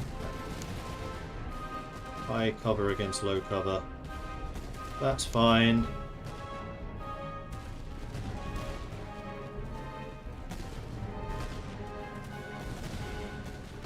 What are you doing? Standing there. That's fine.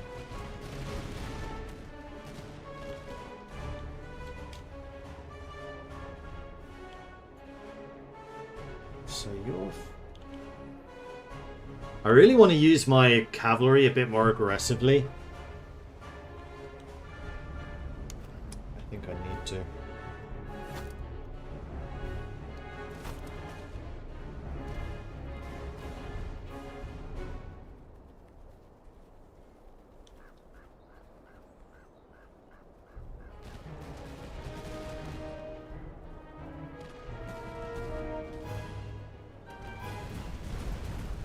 A ton of damage to their morale. Kind of impressive, really.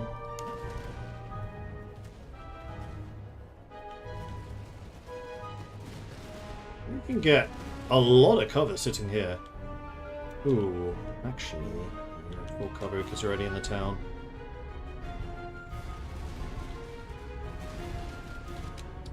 How fast are you? 54 faster. I really need some Hussar units. They're retreating already. They're on the verge of retreating.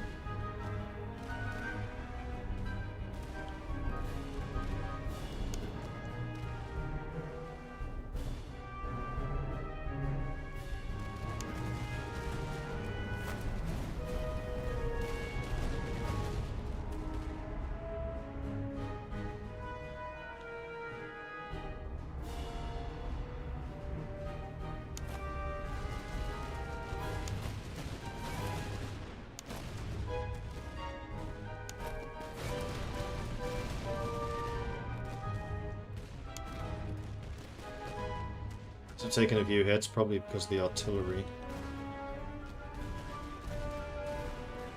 Hopefully old Mordred doesn't get his head taken off or something.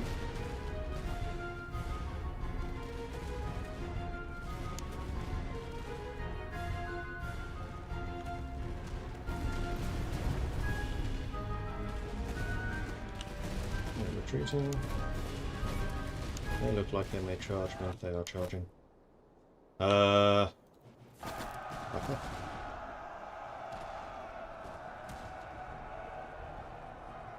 Oh, what a miss! Straight into waiting Carnita. And they are going to get eaten up there. Alright, so we're going to make you a smaller unit.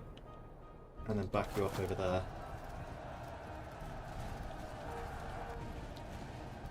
And they've retreated.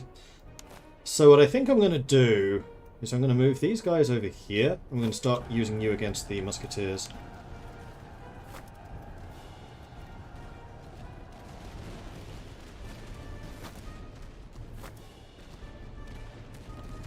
Because they're also going to charge in.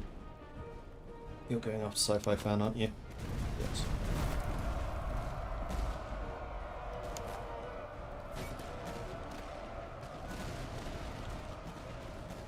And you've already seen them off. You're getting a little low on organization though. Blue Kiwi, you may not hold out forever over there.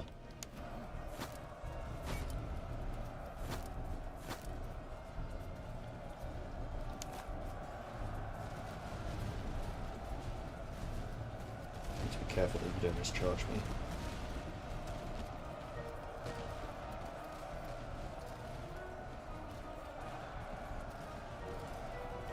I don't think you will. Never know for sure.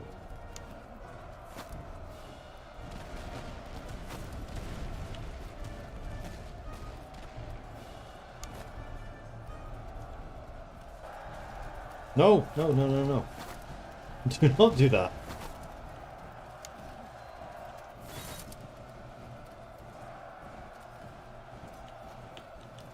What have you changed? Bastards. I'm facing them now. Which is fine, because you're shooting into them. They've been seen off. Sci-Fi Fan.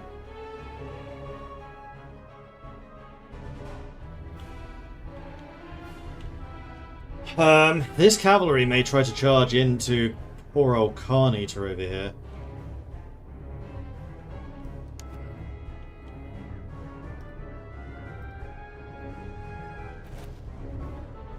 Actually running out of ammo.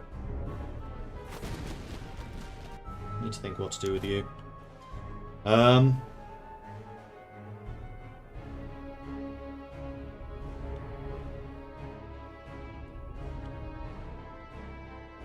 Let's deploy you.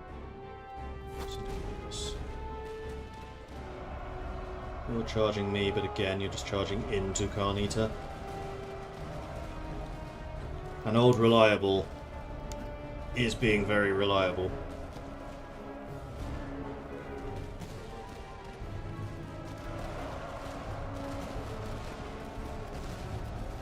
These guys are rapidly running out of morale.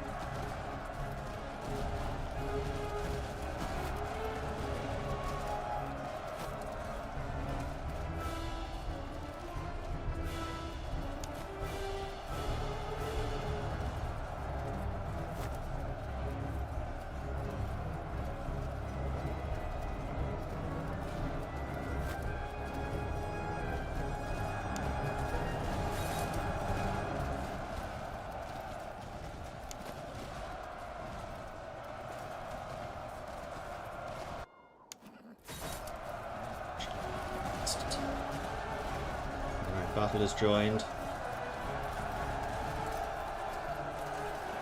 Their organisation is just disappearing, so their morale. So is mine though.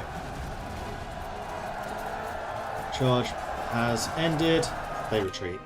Haha! Excellent! Ah, that was a brutal fight though. Right, charge into the back of those artillery. You are going to help over here against them. Beautiful. They've been seen off. You follow them up. And you as well. Can't you just... Old reliable, man. Old reliable. There goes our artillery. Shatter them. Shattered. And killed the officer. I think it's time for you to run away. You've done your job.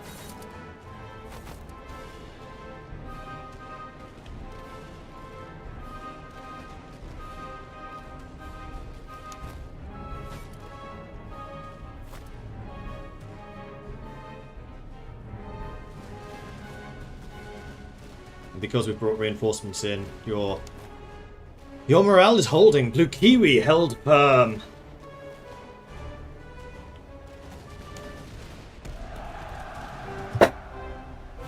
Victory! And actually my casualties weren't terrible.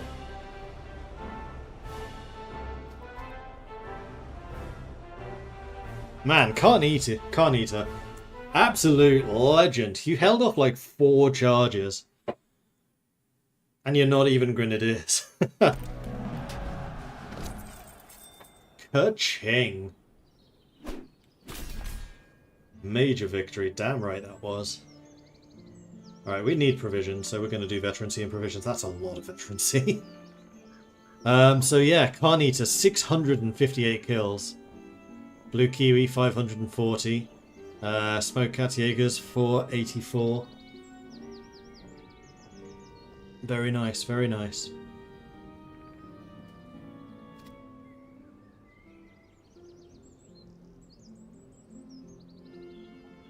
Didn't get particularly good stuff out of this.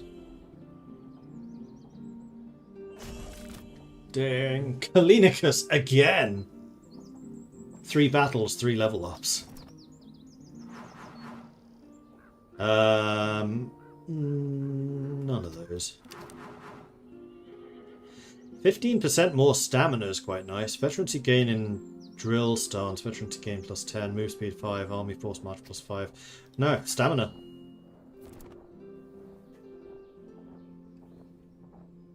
And yes, I will replenish. Which we can afford. We'll reload. We can also afford. I think that part of the reason we're not spending a huge amount of ammo is because of the supply truck. So it's been useful for that. Anyway, we have some stuff we can sell. That goes there, that goes there. Ooh, Lancers.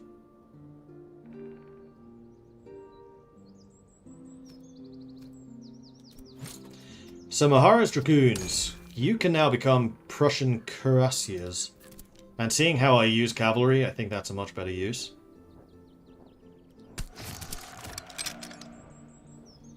Can you still shoot? You can still shoot. That's interesting.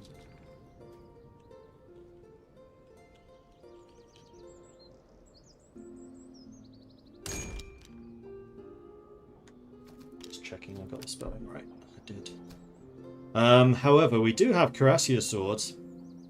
Reduces your stamina. Which is a little problematic. I don't really want to reduce your stamina. For that extra attack. Yeah. Cuirassiers are basically anti-cavalry cavalry. And you having the Dragoon guns does still give you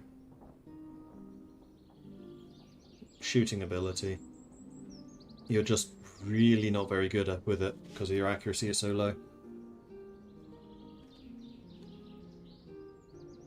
Okay. The other thing I would very much like for you to have is the saddle. Stamina and movement speed.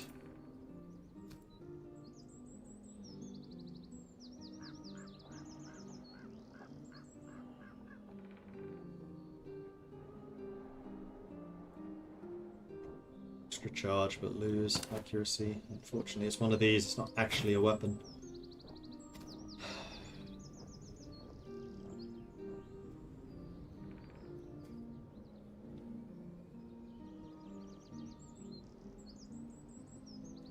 $28-second reload.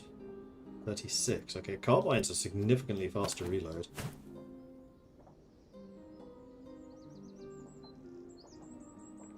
I really need to buy more regiments. I don't want to do more of those. Get rid of the horseshoe and give you the lance. So your accuracy now is just gone. You have a 41 charge and a 63 combat.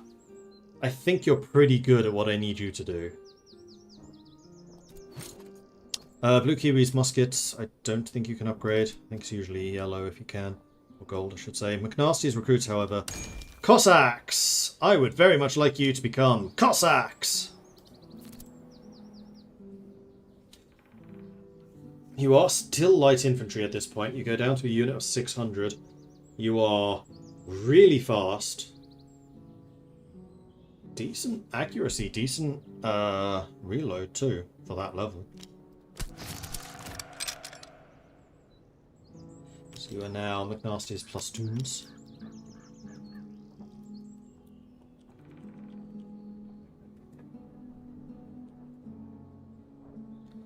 I'm gonna get rid of the Mister. You're just McNasty's +2s.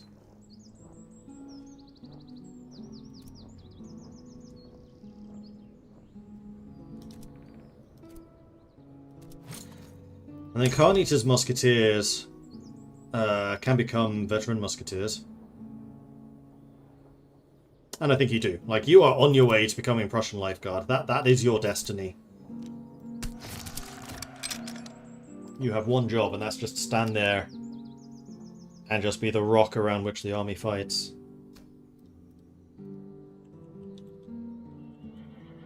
So you're now Carnita's veteran Musketeers. Whoa. I didn't just buy that. Cool.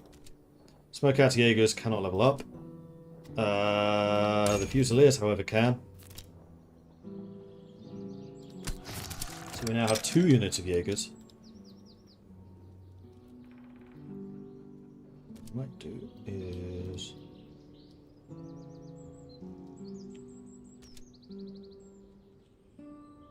Sci-Fi Fans Jaegers. And then we have Smokeout Jaegers.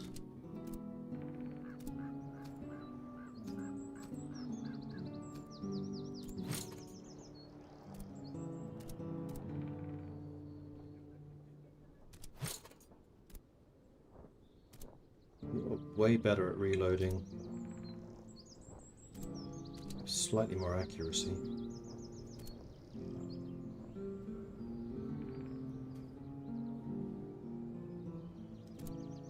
I think what I might actually do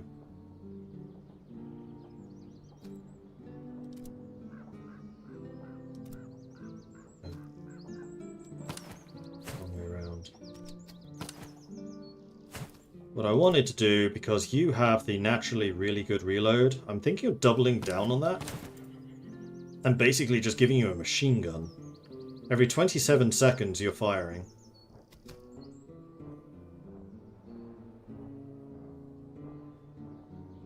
Oh, those were... Wrong gun again. Every 19 seconds you're firing.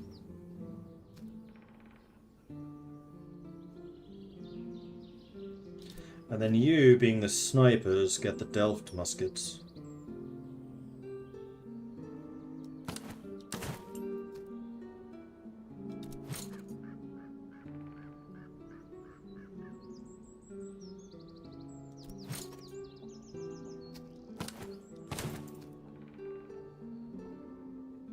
Oh, hang on. I'll give you proper entrenching tools. And Carnita, I'm going to buy you that so that you can get that. So you get the replenishment. I meant to buy that for you a little while ago. What else do you want? Morale, movement speed. Morale damage received, fire damage received. And actually the fire damage received should probably go to you. No, I like you being so freaking fast at shooting.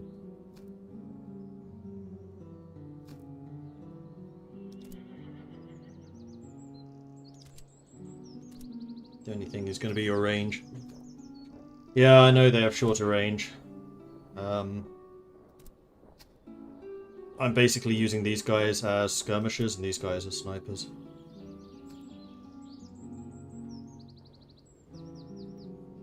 accuracy and veterancy gain. Oh, you definitely want the accuracy. You've got 69 accuracy now.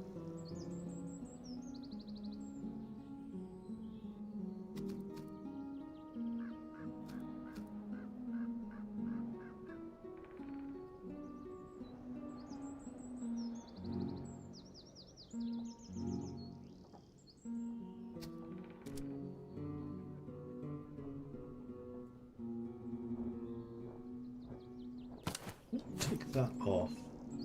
Give you that. I'm expecting you to be skirmish formation, just take damage. And then you get the accuracy, so you're up to 73 accuracy. Like I said, snipers.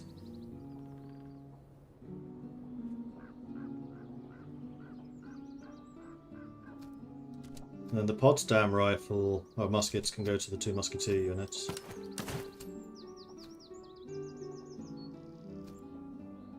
What are you using? 1 muskets and more bayonets. Fair enough.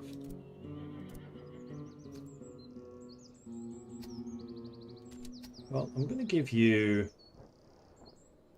him for the veterancy gain, because I really want you to level up, because I really want a hussar unit.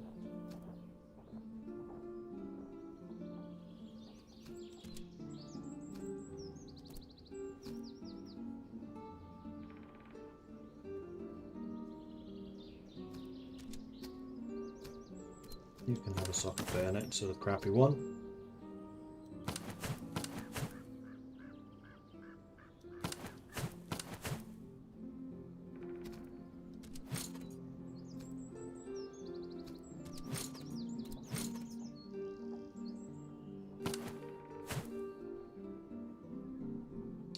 Morale and stamina could be good. Morale and stamina could also be really good for cavalry. You've already got a bunch of things to carry, though.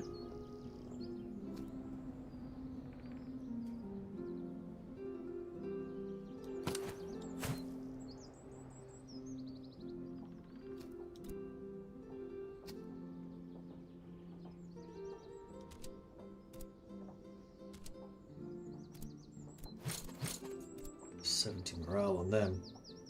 Damn.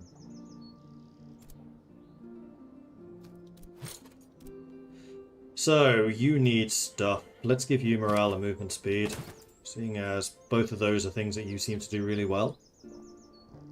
And morale and stamina. So your stamina is kind of crazy. That's everyone. I don't want to spend more money because I really need to recruit more units. Although I do have a bunch of loot now I can sell. Now we know that there is another army chasing me down. We are low on strength at the moment.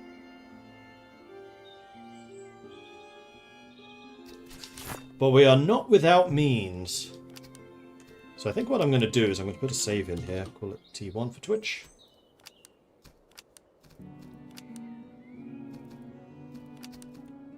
And we're going to turn around. We're going to do what they don't expect. We're going to attack them. And they are fleeing. They're like, what absolute madmen. Why would they not run away? Instead, they've turned around and charged us.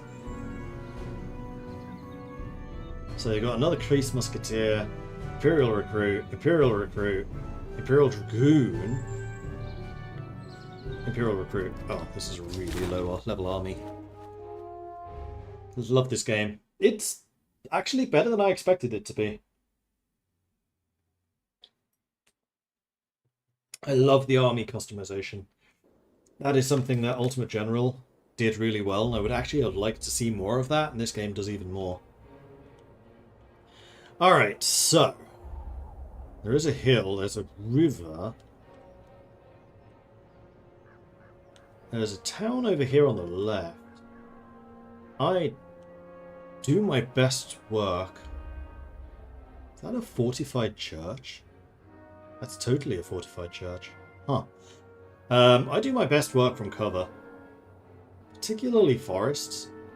Big forest is there behind them. So I think what we're going to do is we're going to force march for this town and we're going to try and hold it. Their strongest unit's on the left. So with that in mind, we're going to send the Jaegers in column formation.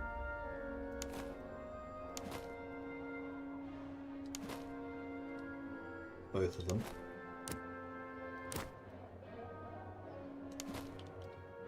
Where they can rush forwards and start skirmishing with them.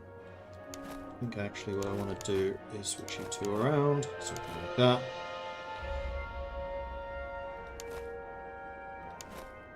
Because yeah, you guys at the carbine. I should probably put the general in with Smoke Cat. That's a little risky.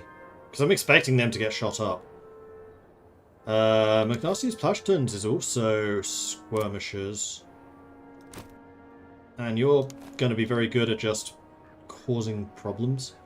Then we have Carnita, who is the bastion behind which the rest of my army forms. We've got Blue Kiwi. So actually Carnita, we're going to be hit hard on the right because the bulk of their army is going to be on the right compared to us. So poor old Carnita is on the flank. Not Blue Kiwi this time. Then the Cuirassiers are going to be here, kind of screening us.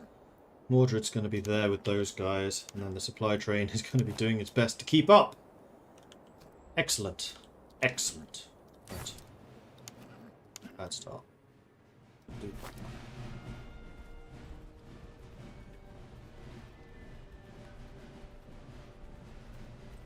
This is the Empire Napoleon Total War 2 that CA refuses to give us.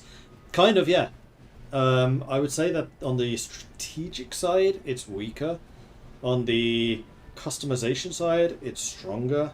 And on the tactical side, I would say it's not as good as Ultimate General. It's a bit more simplistic. But it's good. I'm enjoying it. This is the game made by Armchair Historian. Yes, it is. Yeah, stop doing his YouTube channel to focus on game development. And having basically done that myself, I get it.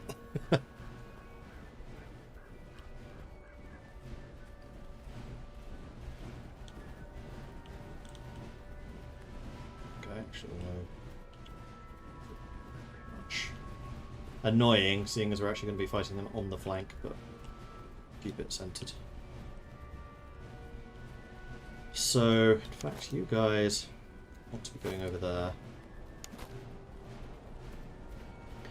Carnita, let's start putting you in formation. That looks perfect. Blue Kiwi.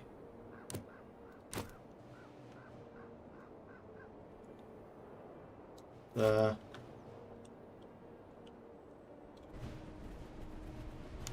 Plastons, keep you on the flank. Sci-Fi Fan, you're the carbine guys.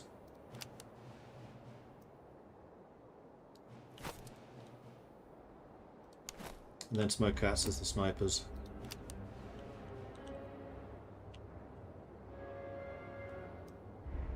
I wonder if you can do these behind each other. I don't actually know.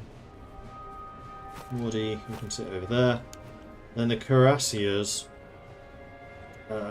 You chill back here. Supply van.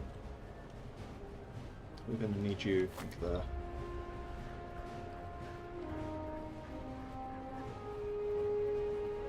Actually, I messed this up slightly.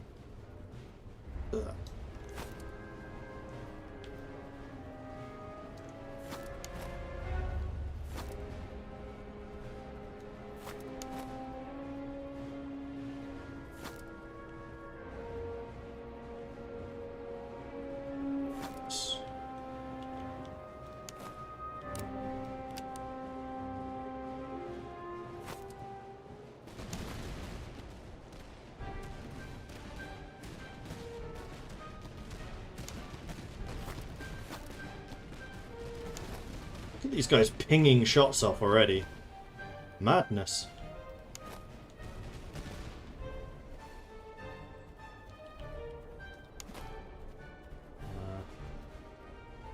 Let's have you in a smaller mob. Come out here. I'm going to use you to try and flank. Just allow you to move over a bit so you're a bit more in cover.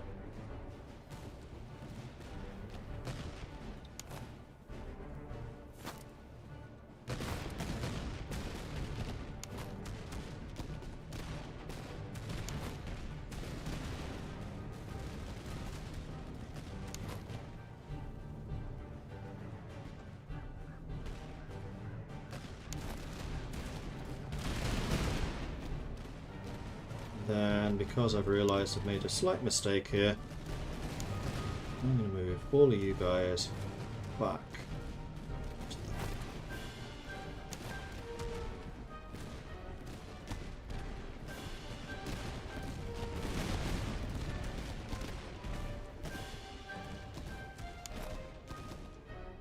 Not shooting. Here comes the supply wagon.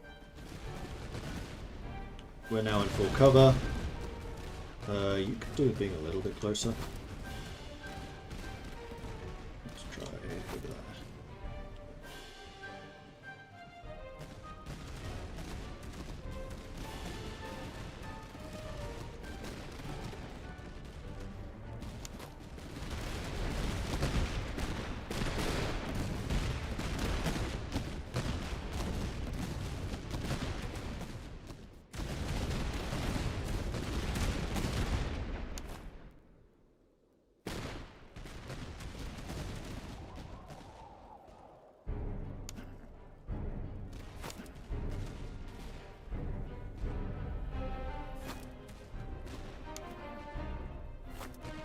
Actually, if anyone burns through ammo, it's going to be Sci-Fi Fan.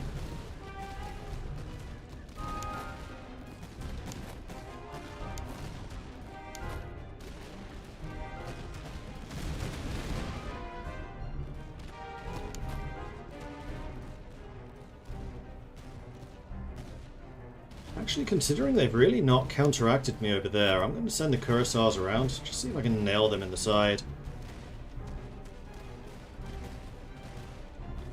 I do like the historical names of the brigades. I actually think it adds a lot having them named. Because in my Swedish game, they're just like Swedish Musketeers 1, Swedish Musketeers 2. I like that they have names here. It does actually add a lot.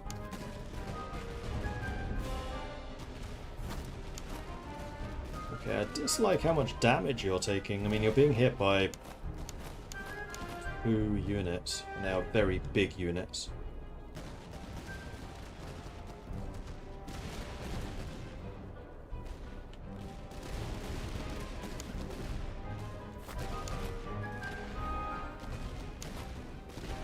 So the main thing is supposed to be your rate of fire, it's not like your damage resistance.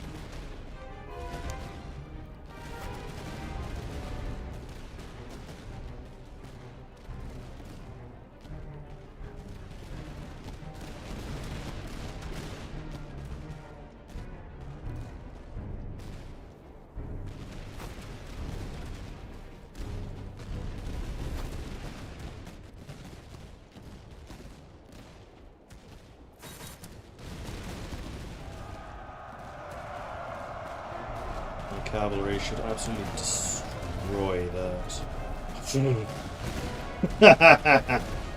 That's what a heavy cavalry charge does. Okay, you seem to be advancing, so I'm going to pull back with you. Let's pull back to here. Shattered. Alright, let's ping up. Ping, ping, ping. You're now shooting them, so this is going to give you the opportunity to swing around the side. Charge into their rear. Retreat. Let's bring in the shatter.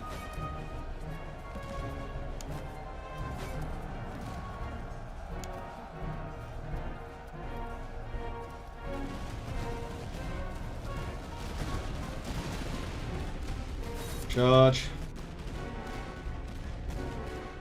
Your stamina is really low, so I do need to be a bit careful about that. Retreat. Pull you forwards. Push you forwards.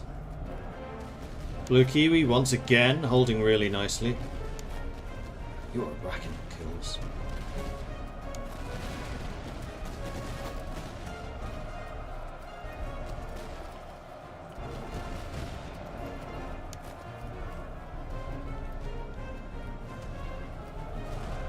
them are shattered. They're shattered. Alright. Though you're going to need to chill here because you are now out of stamina.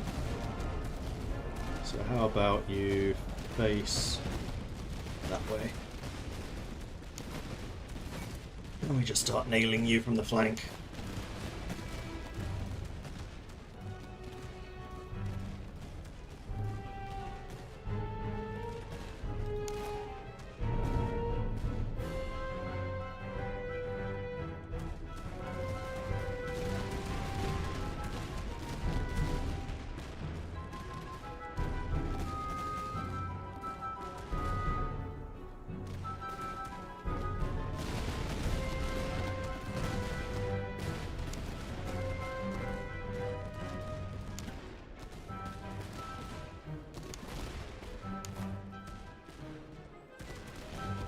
That's it.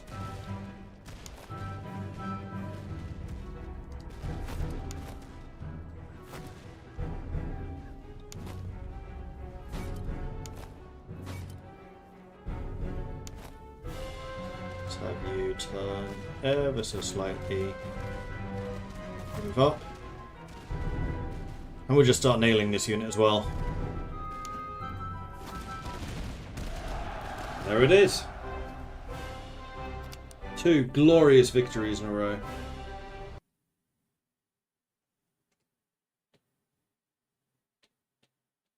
How far can you zoom in? Can you see the same amount of detail as in Total War game? No.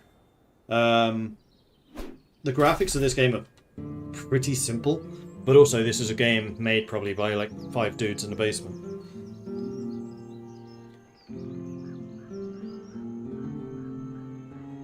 So even though Sci-Fi Fan took a lot of damage, he also dealt a lot, but Smoke Cats did a lot more. So even though you have the rate of fire, accuracy does seem to be more important. I mean, admittedly, you were being shot at as well. But still. I still think there is a place for it. And also, Smoke Cats is a higher level. So I think it has more accuracy because of this. Do I want replenishment? For this one, I think I do. We'll get 1,000 reservists and 10% casualty recover. Yeah, this is worth it. So we have 1,900 recovery.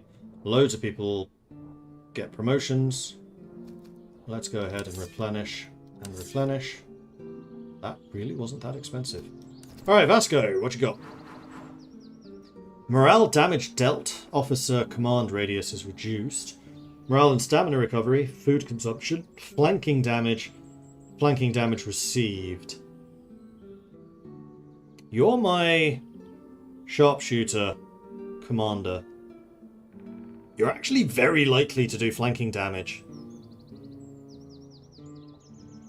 So I kind of like this one. Especially if we do the kind of wrapping around the sides as we were just doing. You're a flanker, so you should be over on that side. And in fact, I'm kind of wondering if Mahara's Kurosawas want to be over there.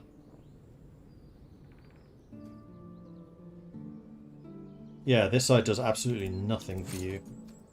So let's do that. And then the next thing I want to do is Smoke Cats Jaegers is going to be where Vasco de Perli is actually fighting from. So he's with the snipers. He's much less likely to get shot than if he was with Sci-Fi Fan. That is a lot of horseshoes. Let's organize this by type. Cool. Right, we need to get to a town where there are units to recruit. Because I need more just regular soldiers. Could also kind of do with an artillery. So we were planning to go to Oella. We'll do this convoy and then we'll go to Oella. Sir, a heavy guarded supply train is en route through the valley below. The cart appears unstable, overburdened with powder and equipment. A direct assault could yield valuable stores, but one stray shot may see the entire train lost in a fiery blast. We may attempt to capture it intact or fire into the wagons and destroy the cargo outright, thereby delaying the enemy headquarters. So we can face an enemy field army. I'm going to leave. We're going to drill, which is going to allow us to replenish. One more. That'll do. Let's fight the field army. So we get some items. Heavy jacket. Melee damage received and stamina. For cavalry. Oh, hell yes. Can I do that now? I can. Haha! Right, well.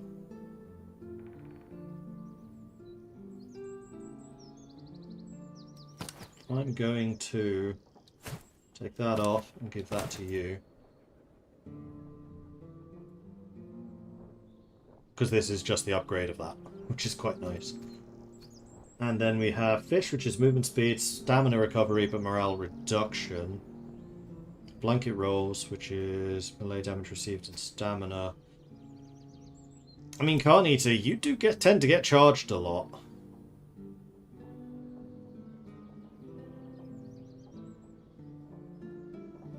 But I think that melee damage is more of a cavalry thing. And then the other one was the gun picks.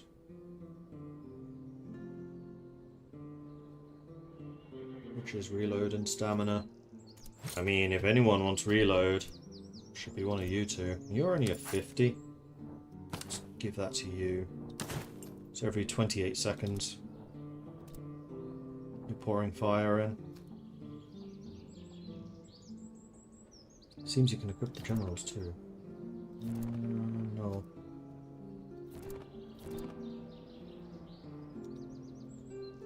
Nope, don't think so. Can equip myself, but I almost never go into combat, so there's no real point. Though, probably should. Especially if it makes them tougher. Or, you know, like movement speed, so you move around a bit quicker.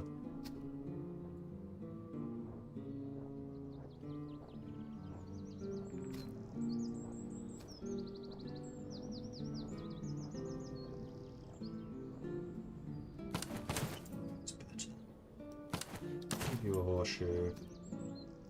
Give you more stamina.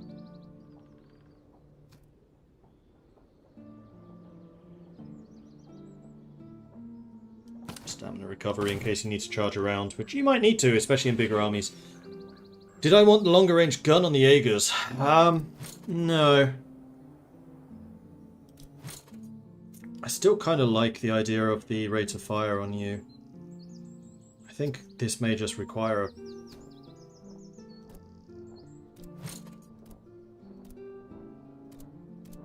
Because the idea is the same. One of the benefits of skirmishers is they can sit in front of line infantry. If you have line infantry and then line infantry behind, the behind unit cannot shoot. You can, however, have skirmishers and then line infantry. So these guys are basically always going to be in front of my muskets. And they do have a fire resistance as an innate part of their formation. So having them there soaking damage actually works. And as they're further forwards anyway, they don't really need the longer range gun, so having the extra rate of fire I think is fine. The only thing is, it would be really nice to increase their accuracy a bit more. But accuracy is going to come through veterancy. Part of the reason why you guys are better shots is because you are more veteran.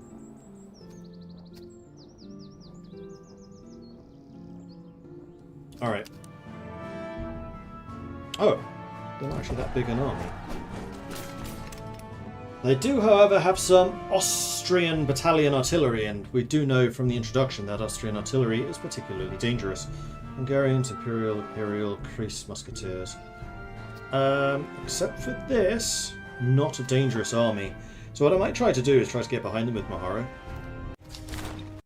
Although Kurosawa's not fast moving. This is why I need some hussars! Fire resistance. Do they carry fire extinguishers with them, or perhaps damp cloths? Yeah, something like that. Alright. That's a lot of cover.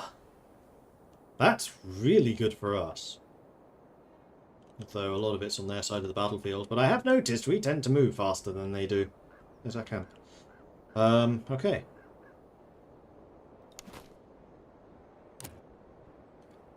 Column. Column. Column.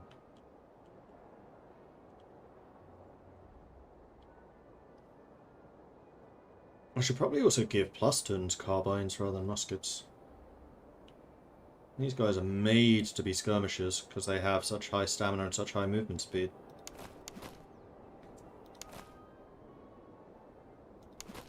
They also have higher base morale.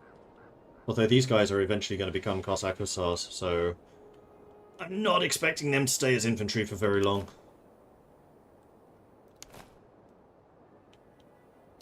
Let's put you into column. Put Carnita into column. Cuirassiers. Morty. And you. Alright, so how do we want to do this? I think basically we send the line infantry through the town and the skirmishers on the right. With the cuirassiers going even further around. Let's put you on the far flank.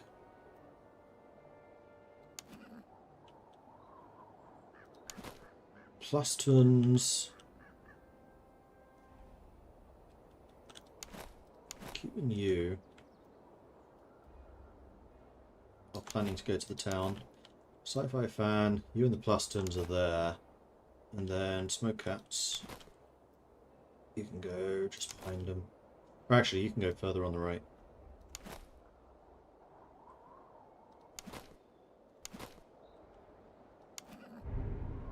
And these two are unlikely to retreat, so we'll keep the supply train with them.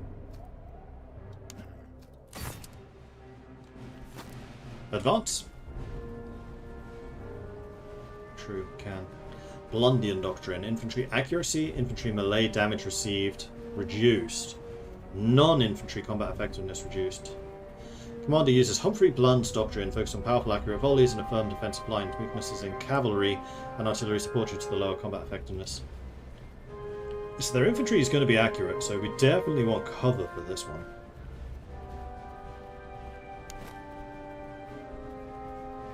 Melee damage received. So charging them's not going to help. Man, this would be a horrible one to attack with the Swedes.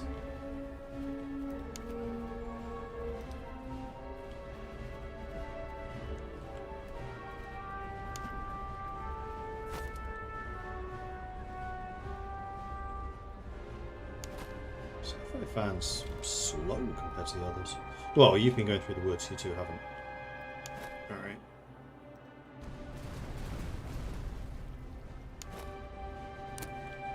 Let's get Carnita set up.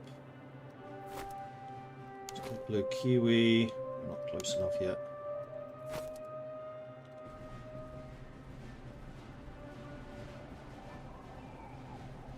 We may not have made it with these two, unfortunately.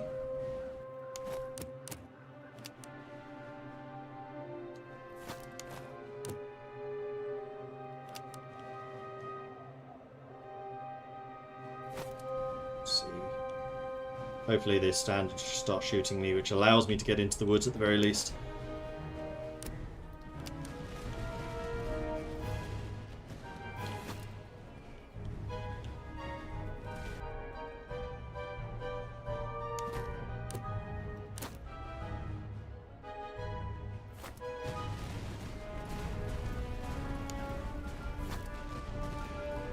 Shoot curacao, which is not ideal. But that does mean you're not shooting at them. And then the plus tons get into cover and shoot.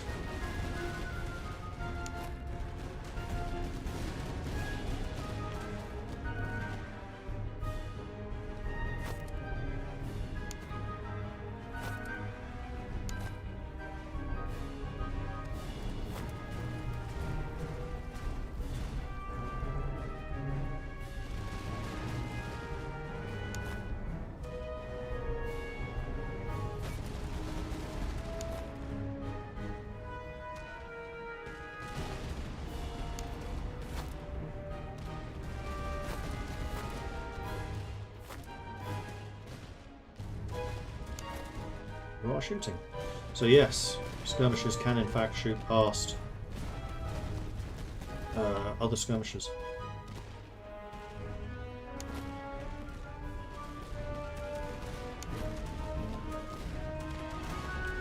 Wait. Why is he still in this unit? Oh, I put the wrong unit there! Damn it!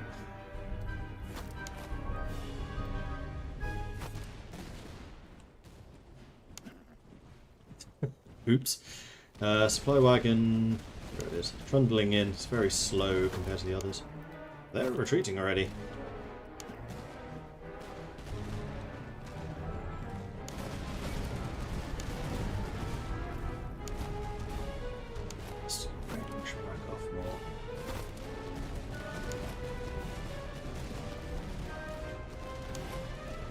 Range anymore, so you can move forwards.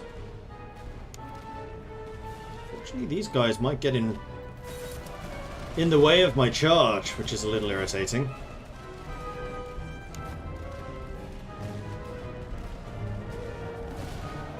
Gotcha.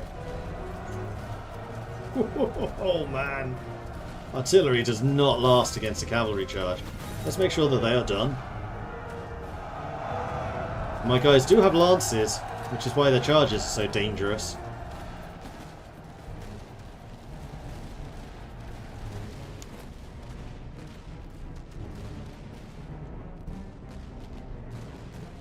Did you shoot? I don't think you did. Maybe you can't shoot through skirmishers.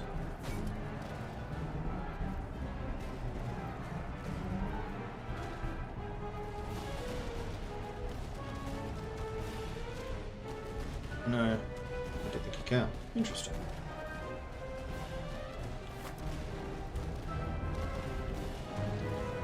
Interesting and very good to know. You have seen them off.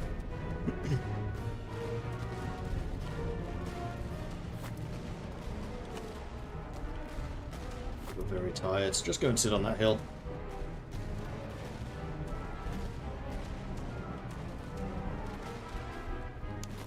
Once again, it's Carnita taking the bulk of the damage here. In fact, I've just realised that Kalinicus is in Carnita's unit. It's nowhere better for him to be, though. They're running.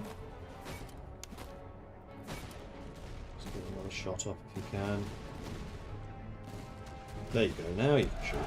And there's the victory.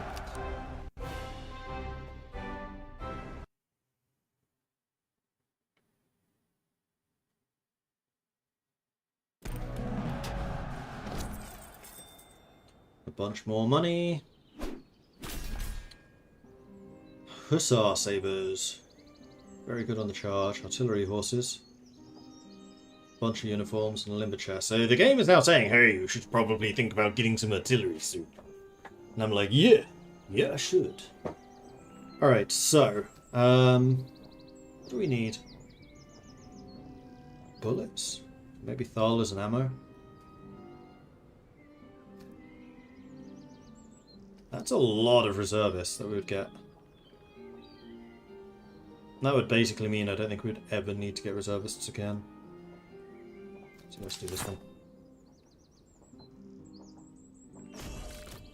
Promotions. So, replenish, reload. You're at level 5. You are already... No, this is Blue Kiwi. You can actually become veteran musketeers. You are already veteran musketeers.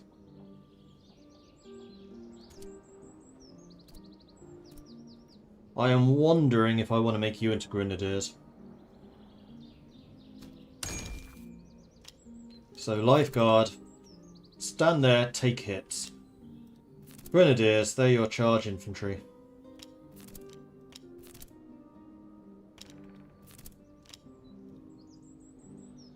They're the ones who can take close combat damage if they need to. Although we could just make them both lifeguards. I mean, lifeguards are so tough. Their morale just won't give up. Actually, grenadiers are moving more.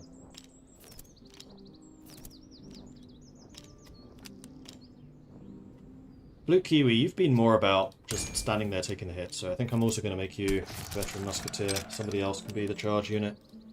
So we need to make you... that. Oops. That. Musketeers.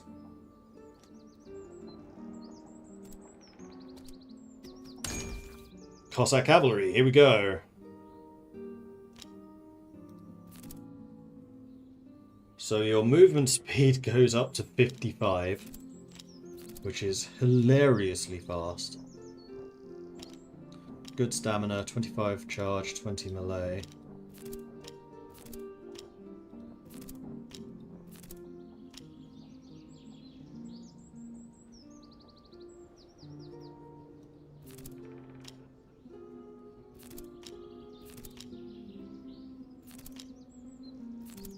No, Cossacks are carbine, they're dragoons. These guys, however, are charge cavalry, so yeah, we want Cossack cav.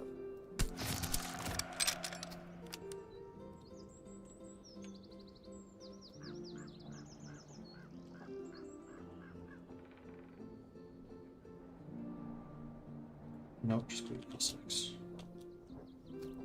I know what those are. Oh, Don Cossacks, sorry, missed those.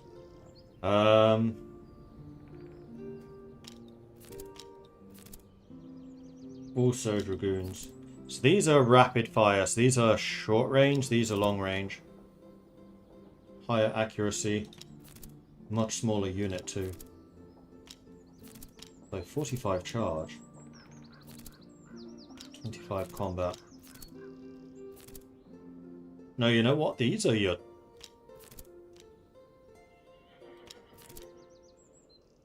These are your hussars, these are your cuirassiers, these are your dragoons.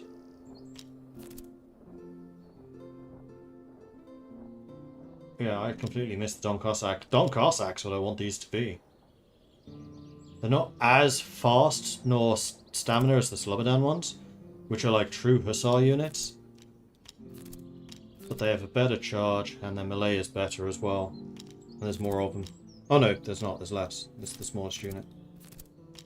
I don't know, be between these two. Don Cossacks are also more expensive, which is usually a sign that they are stronger. Cool.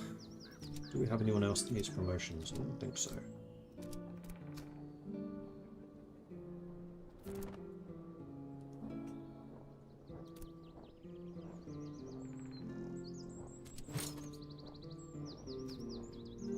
And the other thing I'm going to do is... your hat is also going to be green. Snipers, carabiniers. This way I have the more visual way of being like, which one are you again?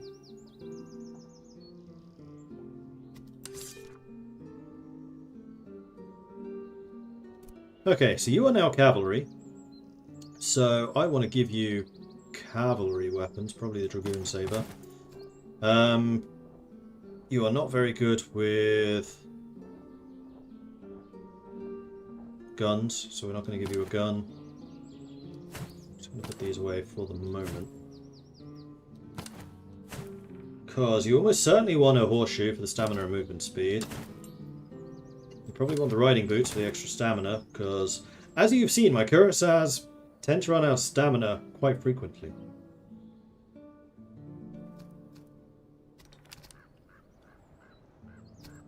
And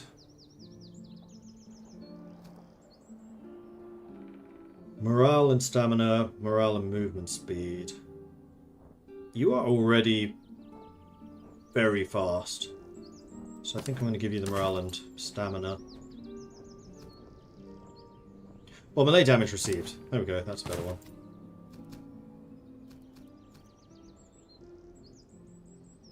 And now we have a bunch more things to sell. And we need to reload people.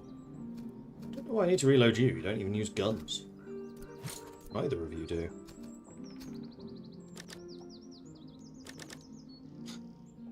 I could save a bunch of ammunition by doing that if I needed to. Good to know. Alright, so we just beat the three armies that were around here. I am really trying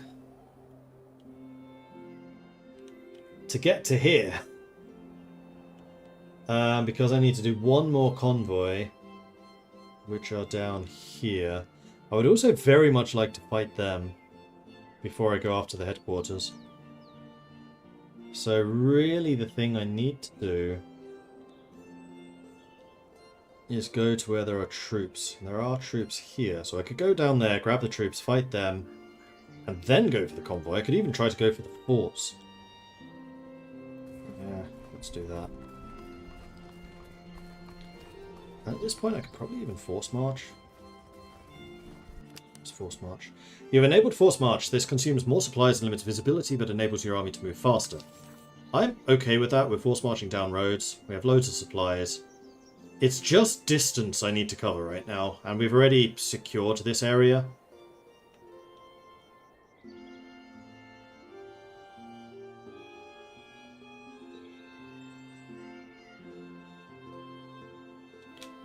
So we go back to normal march, and we hit Breslau, where we still have fresh recruits who are cheaper. I would very much like a Freikorps recruit, because what I'll probably do is upgrade you to Hussars.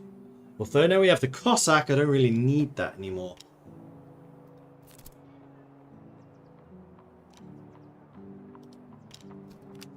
Do the Cantonists.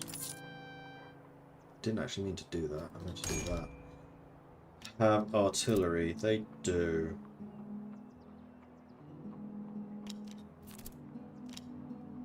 .25 accuracy. Well, I guess I'm getting another Hussar unit.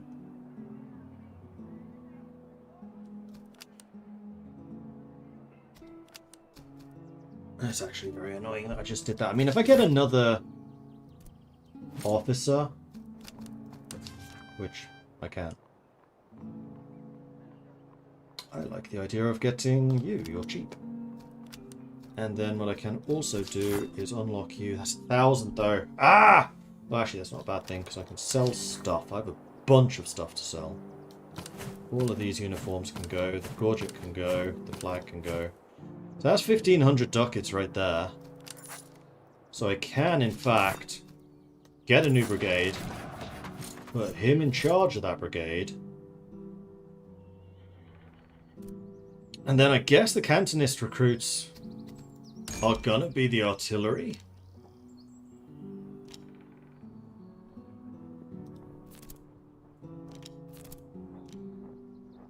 20 accuracy, 20 reload. 25 accuracy, 25 reload.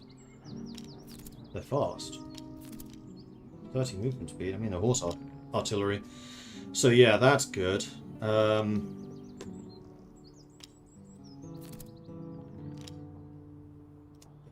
Fry units are definitely better in terms of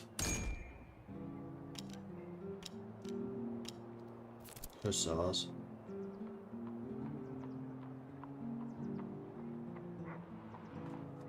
They have very good reload. Oh. And you guys have veteran Jaegers.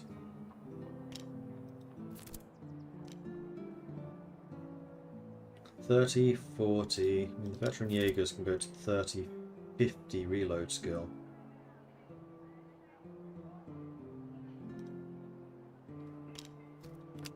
Whereas the Canton 45, 30.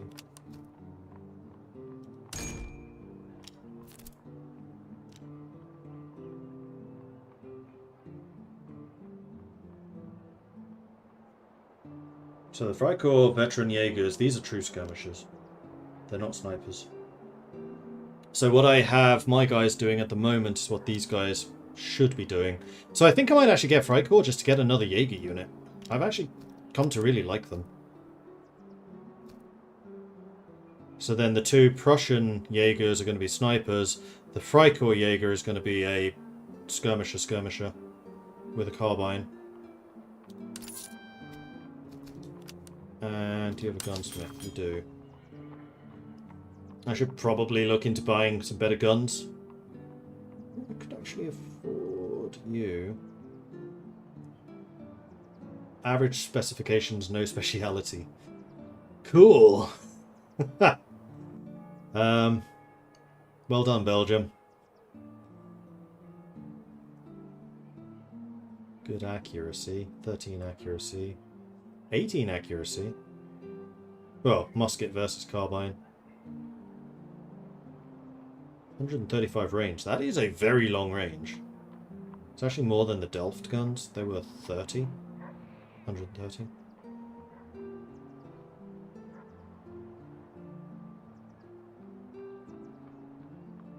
Delft carbine. 95 range. 10 accuracy. I kind of want more of these high quality kit though. Which this place doesn't really have. We will eventually need to buy some artillery, which can get expensive very fast. But hopefully we loot some before we have the artillery promoted.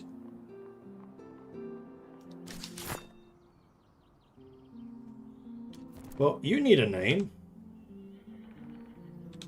And we're up to... What's the patron list? Silver Knight and Valiant Dahl. So I think this is going to be the Silver Knight Brigade.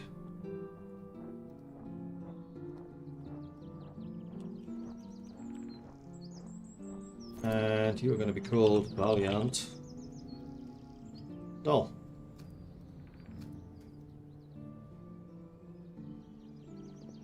And you have no traits. You are completely blank book. We can do with you as we please.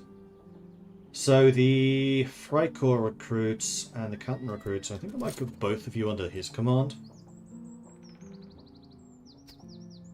And then the Freikorps...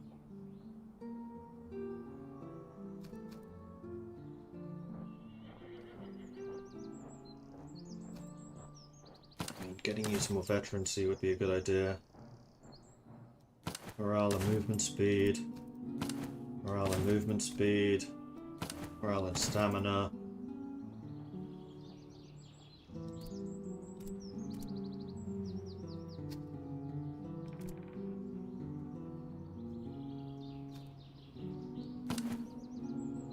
Lay damage. Let's give you that haversack. Stamina, movement speed. Oh, you've already got that.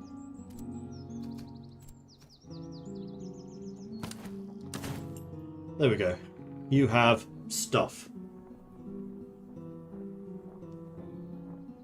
And then the thing I was looking at was upgrading you to... Although, yes, because entrenching tools, neither of you have those yet. And it's not horribly expensive to expand your equipment usage. Carnita.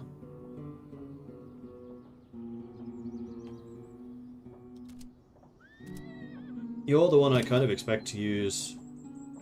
Oh, this is instead of the Spontoon.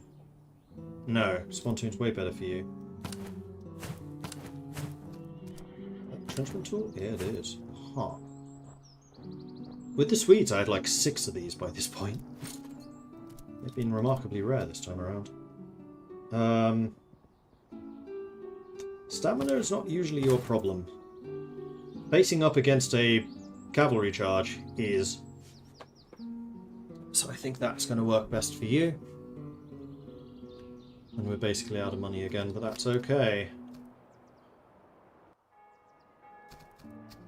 Item cost here is cheaper too. So we could get them coffee for that extra reload. Cheese! Grommet!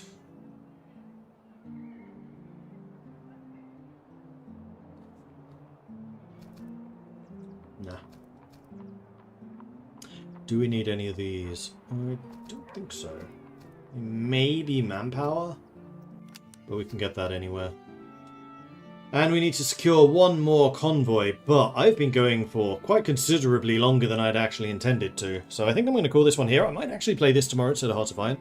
I really like this game. I think that it's really fun. And yeah, maybe we'll do that. We'll see.